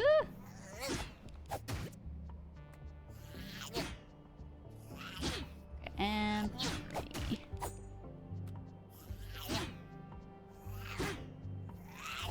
I like how he's a very humanoid, like, yeah, yeah, as he attacks. Right, he's making a weird lizard noise, but then there's this overlaid sound of someone going, yeah, yeah, in the background. Do you hear it?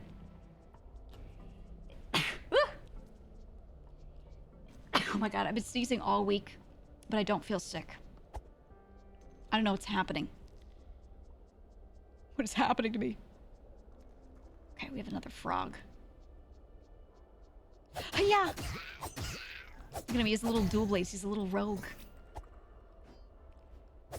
I don't know what to do with this. We'll figure out the hooks one day. Ragweed, maybe? No. Oh. Oh. Huh? Oh. Should I have gone left there as well? I went this way, but I could have gone another way.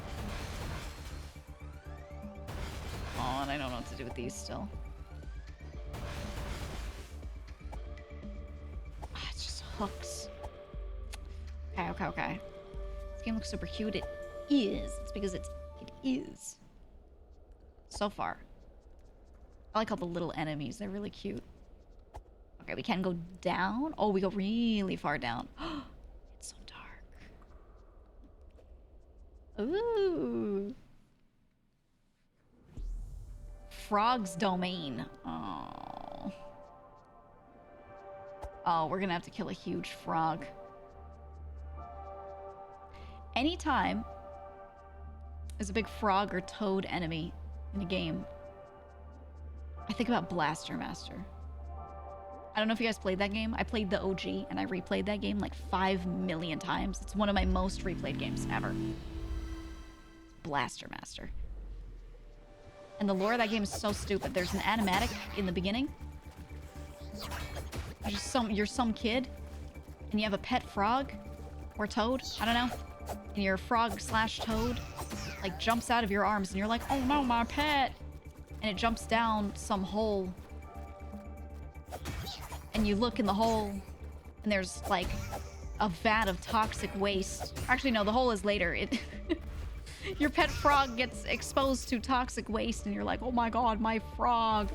And then it becomes huge, and it jumps down some hole, but that it also kind of creates, question mark? And then you jump down the hole after it. You're like, let me follow my huge radioactive pet frog. And there's a tank waiting for you. And you're like, I better get in this tank. And then you do. That's about it. That's about it. Stop it! Oh, this dude's difficult. No, no, no, no, no, no. I gotta get out of here. No, no, no, no. I gotta potion up. Okay. Alright, we gotta roll him. Oh. Oh. Oh, we're so dead.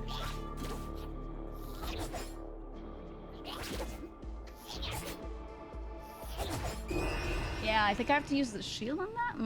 I'll figure out what to do. This is right where the save is, it's fine. Would you have followed your huge radioactive frog? I would have followed my pet. My beloved pet. Plus, if there's just a tank waiting for you, like, who are you to not jump in the tank? I feel like anybody would do that shit. Oh my god, I'm gonna die to these dudes. Sorry, I'm thinking about my radioactive frog. A little distracted thinking about my pet frog. Just too bad I thought you were talking about the fishing levels in Sonic Adventure for a second. No, no, no. I'm talking about the masterpiece that is Blaster Master. Such a weird game. They did a really good remake on Switch. Like, really good. Oh my god, there's a room there. No. I wasn't trying to click on that. I was trying to roll. Oh, there's a room here. Okay.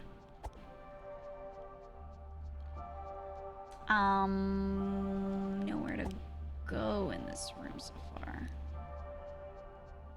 Nothing that way. And I see them all... Oh, he's looking at me. I see them all, like, bowing before him. Maybe it's just for me to see, right? Maybe the point of this is for me to witness that. Perhaps. Yeah, they're cultists. Would you jump in for your radioactive mods? Oh, I don't know. Well, the thing is... So sorry for the spoilers of Blaster Master, not that you cared about the story, but like, if you play the game, you go down, you get in the tank, whatever, at some point the frog is a boss, so you kill your radioactive frog, but then you keep going? Like, it's just a boss in the middle of the game, it's not even like the end, like, oh, you found your frog and you had to get rid of it, you had to put him down. The game continues, so like, what's that about?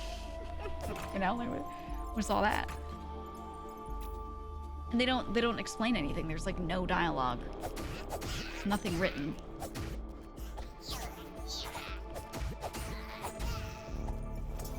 Look at his little tongue when he dies. Oh my god. Their death animation is so good. Ow. That's a good death animation. Full hour. I got nothing in this room. I went in there, killed some of them, found yet another set of hooks that I don't think I can use yet. Is this an unbroken pot? No, that is a broken pot. There's no way there's a room without a purpose, is there? Oh my god, maybe. Money making, I guess. No! I'm here for my rematch.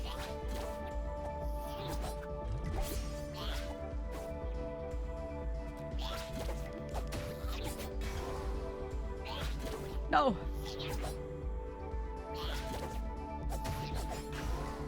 Okay, okay, okay.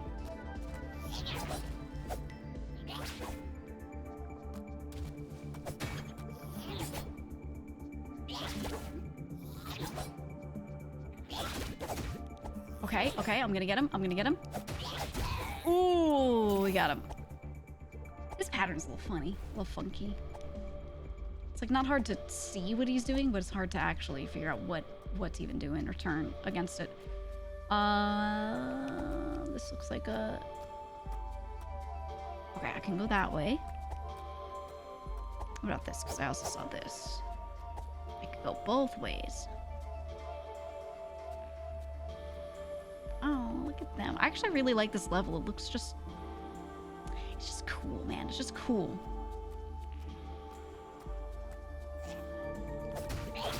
Yeah.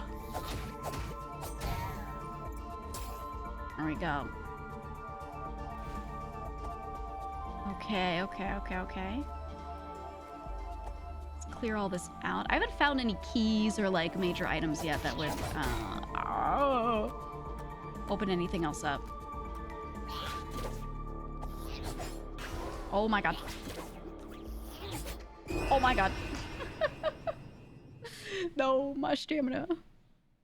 It's so dark and spooky. I like it though. I like it. The vibes, man. Alright, so we know we don't have to go to the right. We just go to the left after this hallway. Oh!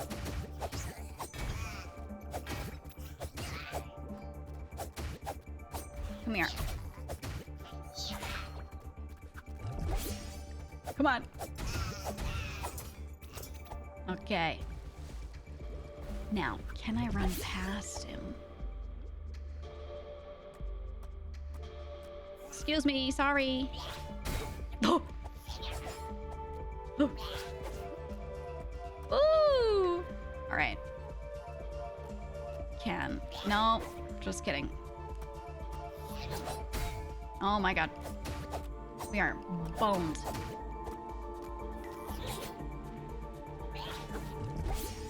Come here. Fight me.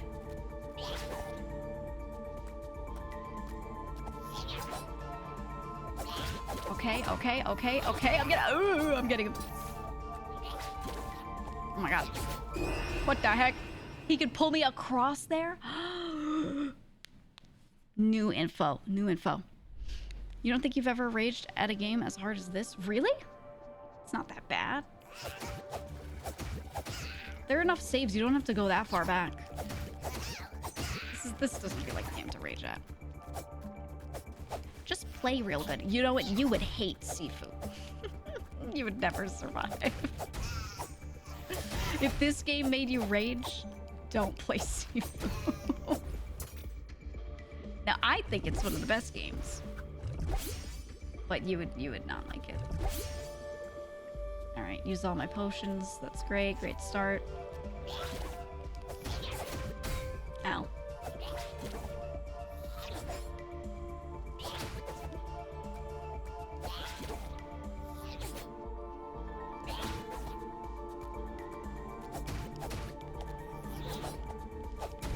Okay, got him. Alright, I'm definitely gonna die here, I feel. Or am I? If I bomb him. Come here.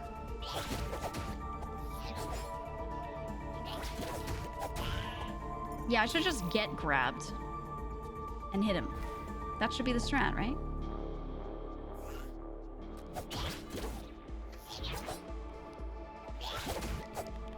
Get grabbed and then back up from that every time.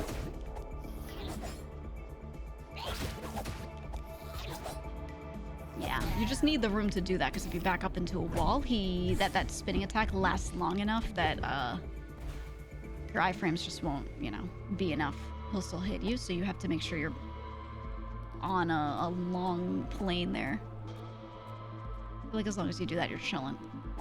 Oh, this is all connected. Okay, right. I know where I am. Hello, sir. We have to fight, sir.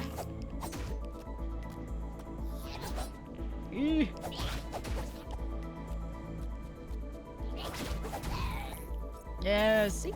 Not bad. Not bad at all. Okay, I go this way. I kill this little guy. Easy. I feel like as long as you start a combo on them, you're usually chilling. You can't be late to it. Oh my god.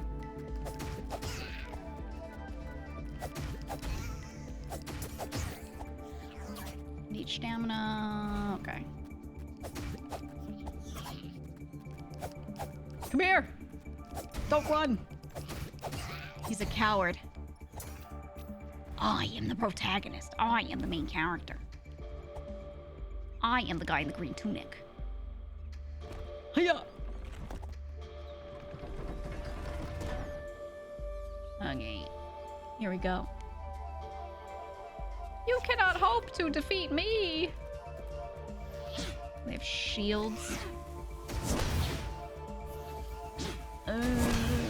Okay. Oh! You gotta do what you gotta do sometimes, you know? You gotta do what you gotta do. It was a good run. That was the farthest we've made it in that section, so that's pretty good. Now we'll do it again. Ah! Should I restart this one? I feel like I should. Hold on. Let's not lose HP. Let's not. Come here.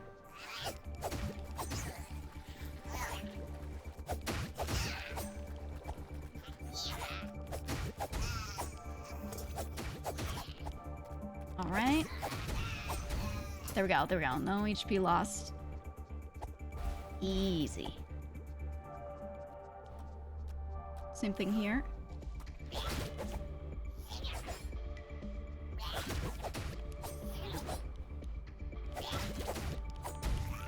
Nice. Okay, so I can get the 3 combo in on him. I can do it. Just have to really spam it. Nice. Alright, then there's this one as well. Ooh! Please! Okay. He was moving so weirdly. Got him. Is a fox or a weird looking raccoon?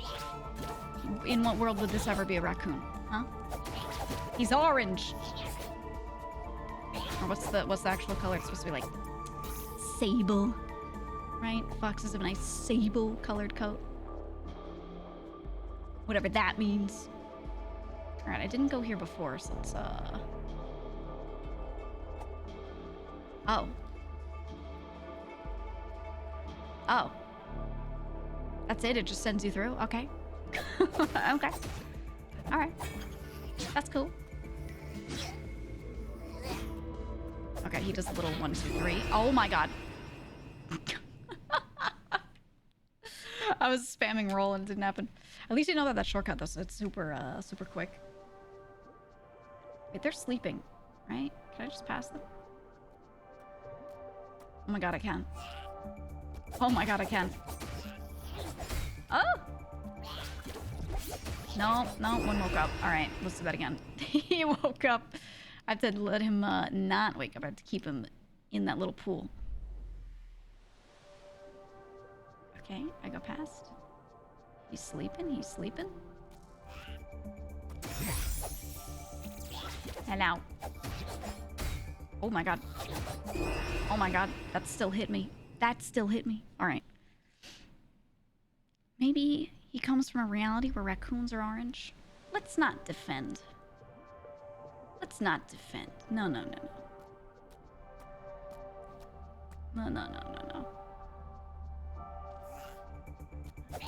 If someone asks a question like that, you know they're just asking a question just to have something to say. Oh my god, it did wake up again. Yep. Okay, I have to fight them in the first room if I don't want them to come in then. I think he's gonna hear the fighting. Alright, fine. We'll do the thing we did before. We'll just kill him. Ow!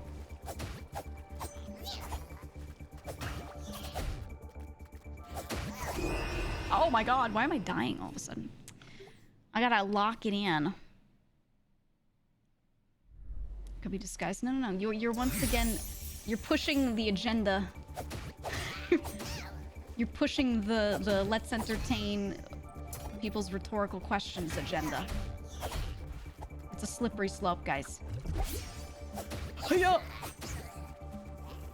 I can combo fast enough, just not have him attack. Oh my god. Oh, he can grab his... Oh my god, he can grab other enemies. Oh. So it looks like all attacks can affect everything sentient here. Everything living. Oh my god.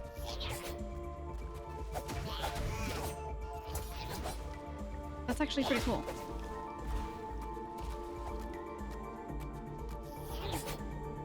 Alright. Should have him here. No. Hit the brazier. Okay. Alright, we're chilling. We're chilling. I drove off a slippery slope in the winter once and got into a crash.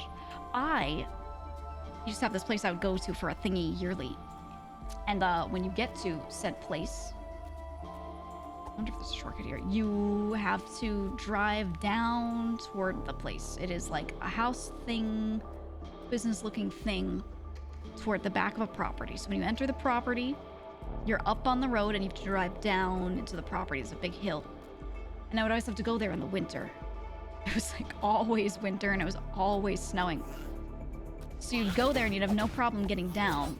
But then it would snow for a bit and it would pile up and it would become icy and then you'd have to leave later and it would be like hellish. It was a time. And every time I went there, we'd all be like, well, can't wait to not get out of here. And we'd always be like, hey, you know, it'd be a great idea if you guys salted or sanded, you know, the area, the slope. Wouldn't that be like such a good idea? And they would never do it. They'd be like, just get a big truck, get a huge Ford. Like that's not the answer here. People drive other vehicles that aren't huge trucks. You need bigger tires. You need 5,000-inch tires is what you need. Deal with them winters. All right. For real this time. He does 2, he does 3. Oh! The hitbox stays for so long. Okay, well. Run it back. Okay. Okay. I guess.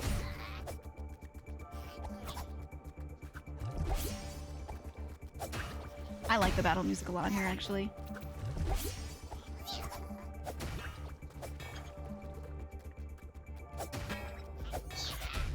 Oh, my shield wasn't out. I don't want to restart this one just to get less damage on me. I'm doing it. I'm doing it. I'm doing it. I'm hitting it.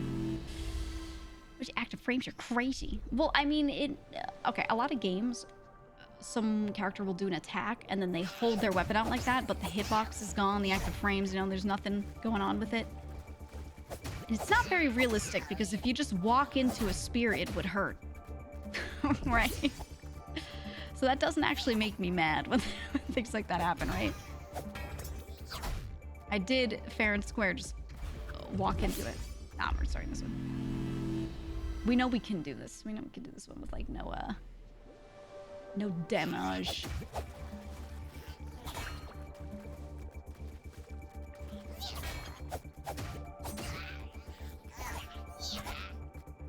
All right. Oh my god, I hit the brazier.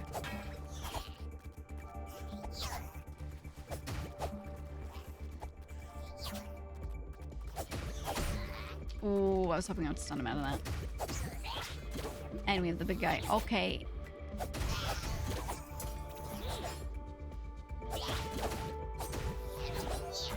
Oh, he almost got me.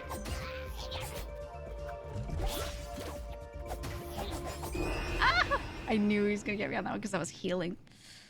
Eesh. What, that 5-second clip of bell ringing they call battle music? It's okay if you have shit taste. That's alright. We can agree to disagree.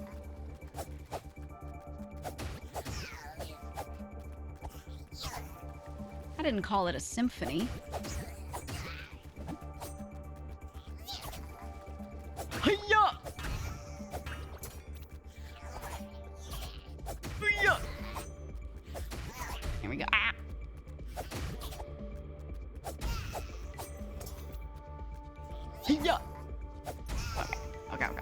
One hit, not bad. Not bad, not bad. They should let you dual wield the sword and the stick. Oh yeah, you put the stick in the other hand and you turn it around like, you know, like a cool guy. Actually would like that. The combat, I don't know, it feels like it should be simplistic. Feels right. GEEGA cheer, GEEGA cheer, GEEGA cheer. No. Thank you for the 7 months, Lion. Thank you. Thank you.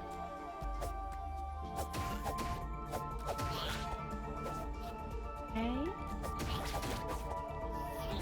Okay.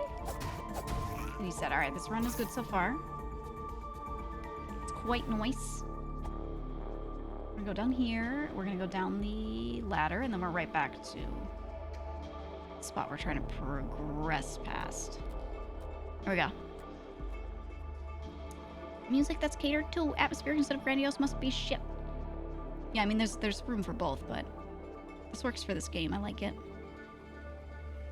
Maybe I do want to fight them over here because there's just more room to back up. No, but then there's them.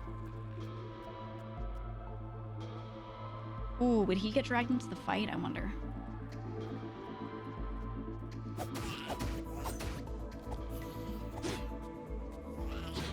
And 3, and I won't walk into it. Okay. Oh my god. Hey, fight me here. It's gonna be great.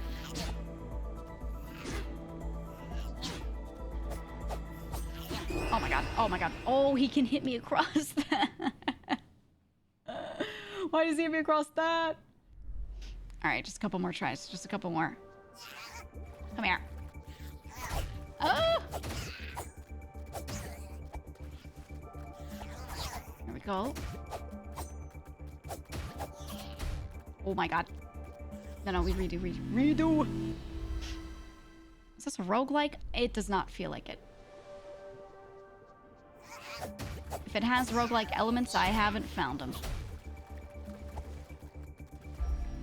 You do go back to these little points and have to fight enemies yet again, but that is not very different from a save point. It's only got like, it only has mild elements that might make you think it's a roguelike just because things like reappear, but it has no other common traits.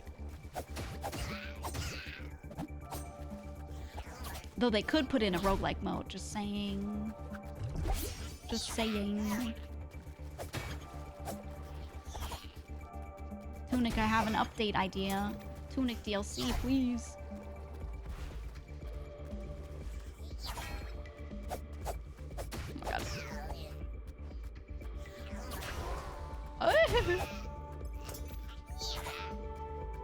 Almost died there. The urge to tap that is huge, but I won't.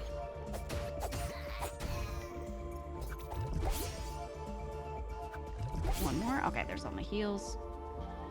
And now I just have to not die.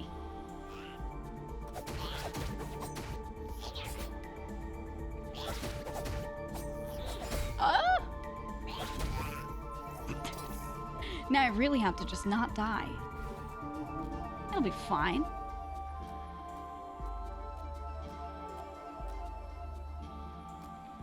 Alright, it's a big boy. We're gonna fight the big boy.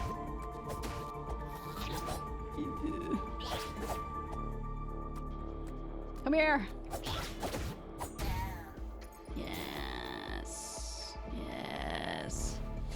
1 HP is enough. If you don't get hit, yeah. That's what I'm saying. It's a Metroidvania Souls-like mixed with Zootopia undertones? You ain't wrong. Except for the Metroidvania part. I don't know about all that.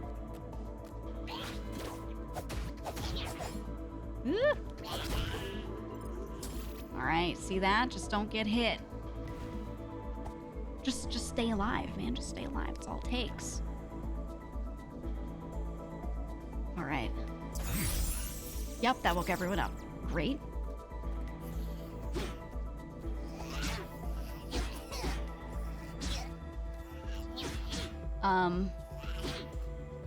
Need to actually get on this walkway. Okay. Okay. I was hoping I could hit him while he was still turning the other way. Oh, you fall in the water. Oh. I just realized it. He falls off the edge if he dies. Or he can fall off the edge. Okay. Okay, I guarded to the side. Oh, I didn't mean to hit that, but you know what? That's alright. That's alright. Alright, we got this, we got this.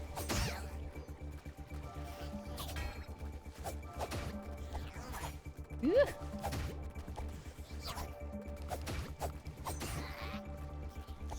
Okay. Oh my god.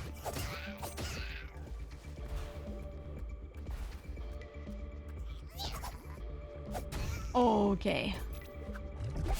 One hit, we'll take it, we'll take it. Got the thing where you need to get the thing and then go to the place. Totally a Metroidvania. Oh, there's backtracking and that means it's a Metroidvania? Someone, I don't remember what game we were playing. There's some game where you had to backtrack sometimes. And there was someone in chat, this is a very long time ago, and they were trying to argue that the game counted loosely as a Metroidvania because you had to backtrack ever. And I was like, what? Say it ain't so. Please tell me you don't believe this. That can't be all it takes to be like, yeah, it's this genre. I was just like, what? That's it. Right, yeah, then like every Zelda, I don't know, dude. The number of games that would count if that were true would be insane, absolutely insane. Oh. He had the range. Oh my god. Oh my god. Oh my god. We got ultra comboed. Alright. One more. Come here.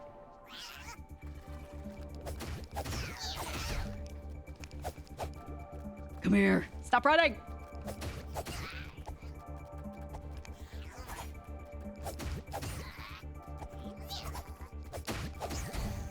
Okay, okay. Oh! I didn't want to roll there, but I did. Sometimes you just gotta accept it.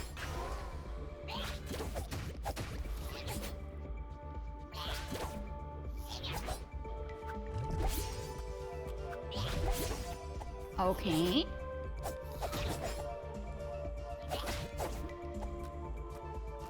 Come here. Got him. Nice. What's the point of having 3 health potions if they just heal you a little bit? Why not just be able to glug glug all at once? Why not just give you 1... Well, actually, no, I know the answer to that. Never mind. Because I may not have picked those up. Ah!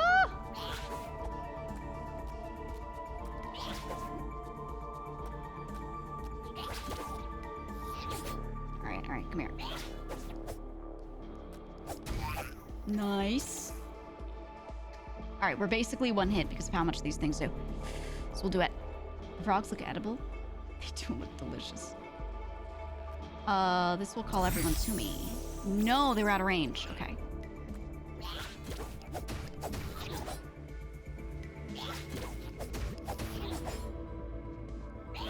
Okay. Dead. I feel like the fight right in this spot here wouldn't be that hard if it were just 1 at a time, but because they both show up and this area is so awkward, it's hard. I'm thinking I should fight these things in front so I can pull them down here. Like, I'm just thinking fighting them on that little staircase on the side is not the way. Oh, I just died to these instead. That's what I'm thinking. I think this little area I have to have. Otherwise, that little staircase, you just get, like, fucked, right? That's my thought. God, I love this game. Hope you're having fun with it. I am. It's really good. It's really good so far. I just need to rest my thumb. My left thumb, my movement thumb. I also have to check my text because I'm getting a million texts from Oh, it's my dad. Okay. You're sending me 1 billion of them. All right, but I am going to stop there for now and be on my way because I didn't plan to do a super long one today. I have to answer a bunch of phone calls, do a bunch of messages. I have a lot of shit I've got to do before certain things close. Certain people aren't around for work hours, so I'm gonna do that, and then later I might go back and Discord stream if I have time. We'll see. I don't know if I will, but if I do, I'll do that. So I'm gonna throw you at. Let's see what I got.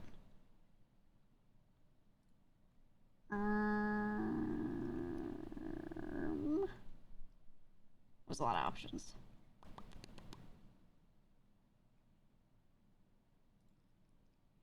Oh, there's so many options. Oh my god.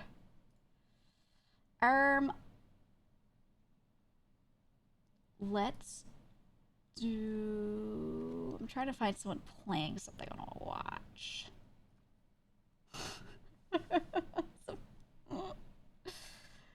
Some of the games people are playing right now are a little interesting. They're a little interesting, we'll say. Why are so many people playing Roblox? What is that? Oh man. It's like so many people playing Roblox. Oh my god. Yeah, we'll skip that. We'll skip that. It's actually so many. Holy fuck. Alright, you know what? Let's write so... Oh! Wolfie, what are you doing? Did you hear my cat? He just, like, gracefully... Well, actually, very not gracefully. Jumped off my desk. Alright, let's... Speaking of cats, let's rate a cat. Let's rate a cat. Let's rate Miss Jackie. We haven't rated her in a hot minute. She's a cat, and she has a cat next to her called Chat. And when Chat TTS's the cat speaks, and her chat is really particularly good with, like, setting up bits with it. Like, really, really good. It was a crash bang. I don't... He was just standing on my desk, and then he got spooked by nothing. I don't know what his problem is. Whatever, I'll go check on him, but he's fine. But yeah, we will go to Miss Jackie. I gotta run because I have to like call someone back pretty urgently. So I'm going to go to the ending screen right now. Right now. Okay? Alright. And I'm gonna send you over to Miss Jackie. I'm just gonna press a button because I gotta make a call urgently.